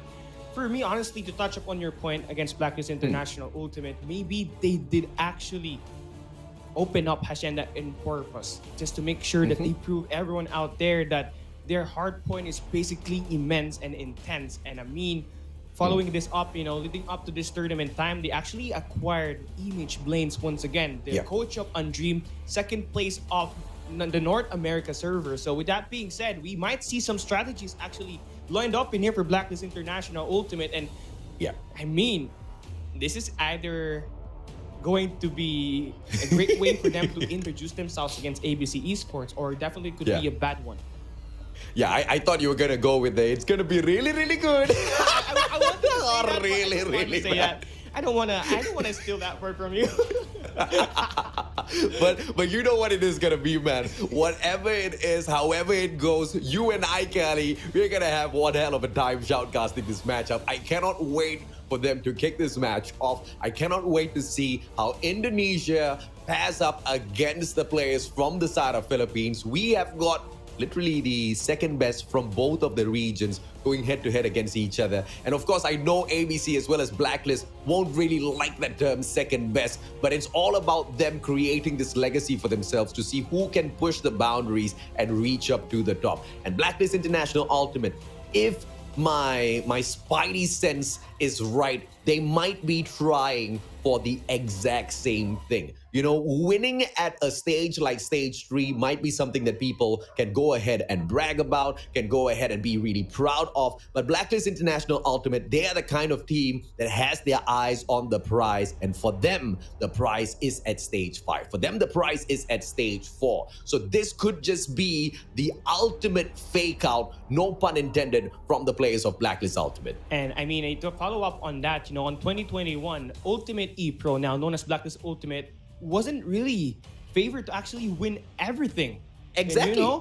And here this time around, they basically have the same narrative once again. They lost 2 major stages against Mart Omega in the grand finals, and now they're looking to rebuild that once again. They hit their lowest point and now they're slowly coming back up. If they could basically put off a great show here up against ABC Esports, definitely could be the second greatest threat here at Group A, which they definitely have an eerily similar statistics with a few key difference. I mean, Blacklist International, we did point out that they're really great at the hard point. But for ABC Esports, they definitely can wield it out there at that control game mode where they clearly have a huge difference up against Blacklist International Ultimate. But then again, they have to play 100% in here because you never know what type of Blacklist International Ultimate that you're gonna get. Is it going to be that stage 5 prepared 2021 champions, or is it going to be that team that really dominated their group stage at Garena Master Season 3, but really had a downfall in terms of S&D and control at that playoffs? And pretty much, their performance at the group stage versus the grand finals is, similar to what kind of a story we built when we kicked off the day today, right? All of the data, all of the statistics that we've managed to gather from stage 3 can't be 100% applied into stage 4 to tell us exactly who to predict will be able to get the W. It can somehow kind of give us a rough reference to where these players might be able to pop off and what maps are they proficient at and what maps are they weak at. But in order to be able to determine who's gonna take that win unless we are seeing a team that, you know, has gone up against their opponent multiple times in the recent past. There's just no way of telling. And these two teams have not gone up against each other all that too often in that recent past, which is the biggest factor in here. The element of surprise that Blacklist International Ultimate has in that competition, just like how they had it back then when they were Ultimate ePro, is still here. But ABC Esports, or as they used to be known as ZF7, you know, they are quite the scary brand to take on. And, you know, in two game modes, they are absolutely proficient. When it comes to the respawns, both at hardpoint as well as control, their statistics are quite phenomenal. The only match mode or the only game mode that they don't really have a lot of stats behind is the SND, where they only have a 50% win rate. So that could go either way. But when you look at Blacklist International Ultimate, it's not like it's a huge difference. They have a 53% win rate, which is nothing much to shout about, Callie. I mean, again, you really have to say that's an eerily similar statistic that both this team had. I mean, looking at their stage 3 stat before we even go into this matchup, I mean, the overall map win-loss for Blacklist International Ultimate is 27 wins and 11 loss, accounting for 71% win rate. Then you look at Z47, now officially known as ABC Esports, had 29 wins, 13 loss, a total of 42 games, 69% win rate. I mean, look at that. I mean, a 2-point percentage difference between these two teams. And I mean, you really have to just really state it out loud, because this team could have a very great matchup in here. And, you know, just hearing those numbers, this is one of the reasons why I really salute the Indonesian region. They really put their players and teams to the test. They've got these formats of competitions that are just crazy, man. Tons of matches. Tons of matches in the series. And all for a simple reason. For that Indonesian pride. You got to send these teams out there fully prepared to face the world. And they know that the more number of matches in there, it's the more amount of experience that you're kind of clocking under your belt, and you really want to be able to take that experience and put it into play at stage 4 and potentially take it all the way. Let's see how much all of that grinding has managed to serve up the Indonesian boys. And at the very same time, let's see exactly how much of strategy is going to be played here by Blacklist International Ultimate, a team that has shown they can creep up on you from out of nowhere and even win stage 5. That's crazy in terms of accomplishment. And now we are going to start the final game of today's group stage. Blacklist International Ultimate versus ABC Esports. A map picked by ABC. We're moving into this hardpoint Lashenda, and as we go through hardpoint number 1, located in the middle of the map, that's where things get most scrappy, as we are going to see most of the engagements happen right throughout. Blacklist International Ultimate, all of their players just forcing their way in with just one straggler, overextending towards the observation deck, and that guy is FDX. His main role is gonna be constantly flanking around, making sure he thins out the herd, and if possible to get behind the ranks of the players of ABC and execute that backstab. Just throw them off of their gameplay just a little. As the players of ABC start to spawn out of their house, this is where things start to get a little sticky, because at Hacienda, a map that is this huge, when you have got a certain strategy in terms of executing and a majority of your players on one side of the map, the spawns get thrown on the other side, you scramble. You can turn it into a positive for you by executing a pincer maneuver, but a lot of communication, a lot of teamwork needs to be synced into that sort of a move, Callie. And yeah, you have to really make sure that you have that early rotation to favor you. And speaking of early rotation, ABC Esports, they're going to have their attacks line up true, but now Blacklist International Ultimate, Scare will be able to create that play, and Jamil will be there for the cleanup. And now they're able to attack in multiple angles in here. Number 3 in blue, that could be the guy that would be detrimental in here. FDX takes 2 players down, but again, ABC Esports, they reinforce quite fast inside that point, and now AG will decide to try and back up the point, but they will not find any success. ABC Esports so far so good with that defense. Oh, so far, too good with the defense. They are just winning out each and every single gunfight. Favorable spawns by Blacklist International from the side of Statue. Now split spawns from the observation deck as well as Statue. But nothing seems to work. No gods of RNG gonna be helping the Filipinos out this time round. Remember all of that experience the Indonesians picked up in their crazy format at stage 3? It's paying off here. Hacienda, what a pick by ABC. They're running circles around Blacklist International Ultimate. And now, early rotation coming through for Blacklist. Final seconds picked up by ABC. Blacklist, on the other hand, already stacked up at Warehouse, but a majority of their players still spawning out from the back at Statue because of the winning gunfights on the side of ABC. This is just absolutely crazy. But you've got player number 3, FDX, still holding on to Warehouse, not hopping onto the hard point just yet. Why? I mean, he's just trying to play it cool there, right there, sitting like a duck. ABC are trying to make their move. I mean, Rip with that huge kill with a Predator missile. A huge blow, and now the hard point is broken. Great player in there for ABC, but for FDX, kind of a too late attack in there. And now Aimer investing that operator skill created the difference, and now they will be able to bully out Blacklist International out of the point. Oh, fantastic engagements for the side of ABC. And now ABC with the Warehouse hold, just taking the fight straight up. Look at the investments of the score streaks coming through from the Indonesians. So stellar in terms of decision making. If you want to invest, you got to go off. Both of their players deciding to do exactly that, snuffing out 3 players on the side of Blacklist International Ultimate, breaking what could have been the money hill for Blacklist International. 110 to 15. You would not see this happen to Blacklist International Ultimate at any games at MSP. I mean, for Blacklist International Ultimate, the way they take this ascent is kind of too slow. I mean, they had some lapses when it comes to like retreating and, of course, getting their attacks to initiate. And I think right now that's the main reason why they lost 2 money hills in there at that hardpoint number 2 and at hardpoint number 3. Now is their time to come up and bounce back, but ABC once again breaks the hill with OCAT leading the charge. And I mean, these guys are unstoppable with the way they hold onto the power position. ABC currently almost 100-point lead, and if Blacklist International Ultimate don't find any action onto that, this could be a runaway over for ABC Esports. Right now for Blacklist International, Jabin and split push here, they tried to slow it down, and I think that could be the best way for you to counter attack. But up against ABC Esports, who definitely always kind of reinforced, he will be here to contest until the end of this hardpoint. Yeah, whenever you hop onto these respawns, there are 3 main players that you guys have to keep your eyes on. It's gonna be Reef, Aimer, as well as OCADs, and they always perform. They always pull up a KD of 2-0 plus.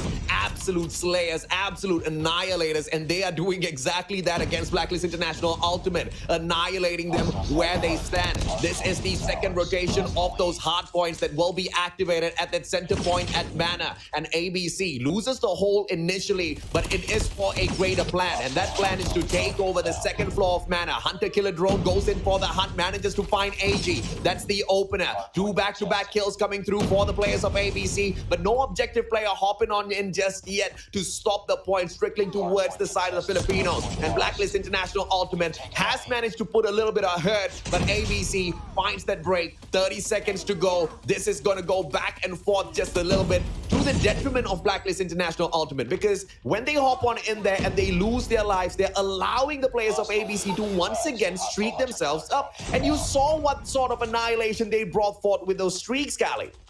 And yeah, it was a massive blow, especially on that P3 rotation right through the fences. And now look at this.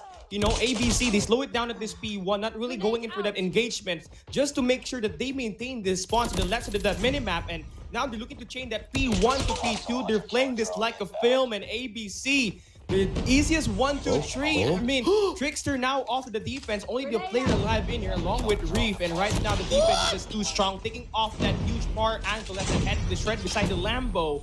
And I mean, this is just so good so far for ABC. They are just bullying out Blacklist International one at a time, already a 100-point lead. And again, the gunfight continues. Look at that kill feed, a lot of success from ABC. Yeah, this was that supreme money hill for the side of ABC Esports earlier on, and they seem to want to do that exact same thing on the second rotation as well. But a timely break coming through for Blacklist International Ultimate. Biggest question is, 20 seconds to go. Will ABC contest, or will they rotate on for a early hold onto P3? You can see the moves from Aimer. Aimer going to be that anchor for P3 as he doubles back towards the warehouse, leaving the rest of his players to play the game of chance. And the game of chance is good, and ABC should be able to pick up a couple of extra scrap points in here. All those scraps is something that they just do not need. Aimer loses his life, and that one Freddy that gets dropped will be dropped a little prematurely. No, they managed to leave it hanging up in the air perfectly. That's the kind of plays I want to see, not the kind of rushes that the Predator missile has seen at FSP so many a times before. I mean, timing is just everything here. And right now, it's ABC still using that to their advantage. Aimer, though, gets dropped down in here right through that patio. And for now, for ABC, they did have some sort of a late rotation here, but they got a good read off of Blacklist International's rotation.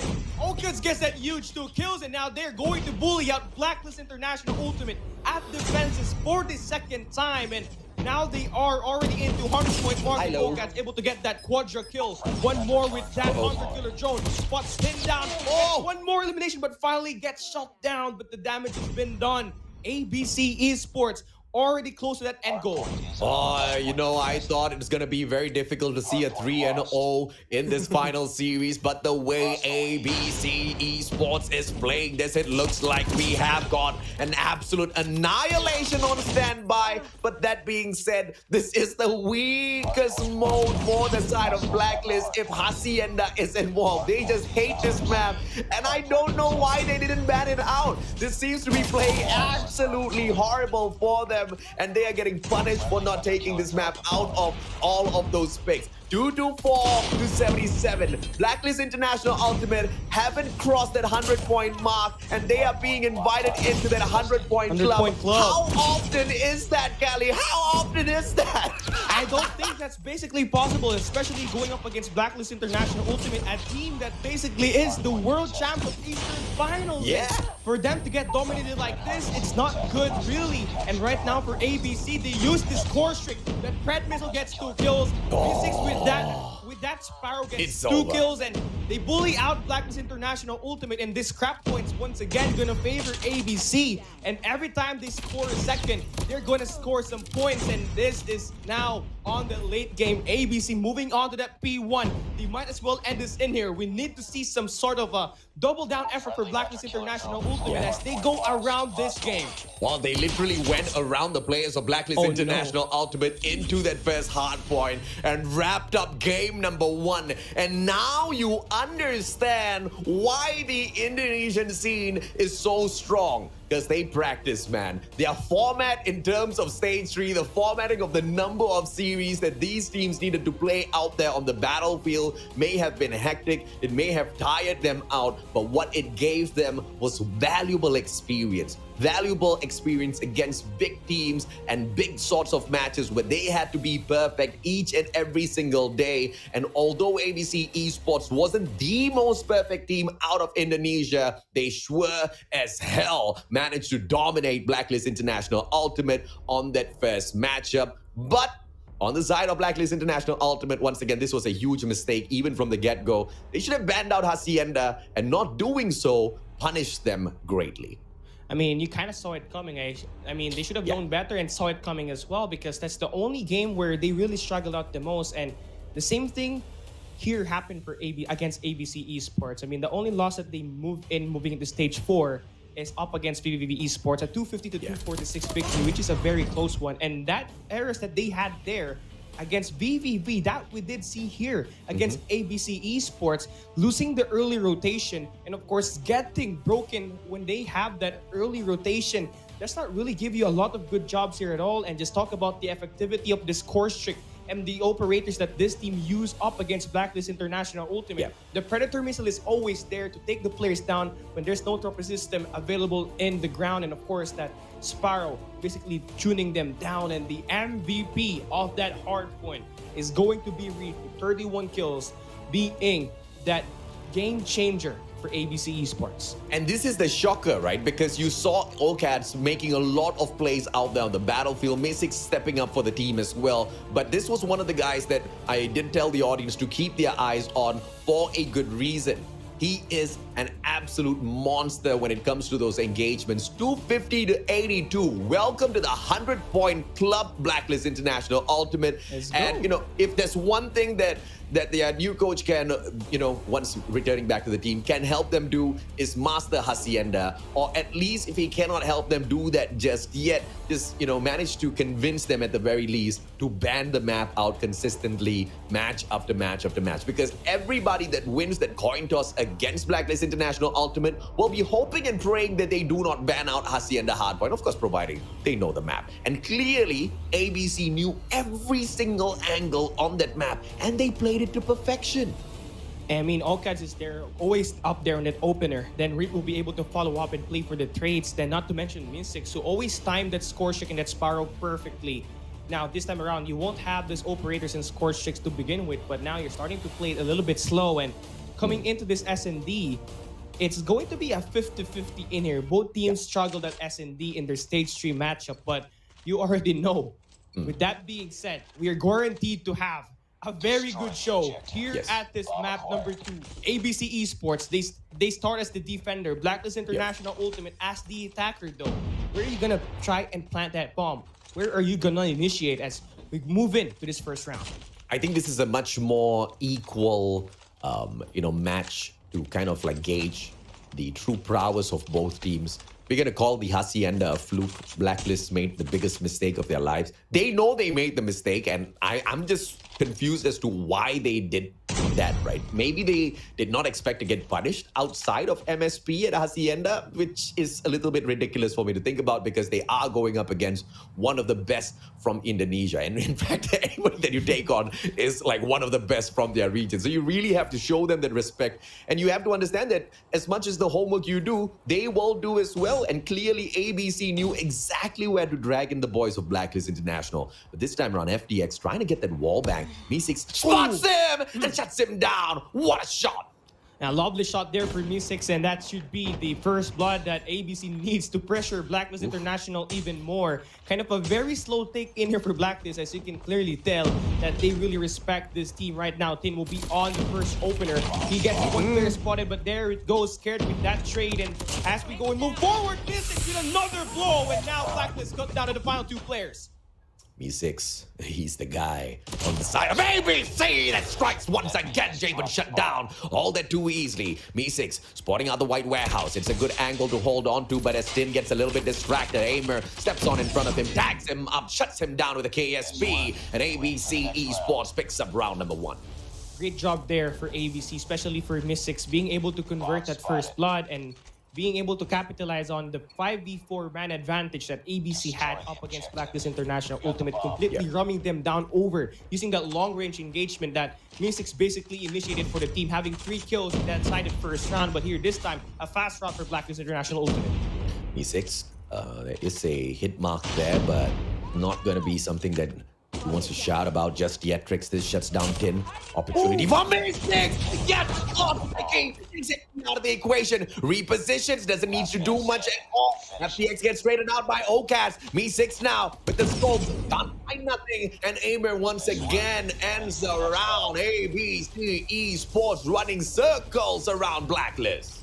Blacklist is getting lost right now. They clearly don't have any sort of purpose on why they would try and initiate at that A bomb site. I mean, if you're going to go and commit fully at that A control, at that A bomb site, why not try to put down trophy systems? And that was the reason why they eventually got taken down. And now once again, Blacklist will be forcing this destroy bomb site for the 3rd time. Let's see how are they going to be successful. Mystics now looking to get advanced. Spots the first player, but they get traded down. And now we have a 3v3 situation. Number 2 in blue could have this flank, but FDX shuts him down. And Scared gets the clean up against Aimer. Down to the final player. FDX will convert this right from the back.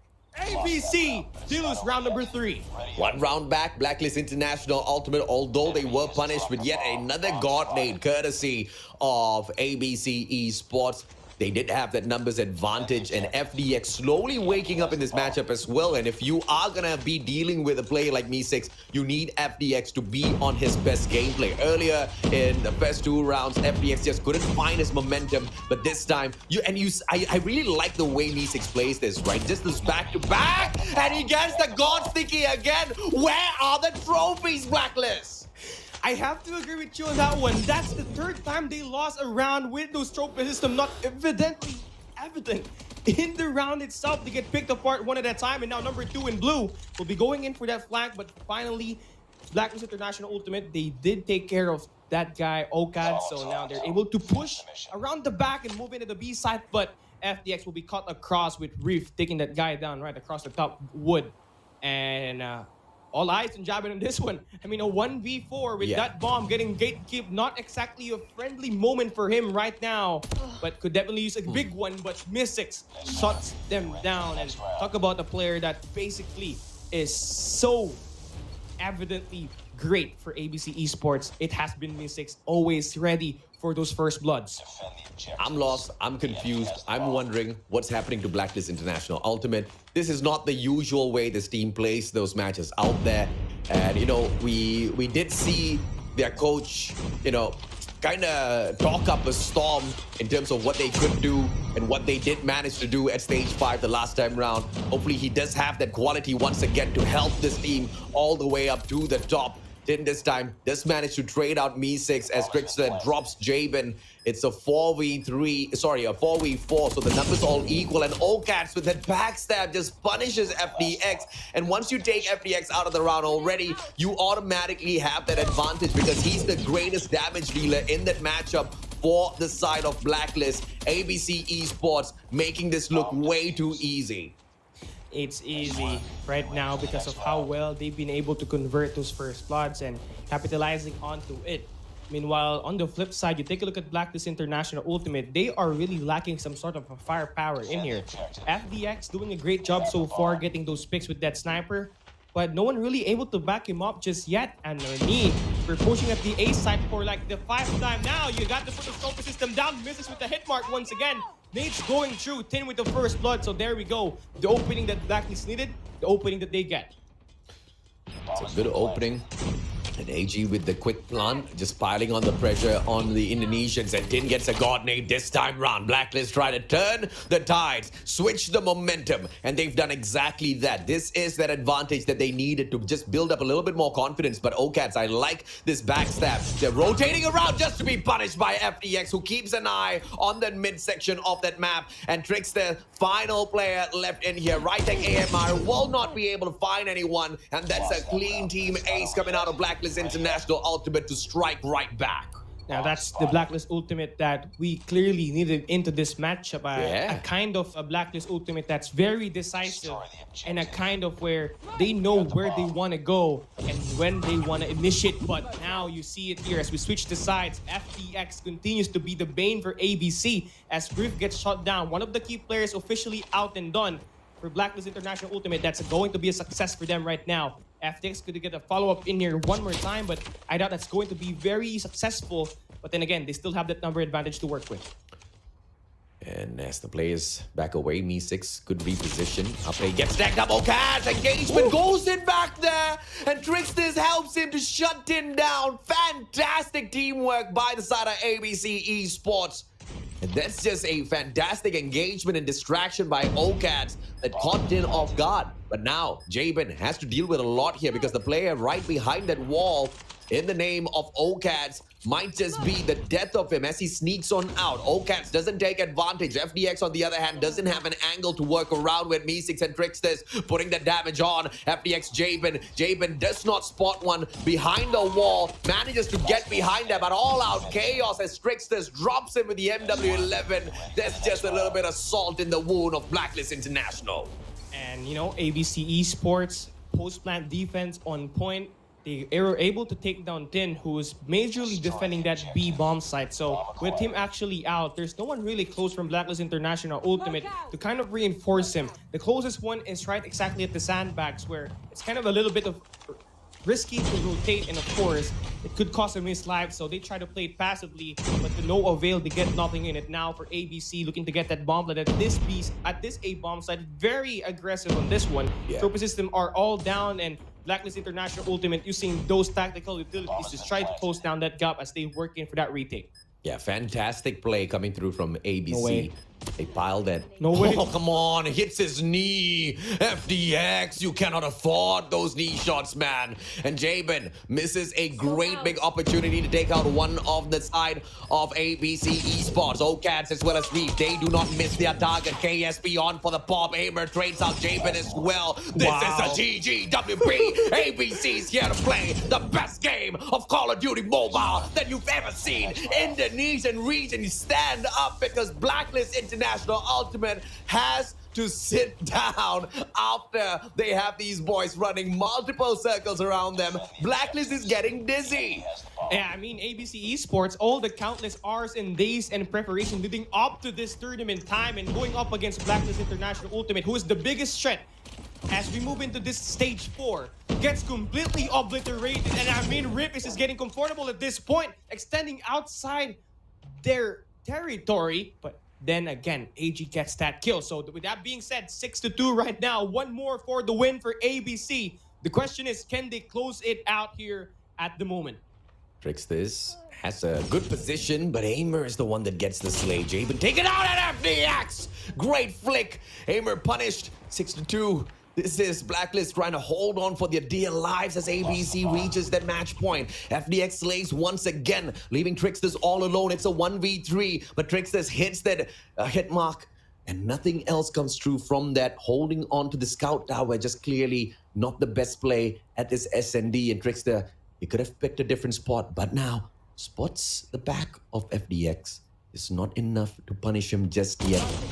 That was a good reposition. Trickster's position now has been exposed as he shuts down FDX. It's a 1v2. Can he pull this off, Gally?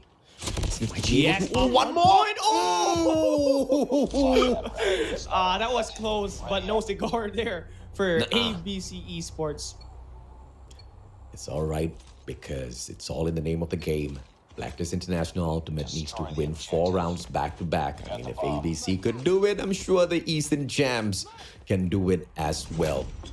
ABC Esports have just shown so much more quality in this game. This time, it's a beeline for the B bomb side with just Me6 just holding the back lines. And he doesn't bring his sniper this time around. On the attacking side, Me6 just switches that out with the KSP, but FDX punishes for Trickster to trade him out. Me6, KSP, gunplay, but in 1v2, he gets double challenged and gets away to safety. How do you miss that? Now you're about to get punished. Look at this number 5 being scared, looking for the flank, and now Scared takes him out. That's what happens when you don't hit your shots. You get punished. Down to a 2v3 situation, 1 minute and 15 seconds to work with for ABC. It's a good thing Trickster is going to be right exactly top side of that minimap, but you do see that bomb handler, Riff, will be in at that woodhouse. So that should be a very useful take for him. Good spot jamming out there at the front. Now Riff slowly sticking around. Engage with cannon bounce, but players shutting him down. Now all down to Trickster. Blacklist International Ultimate around this auto repair shop. Trickster spies the first player. I think that should be it. Round win for Blacklist International Ultimate. And a better defensive round overall for this team, AJ. I'm a huge fan of the right-tech AMR, but only when you drag it out into control. You know, I would much prefer the play of the DLQ in the hands of Tricksters for this SND matchup. As you can see, that ADS isn't favoring him at all out there on the battlefield at the moment. And Me6 dropping the DLQ base booster is not the best of ideas for the team, because ever since he dropped his sniper, it doesn't seem like ABC can dominate as much. Good nade tossed on out. Aimer's not punished. Trickster's taken out of the equation. Numbers advantage to Blacklist. 4v3. But this is something that they can recover from. But AG now shutting down Me6. The numbers advantage just grows even bigger. Now, Blacklist International Ultimate slowly initiating the comeback, and OCATs though will be clutching up 2 players. Now, definitely a 1v2, and here's the bad problem in here. Jabin will be far away from FDX, so he has to heavily rely on his own individual gunfights. OCATs will be lining around the back, and now there should be a kill now for Jabin. That should be it, but he's going to back away. make sure things are going to be handled completely slowly. And OCADs, the more you take a lot of time, is the more you second guess. And for him, it could be a prime time to take these two players down. But what angle is he going to take these players down? That's going to be the very big question in this matchup. 48 seconds. Plenty of time to deal with. Could pick up that bomb and Plant might as well do it in here. While Blacklist International Ultimate is trying to play passively. Yeah, that's a GGWP. I mean, an ultimate fake out coming through from OCADs. He gets a free plant given away by Blacklist International. And all he needs to do is just slide away, reposition, take that backstab. And that's exactly what OCADs might be able to pull off here now. But no, he holds on to the shack instead. Waits for FDX to show up. FDX playing the corner. Well, OCADs shuts him down. Repositions. Bye-bye. Jabin now caught out in the open. What's going to be the play? Jabin turns around just in the nick of time to punish OCADs. And Blacklist International Ultimate doing exactly that, catching up. And now just a single round to equalize. And they've held on ABC to this match point for quite long now. Can the Indonesians finally close this off? Me6 needs to pick that DLQ back up. Trickster needs to drop his right-tech AMR. I mean, that's going to be the gun composition that you really needed to talk about, because that's been affecting their gameplay and their win rate so far in these terms of round wins percentage. And ABC Esports, they need that first blood to begin with. That's the main reason why they got the 6 rounds. And for now, OCAD, he's doing this huge gunfight. He gets one. Right to the barrels we go. Scared will be right up there. OCAD will be able to take him down. And ABC having the number advantage in their favor with the lineup of OCAD's attack. But AG finally able to shut them down. Kind of a fast situation happening in here. AJ all down to Brickster once again with that right-tech AMR. Yeah, that means it's a GGWP, the right-tech AMR. I'm a fan, bro. Once again, you pull it out in control, I'll scream for you. You pull it out in SND, you're probably going to get punished. Now, he got lucky there against Tin, climbing up the ladder. Boy had his hands busy, couldn't turn around and respond in the nick of time. 1v2, right-tech AMR, long-range engagement. If he gets lucky with the angle here, ABC Esports might just be able to wrap this up. But the chances are low. Taking on 2 players with the KSP, the rate of fire out of that gun through those bursts, just not something that the right-tech can keep up with. And I have to really agree with you on that take. And on that note, Blacklist International Ultimate, they will thus be waiting inside that white warehouse where the bomb is currently located. Kind of a gatekeep in there. Play for trades is going to be very useful here. Trickster, the angle is on. He takes FDX down. Now needs to reposition and get this angle on this head glitch. Needs to worry about one more player in AG, who's been clearly a reliable player for Blacklist International Ultimate to clutch it up as we go through. Trickster now slides in, finds the player, but AG comes up with the shutdown, and we have a tie game. We're switching sides. Final round. Uh-oh, Me6 is gonna pick up that sniper again. That's gonna be a problem. But Blacklist International Ultimate, they built up so much of momentum from the previous rounds already. I don't think they're gonna drop the ball. Let's see how they engage this time round. Good flash coming through, just stuns the player halfway through. It's not gonna allow a great aggressive side from the side of ABC Esports just yet. FDX on the other hand, a couple of quick scopes. Not gonna get lucky with that. No backstab as well coming through from the players of ABC Esports that they do need to worry about. It's a good stack from ABC in the 2 bomb sites, holding on to all of those angles. And I like the fact they even have mid covered, so there's no angle of ingress whatsoever for Blacklist International unless they get lucky through one of those shots from FDX. And right now, FDX won't be able to connect that shot up against Me6. Again, a very defensive-oriented bomb site defense here for ABC Esports. And right now, they do have all bomb sites covered. But then again, here right now for Blacklist International Ultimate, they clearly want that A bomb site. So for Me6 to be able to get a first blood in here, get that initial pick that ABC needs, that could be the game changer here. And that could be the series if they do land it that way. But for now, things are slowing down. 47 seconds. The game is taking so long, but now they have to act and they have to move. Attack now, full stack at A. Blacklist International Ultimate. This is the moment. Trickster takes 1/3, they get 3 kills.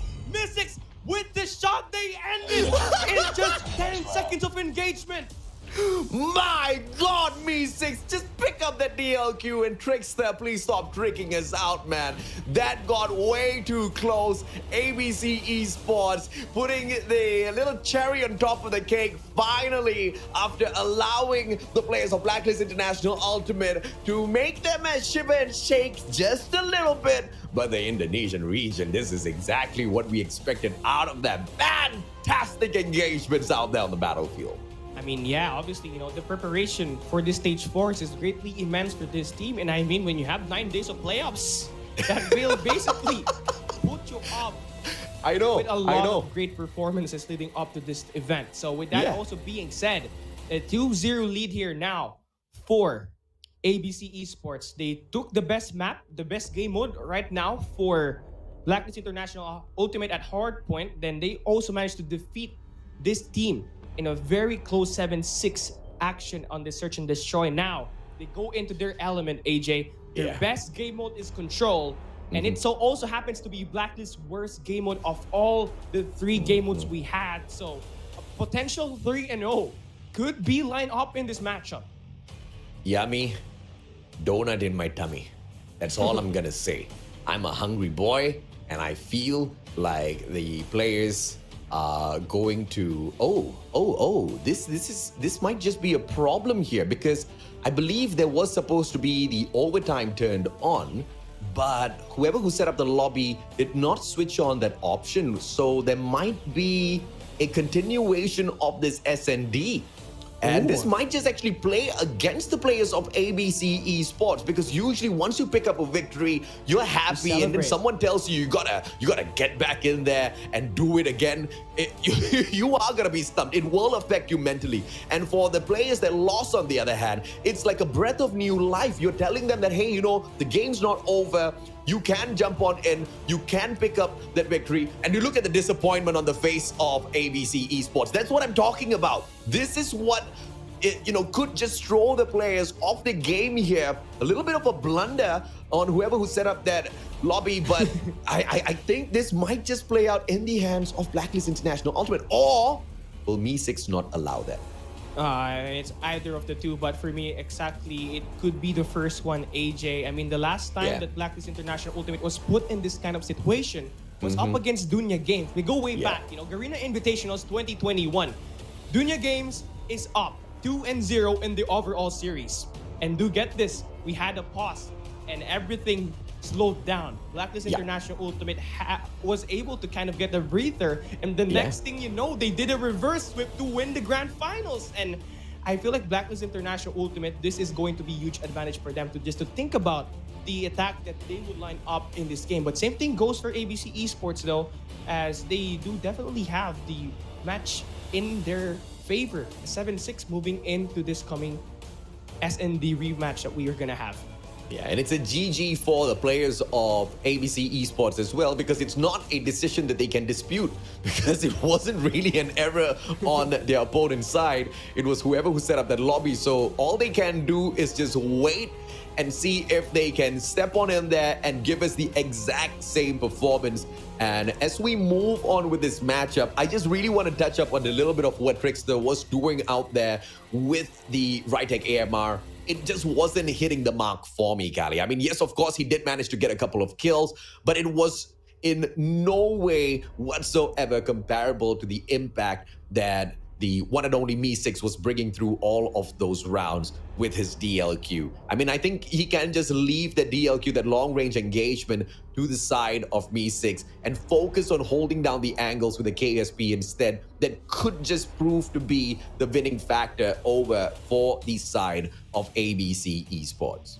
Well, I definitely would have to agree with you on that one. Me6 impact so far with the sniper has been so impactful for this team. And I mean, looking at that round number 13 that we definitely had, it was Me6 who delivered the initial blow and the final blow to end it 7-6. But unfortunately, we did have to go for that restart. And I feel like for Trickster, that KSP could be very useful for this team. Gives them more of a chances to basically put more firepower in the close range engagements, and even maybe more mobility for this team. And that could even read it out Blacklist International Ultimate even more. So definitely a gun composition change here would be very beneficial for ABC Esports moving into this restart of this S&D. But then again, looking at Blacklist International Ultimate so far, they've found their way back already, winning 4 in a row, but only to get stomped in by ABC Esports at that final round, where we did exactly expect an overtime as per se. Well, that didn't happen, so we really have to wait for it at the moment. But to continue forward, Blacklist International Ultimate, one thing that they're really struggling at the most is whoever gets the opening pick. As much as possible, we definitely saw FDX with the first bloods, but going into the A-bomb side, it always gets picked by Mystics. So someone really needs to adjust there. Maybe use a smoke or something just to make sure that they can cover the grounds without getting even picked apart one by one, AJ. Yeah, and you know, in terms of those initial engagements, in multiple of those rounds, it was the God nades out of Me6. And I think his combo of lethals combined with some of his tacticals is just absolutely supreme. Tosses out that smoke, goes in for the grenade, and most of the time, the sticky does stick onto one of those players from the side of Blacklist International. And it's just a little unfortunate because there's just no response, and it didn't happen once, but I believe 3 times out there. And you would expect a team like Blacklist International Ultimate to bring in the adjustment, especially with the trophy systems, after that one God nade. But no, they had to lead it into 3 times back-to-back. And, you know, I would be a little less hard on them if we had seen a flurry of grenades taking out those trophy systems at the very initial get-go, but that wasn't even the case.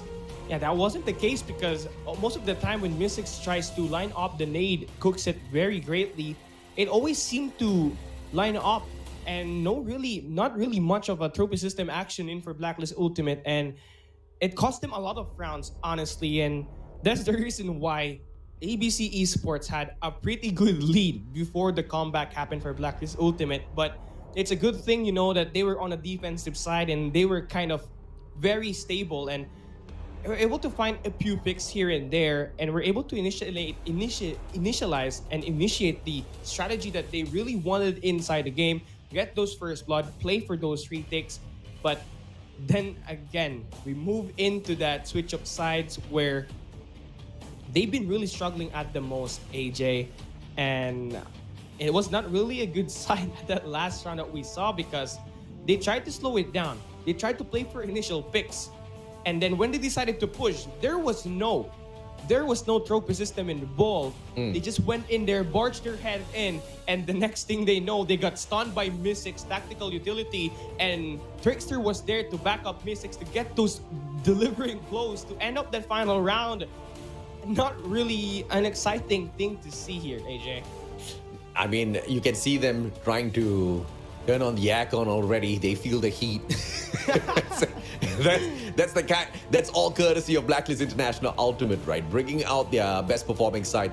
But the one thing that stood out, you know, truly in that matchup was the fact that the players on the side of Indonesia, they love playing defense on firing range. This is where they truly do shine. And when they're on the defense, they just allow the players from the side of the Philippines to just come rushing at them, and Me6 was able to pop off. But when we saw the Indonesians on attack instead, they weren't really the scariest team now, Callie, were they? Not really. Not when Mystics is actually in there, and of course playing with the sniper. But then again, it's really very hard for him to use another gun, especially on the attacking side, AJ, where he did not really find any efficiency in scoring kills because he's not really using the space to his space to his advantage. And so with that happen, we will be right back because we're going to have some more action. The game is just starting to heat up. We're headed for a quick break, but don't go as far. When we come back, we'll see the replay of the Search and Destroy here at Garena Call of Duty Mobile.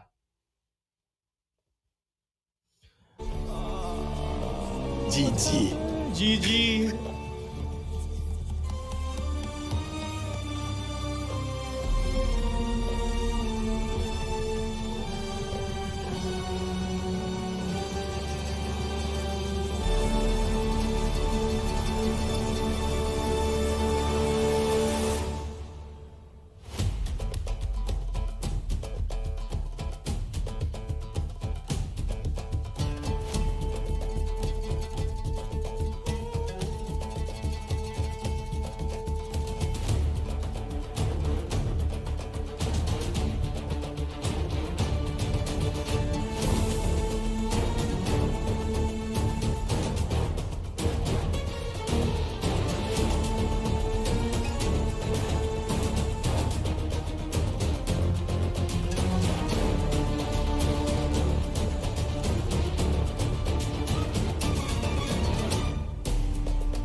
Estes. Welcome back, ladies and gentlemen, boys and girls. Sorry for the little bit of a blunder.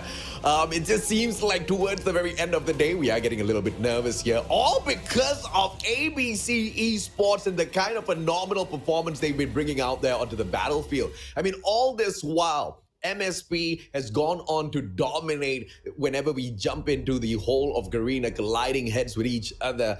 Philippines always seems to stand tall, but this time ABC Esports is saying, no way in hell. We are here to play and we are here to slay. I am the Mustachio AJ down here with Kali Gaming. We're the voices behind the final series of the day. And what a series we have on our hands here, Kali. Yeah, I mean, first and foremost, dominant victory by ABC Esports versus Blacklist International Ultimate on Hacienda. Mistake that the boys of Blacklist International Ultimate didn't see coming. And unfortunately for ABC Esports, the Hacienda was open, so they took it and they have it in good use as they won the first map. And moving it all along, AJ, map number 2 seems to be favoring ABC Esports for now. Oh, as long as they stay on the attack, right? Because, sorry, as long as they stay on the defense.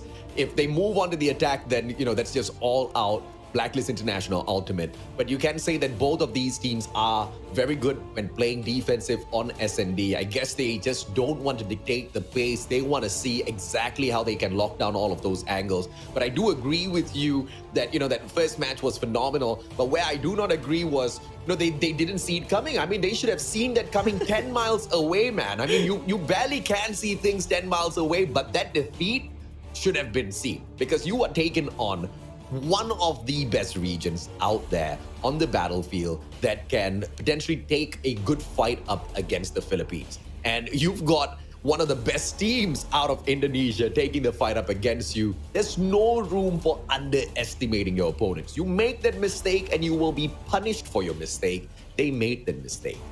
Did they get punished? Severely, unfortunately. Yeah, severely, unfortunately. And, you know, I kind of get the ban that actually happened in there for Blacklist International Ultimate, but no reason why they have to ban slums, because looking at the stats in here right now, you know, Z47, or now known as ABC Esports, barely even played slums. Yeah, so correct. I don't see where they actually needed to try and ban that. So with that being said, that blunder at that map 1 definitely messing up with their psyche moving into this map number 2. And with that being said, we're loading up for this search and destroy. We're going in for this restart, and I do hope that we do see the continuation where it's going to be 7-6 and not entirely the whole game because of how really close it has been. And for these two squads out there, I mean, may the best team wins, AJ. Yeah, I mean, I have to echo on your point a little bit more, right? I just cannot understand exactly why they banned out slums, because if you look at the performance that both of these teams have had at slums hardpoint over at stage 3, both teams played 3 matches. Out of those 3 matches, Blacklist International won their games, and ABC Esports, or ZF7 back then, only won 1 out of 3. So in all manner, they should have just stuck with slums, banned out Hacienda.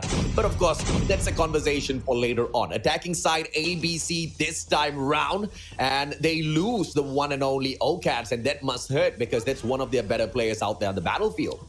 I mean, I have to agree with you. You know, he's always been there to make sure that they create the opener. And of course, with Trickster out as well, that leaves ABC down to their final 3 players. But it's a good thing, though, that Mystics is still very much alive.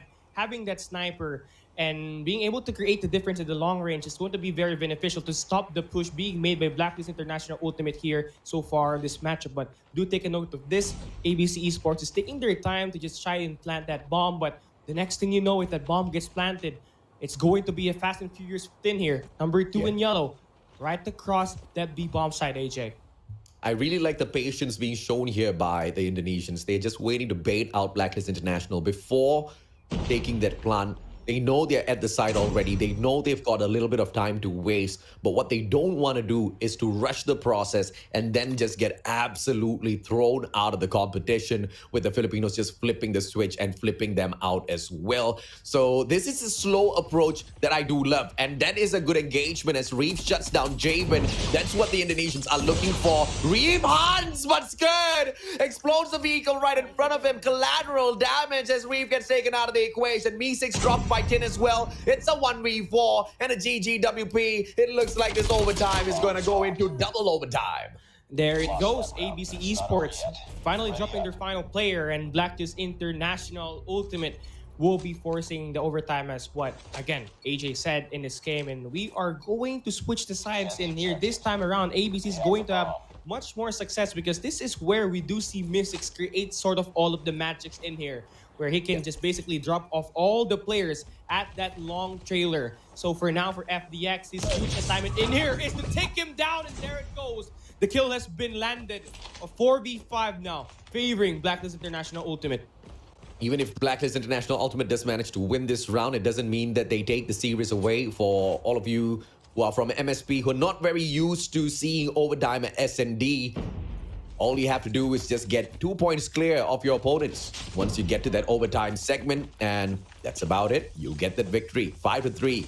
And this is what we feared for the Indonesians.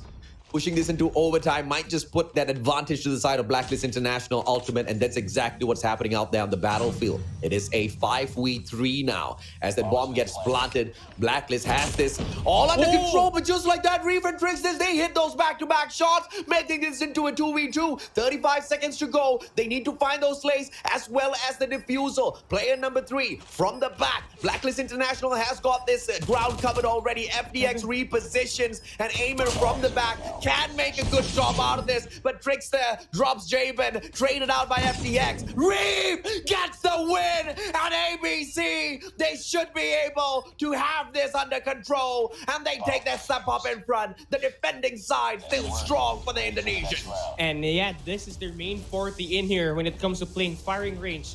Search and destroy. Only one more win, and they'll be able to claim this map number 2. But a huge blunder in there for Blacklist International Ultimate, having more of the number advantage, only getting picked apart by a risky play made there by one of the players of ABC Esports. And with that also being said, this time around, we do switch the sides, and the tactical utilities should be very useful here for both ends, same as well as that lethal utilities, those nades that could line up and get the kill on that long distance. As ABC now goes along the way, the A, Blacklist now aiming for that retake. Oh, Tricksters, I like the angle that he's holding on to. Not popping off just yet. Tries to hold on well here. FDX is not going to tag anyone up. Oh, spots the player's head. But just releases the shot a little bit too early. Tricksters, on the other hand, trying to play those acute angles as well against the players of Blacklist International Ultimate. Plan. Bomb on the ground. 30 seconds to go. Blacklist needs to act now. 10. Beautiful slay. Mystic's taken out already. That's a good start, but time is running out, Cali. And right now, the push comes to shove. Oh, gets with the huge 2 kills. That could be the series. It. That's ABC, easiest 1, 2, 3, wins this map number 2. What a play. Exactly. What was that? Absolutely nothing. Crickets is all we hear. ABC Esports 2-0 up. Eastern champions. What? Absolutely nothing in front of the Indonesians. And like you said, man, 9 days of playoffs. That region is crazy, okay? Absolutely crazy in terms of preparation for stage 4. And it's paying off very clearly. And you did see it here. I mean, usually in Garena MSP, we have 3 days of playoffs. This team and this region, the Indonesian region, have 9 days of playoffs, which basically give them some ample time to get more experience and have a lot of things to deal with. But moving in at the highlights, we do see ABC Esports get nailed at the 6th round, and they did have a sort of a revamped lineup in attack once they hit that round 13, where Mystics and Trickster was able to line up all of these shots. And this was the final play here. Okat with the huge 2 kills to bring this game to a close as they win.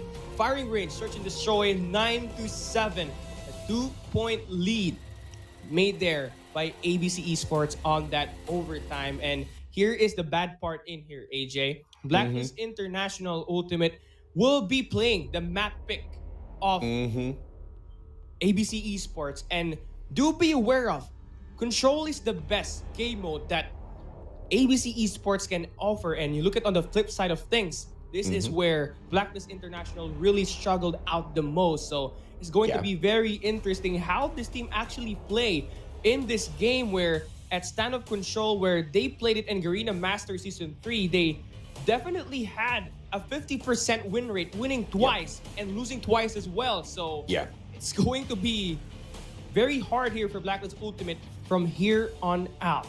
Yeah, versus the players of ABC Esports who played Control at standoff twice, won both, once and won that. So statistics-wise, we don't have a lot to count on in terms of exactly what ABC can do out there when it comes to Control at standoff. But we've seen those engagements on that previous Respawn matchup, and those engagements are absolutely sound. The only factor was that it was played out at Hacienda. Once again, the biggest mistake that the players of Blacklist International Ultimate could do. And Trickster's God Nade delivered directly to the doorstep of FPX at Hotel. And I don't think FPX liked that at all. And you know, that's basically a great play there for ABC Esports. Now, they're definitely doing some time here, getting that 2-6 already said and done here for this A control point. While they do have some players to worry about around the backside alley, they will take care of them eventually. Kind of a very close situation here, pretty back and forth, but progress being made here by ABC, slowly and surely getting this time at this control point. But a nice wear there for AG to defuse the situation. But the battle continues here for Blacklist International Ultimate. They get rained down upon by the attacks again and again and again. Now we do see the clock extended. 23 life count for ABC. 2 minutes to defend for Blacklist International Ultimate.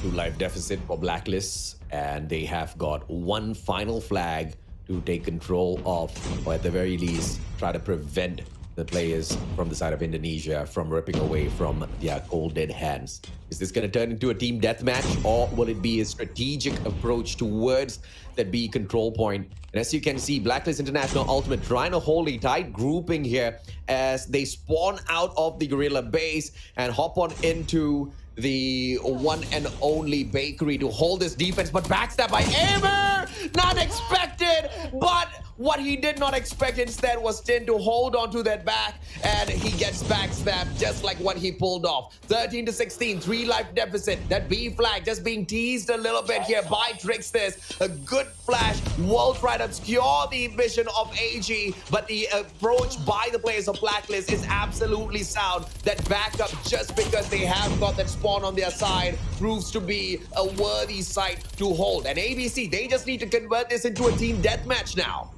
And now here we go. This is going to be very huge for both ends, but ABC definitely having more of the life count advantage. But the good news here for Blacklist International Ultimate, they have the favorable spawns. They also have the power positions in their favor. Safeguarding this garage is going to be very useful for them, as ABC is going around to get the flank happening here for ABC Esports. Spots the player in the second bakery, and now we get some exchanges happening through. Rick finds that trade. Very useful on that take. One more player hunting him down. Missed to win this one, but they get taken down. But the damage already done. ABC winning majority of the gunfights. Blacklist down to their final 4 life count, and ABC being very relentless in here right now. Looking to end this round number 1, but Jabin tries to create the play, wins 1 neutral against Rift, but ABC always so good at making the trades, and Okas on the flank gets one, gets the second with that Predator missile. G freaking G.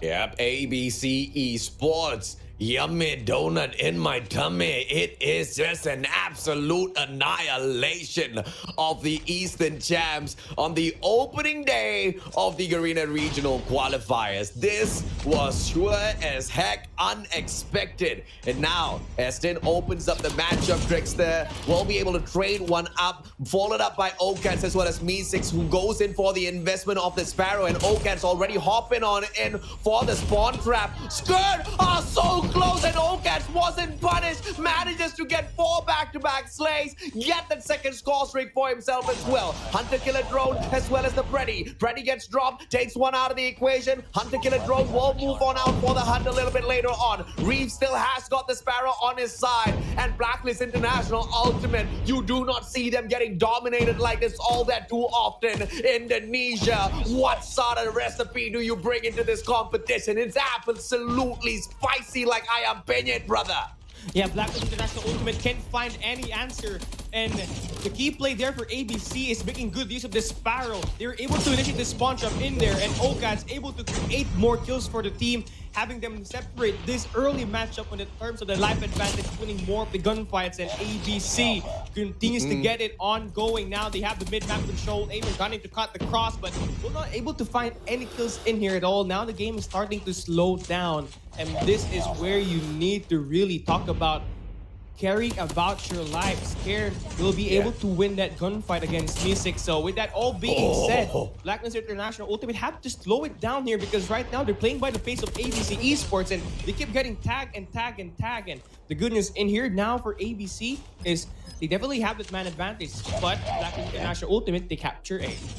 And all ABC Esports needs to do right now is just hit that double back towards that B control point. But instead, they go out hunting. These guys are hunters. They want to slay out Blacklist International Ultimate. Ocats and Aimer picking up those kills. Aimer hits a double. Only a 2 life left here for Blacklist International Ultimate. Make that one. Aimer wants to make it none, but it's Me6 that steals away the final slay. 2-0 Indonesia, just waking up the whole of the community with their gameplay. I mean, everybody will be shocked in here right now, not only in Garena MSP, but to those who are watching the entirety of this matchup, where you obviously thought Blacklist International Ultimate will run this team over. Well, I guess not. It's the entire opposite right now inside this matchup. ABC Esports, the execution is just basically on point. They know what to do out there, thinking 100 steps ahead of Blacklist International Ultimate. And with also that being said, you got that Hunter Killer Drone in the map feed, not really able to take down any, and things are getting to slow down a little bit. But one thing for sure ABC is trying to do is cut the spawns. They want this defensive attack to just funnel down, and now they get some control in the garage. And with that all being done by Rift, they are basically opening up the team for success. They are now up by the man advantage one more time. And it looks like the players of ABC Esports should be able to find a good command in this matchup as well. This potential final round, but not a lot of score streaks to kind of shut down the players in round number 3, as all of the investments are quite premature from the side of ABC Esports. But I'm not going to say that's a huge downside, right? Because all of the score streaks that were used earlier on was used pretty well by the players of ABC Esports. But that's exactly what happens when you invest it so early on, and towards the late game, you do allow your opponents to catch up with you. And Blacklist International Ultimate is just getting better and better at capturing all of those control points. Now, that A control point is going to go to their side. They're making good work at the B control point as well. Sparrow on for the pop this time round. Trickster's out for his gameplay once again, and he wants to absolutely annihilate these players. And it's the effectivity of that operator skills, the specials that's creating all of the difference. Trickster brings out the rising AMR, being very efficient, and now ABC can cut this down even more. Okats on the flank, they have a chance to get this team 3-0. One more player to worry about, and ABC, they are riled up as they win this group stage Day 1 series against Blacklist International Ultimate in a clear and a dominant manner. 3-0. I tell you, even Ayam Penyet isn't as spicy as ABC Esports and their gameplay out there on the battlefield. They absolutely ripped through Blacklist International Ultimate, and they dominated that control matchup. Blacklist had nothing on them at control. Blacklist sure as hell had nothing on them when we went into Hacienda Hardpoint. SND, on the other hand, is one of the places where Blacklist International Ultimate usually wakes up. But you could see the difference. Although FDX was stepping up with the snipes, this team misses the presence of Kenshi when they reach up to a stage like this. Maybe, just maybe, he could have made a difference, but it doesn't matter. Blacklist International Ultimate needs to remain composed with this particular team, with this particular lineup, and just find out exactly how they can patch up some of the gameplay out there. But ABC Esports, I don't want them to stop here. I want them to show a little bit more of what they're capable of out there on the battlefield. I think we might just see this region take it all the way, because if you've got the quality to shut down Blacklist International Ultimate in that way, I will be happy for these guys to represent Garena at the end of the day at stage 5. And I mean, in order for you to play in stage 5, you got to earn it. And for ABC Esports right now, they are reaping every reward that they spent countless hours just preparing for this event. And ABC Esports, this control game wouldn't be able to happen, and they would be able to get this win without their MVP in Aimer. 24 kills with 3,209 points accumulated to end this control game mode. And also, being that said, you know, Aimer is that primary offensive player for ABC when it comes to initiating the attacks and basically controlling off the spawns of Blacklist International Ultimate. But do also note that Okets is also there to begin with to just kind of pressure this team even more. And every time we go in round by round, it's ABC Esports always initiating the spawn trap where Blacklist International Ultimate can't seem to really find out an answer for. Yeah, and this is the main reason why, you know, once again, the point of the statistics and the data that we have from stage 3 might not be fully applicable in stage 4 because of engagements like this out there on the battlefield. We just do not know exactly how some of these teams will fare up against each other when they take each other on out there at stage 4 at the Garena regional qualifiers. And it looks like Indonesia has finally woken up and Indonesia is finally ready to represent Garena. But this is just day number 1. We have got 5 more days of the group stage to see exactly what the Indonesian region has, and we also have to see exactly what some of the other regions have in store for us. We haven't seen a whole lot of all of the other teams play just yet. Today was just the performances from Group A. Group B will be in participation tomorrow. But for as far as we are concerned, once again, yummy, yummy donut in my tummy. I ran another sweep, and that completes the lopsided results that we have in this matchup, AJ. And for me, I mean, for the boys of ABC Esports, they didn't just win it in just their gunfights. They also played towards the weakness of Blacklist International Ultimate. Again, remember, 0% win rate at Hardpoint Hacienda, 50% win rate for Blacklist International at standoff control. So, I mean, they have the gunfights, they also have the analytics to back them up. And I mean, that's just perfect formula for you to be able to defeat such likes of Blacklist International Ultimate. Yeah, so happy, so very happy to see a region step up and take that fight up, you know, to the Eastern champs and show us that the competition has expanded, right? The quality out there has just grown to a point where it really doesn't matter what you were in the previous seasons or the previous competitions. What matters is how you are here today, right here, right now is all that matters. And ABC Esports, just the icing on the cake. Fantastic plays. Oh yeah, and with that also being said, they will be standing at the top and they will be placing second right behind ALMGHTY on the number 1 spot. Both of them will be claiming 2-0, while Changeworld will be ranked ahead of Blacklist International Ultimate, where they really had a great time up against LYNXTH earlier, that match number 3. So with that being said, Group A and group stage day 1 basically set and done, and notice that right side of things. Group B, NGU, WPM Low Kings, Ace, Dunya Games Esports, Smart Omega, and WDC Priestlat. The group of that,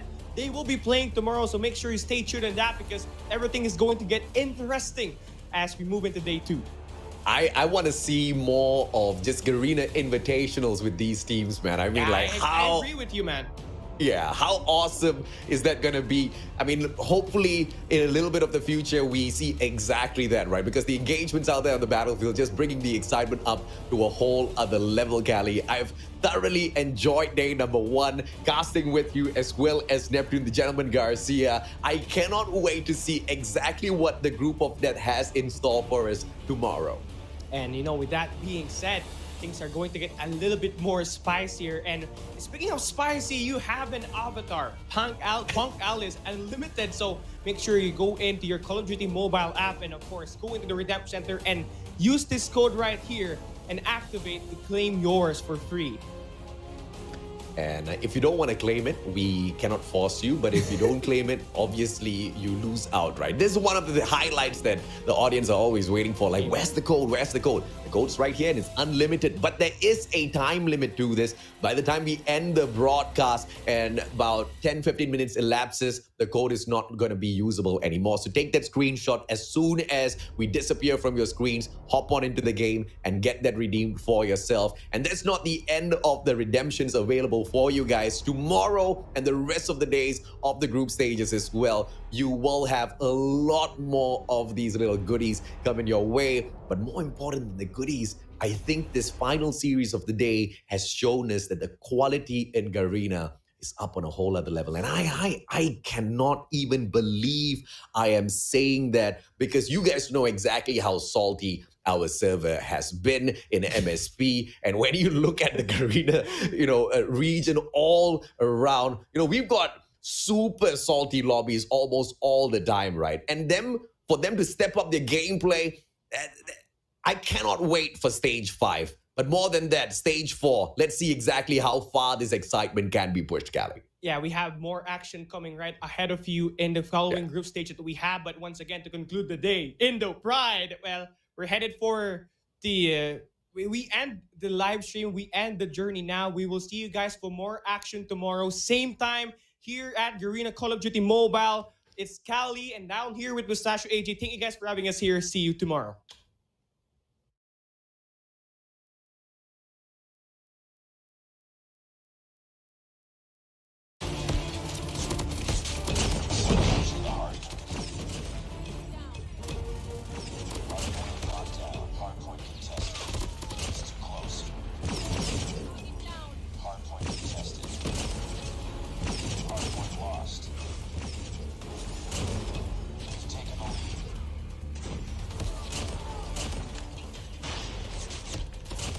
Down.